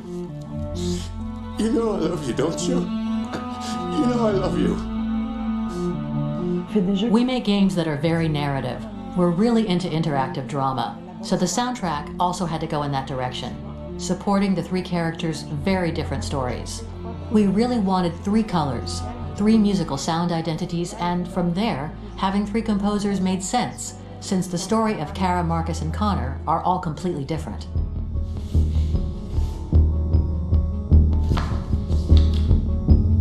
You recognize him? It's Carlos Ortiz. For Connor, we wanted a soundtrack that could be very cold and very mechanical, very machine-esque somehow. For Kara, we wanted a soundtrack that would be very moving and emotional. It was about the quest for identity, but it was also a journey about love and empathy. And for Marcus, we wanted something epic, something that would really represent the grand aspect of his quest. And we were very fortunate to find 3 incredibly talented composers, and working with them has been a dream, honestly.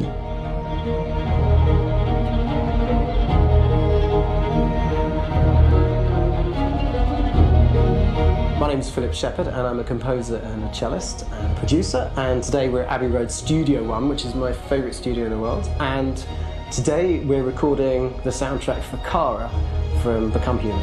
I actually never figured all that every character had their own little soundtrack.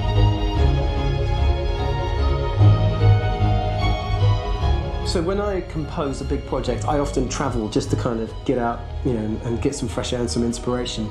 And I go hiking and traveling in Montana a lot. I had a log fire in the room that I was staying in, and the flames were kind of making absolutely direct music, and it became the basis for Kara's theme, and it sounds something like this.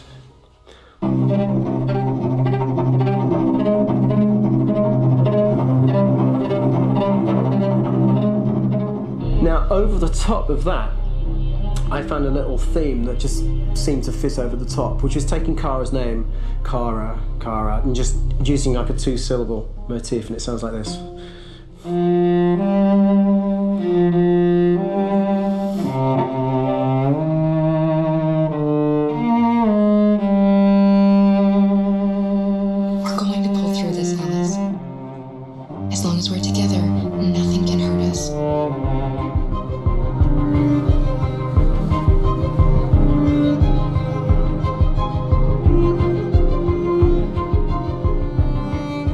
time that's fitting over it.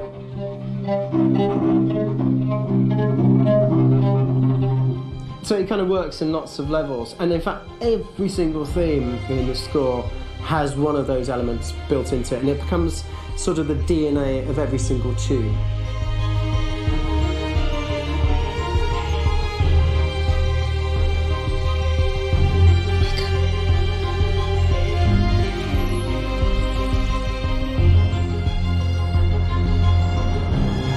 For me, writing this theme for Kara, I actually had to tap into what it feels like to be a father to daughters.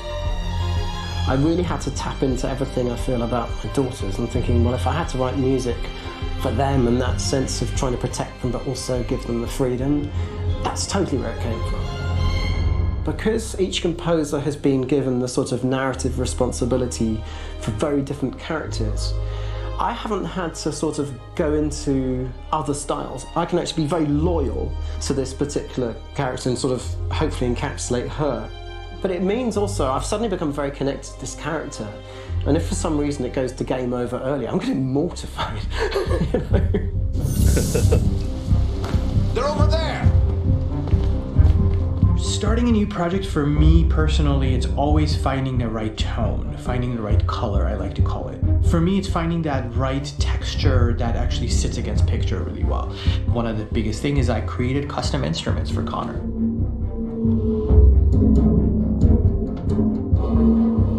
I pulled out all my vintage synthesizers to be able to capture this robotic person, if you will. My approach to all of these custom instruments is that I hear the sound in my head. And either I could just come into the piano and just be like, all right, so I'm gonna just get on the computer and just create it. I rather be able to play these instruments physically. Oh, that's nice. You can do that.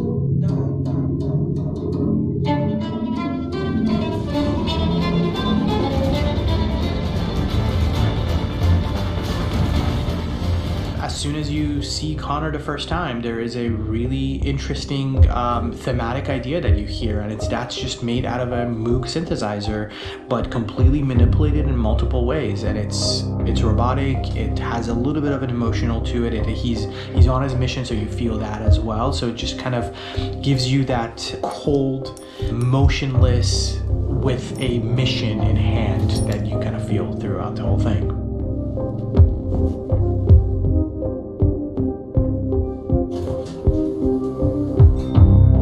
Because the music evolved, one of the things that I was very weary and I was very kind of focused on was the way that the music has to evolve.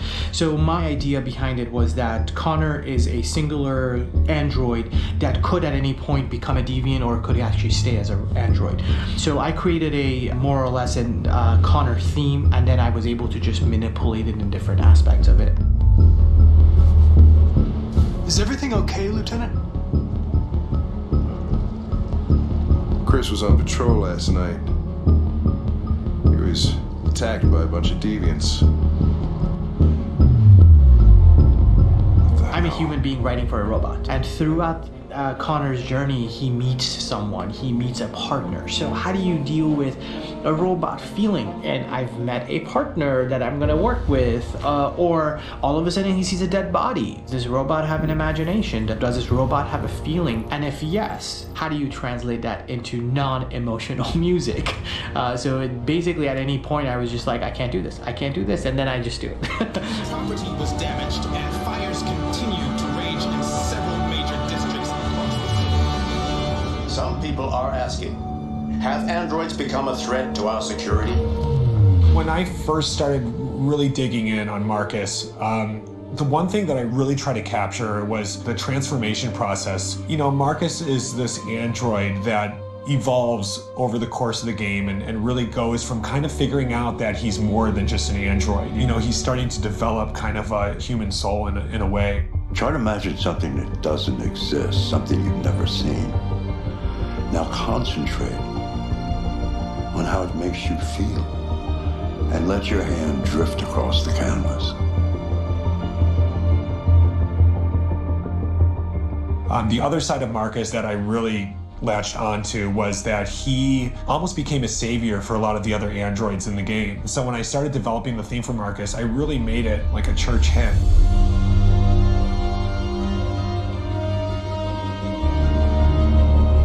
I wanted to be very simple. I wanted to make it a chordal melody. I really wanted to make it almost like a Bach hymn. The tough thing with that is it had to be recognizable.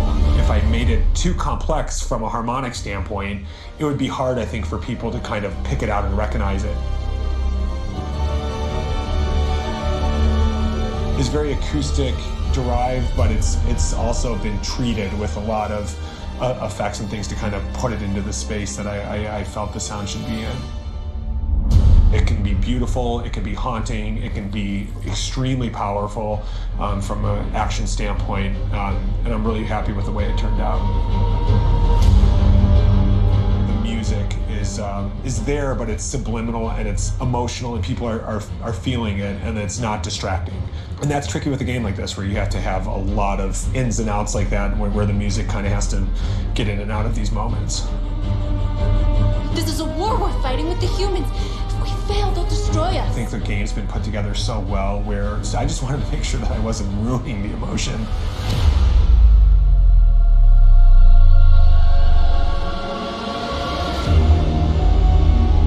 I gotta be honest, when we first started on this path, I said, oh man, this could be pretty messy, you know? I mean, it could feel disconnected, but I mean, it's amazing how they really guided us and got us to really kind of all be in the same world, but at the same time feeling completely different. So it's really gonna stand out and kind of be one of those games where people are really gonna notice the music and kind of how it was crafted, and, you know, and all the hard work that went into being able to pull it off in a graceful way.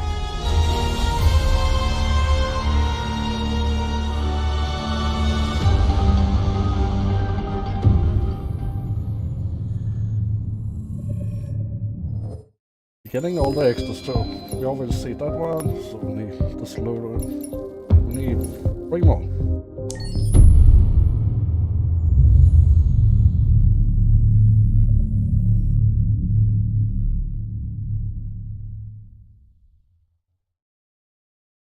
Hello there. A big gentle giant. Hold on, just a little while longer. Hold on, just a little while longer. Hold on, just a little while longer. Everything will be alright. Everything will be alright. Fight on. But at least we got a double ending, so that's nice. Longer. Fight on. Just a little while longer. Fight on. Just a little while longer. Everything will be alright. Everything will be alright. We will sing on just a little while longer. Sing on just a little while longer. Sing on just a little while longer. Everything will be alright.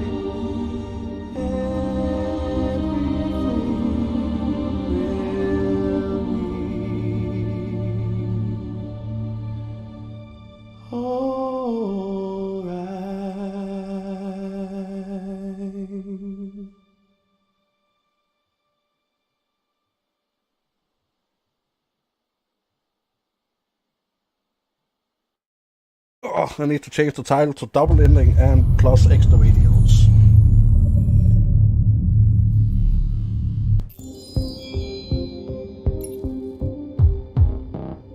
Sluggo, you crazy sucker.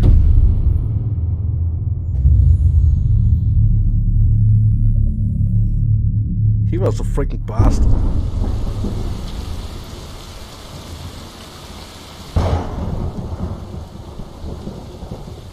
Powerhouse. Rock-a-bye baby in the treetop.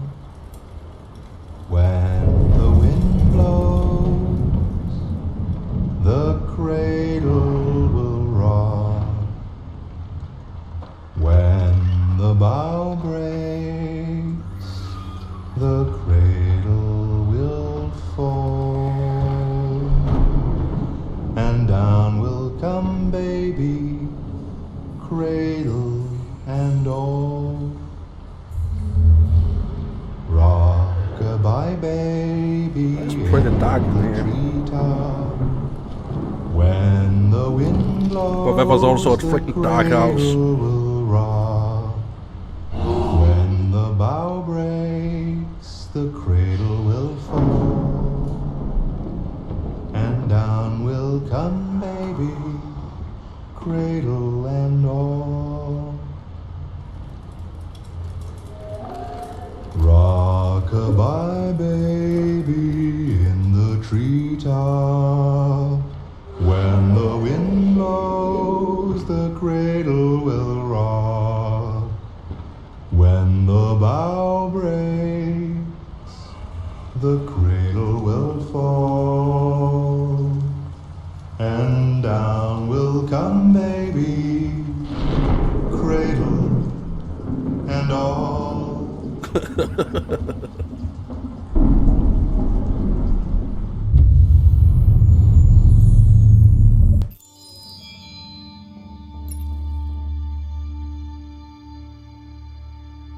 But that was the man that made the first Android that got legal to selling.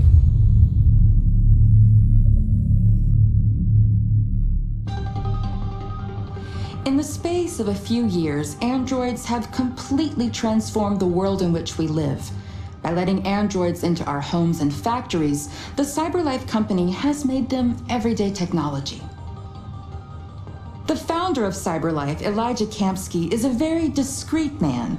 Despite being the CEO of the highest valued company in the world and being voted Man of the Year by Century Magazine, he remains a mystery for most people.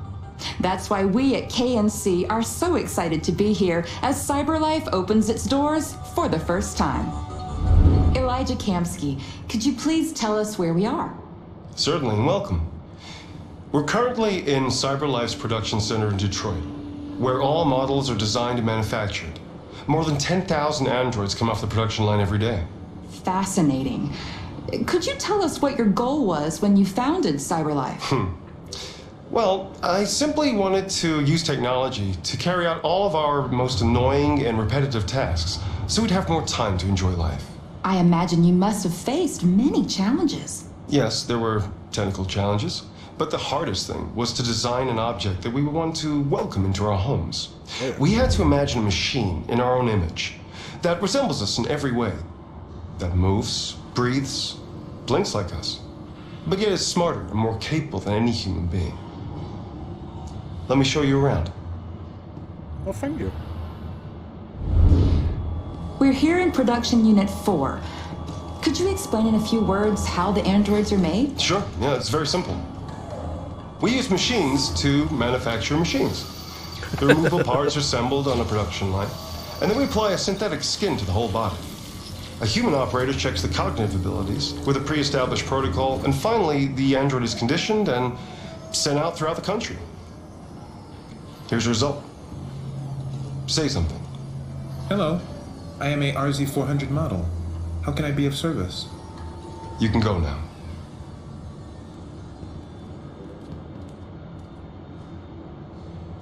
Our androids are already replacing humans in many fields. For example, they represent more than 80% of all university professors and 63% of all medical staff.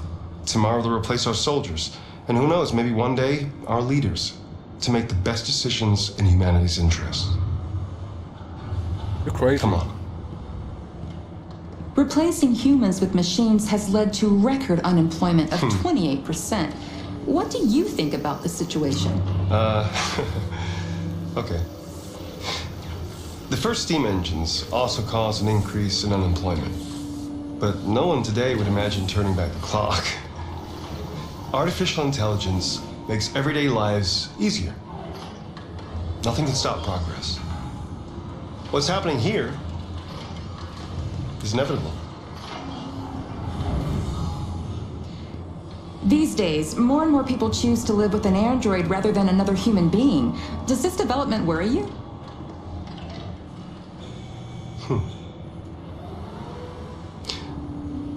Everything's much easier with an android.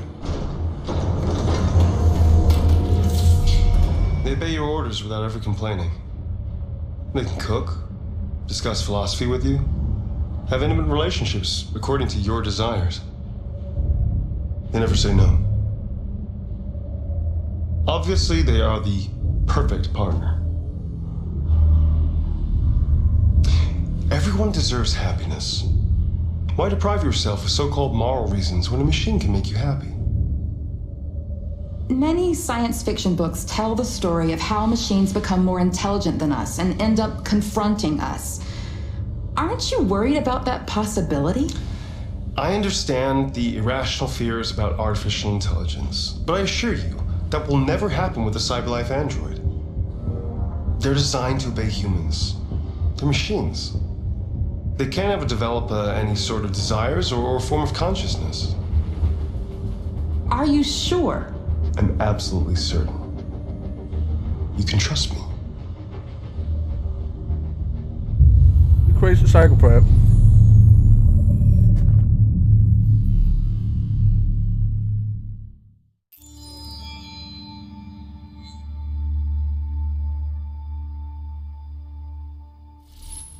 Yeah, guys and ladies, that was the full story, man, from Detroit Become Human with a little bit extra. I'll say thank you for watching, everyone. I hope you really enjoyed what you saw. And if you did, man, smash that like button and hit the subscribe button if you're new on the channel. So we'll think over what kind of game we're going to play next time.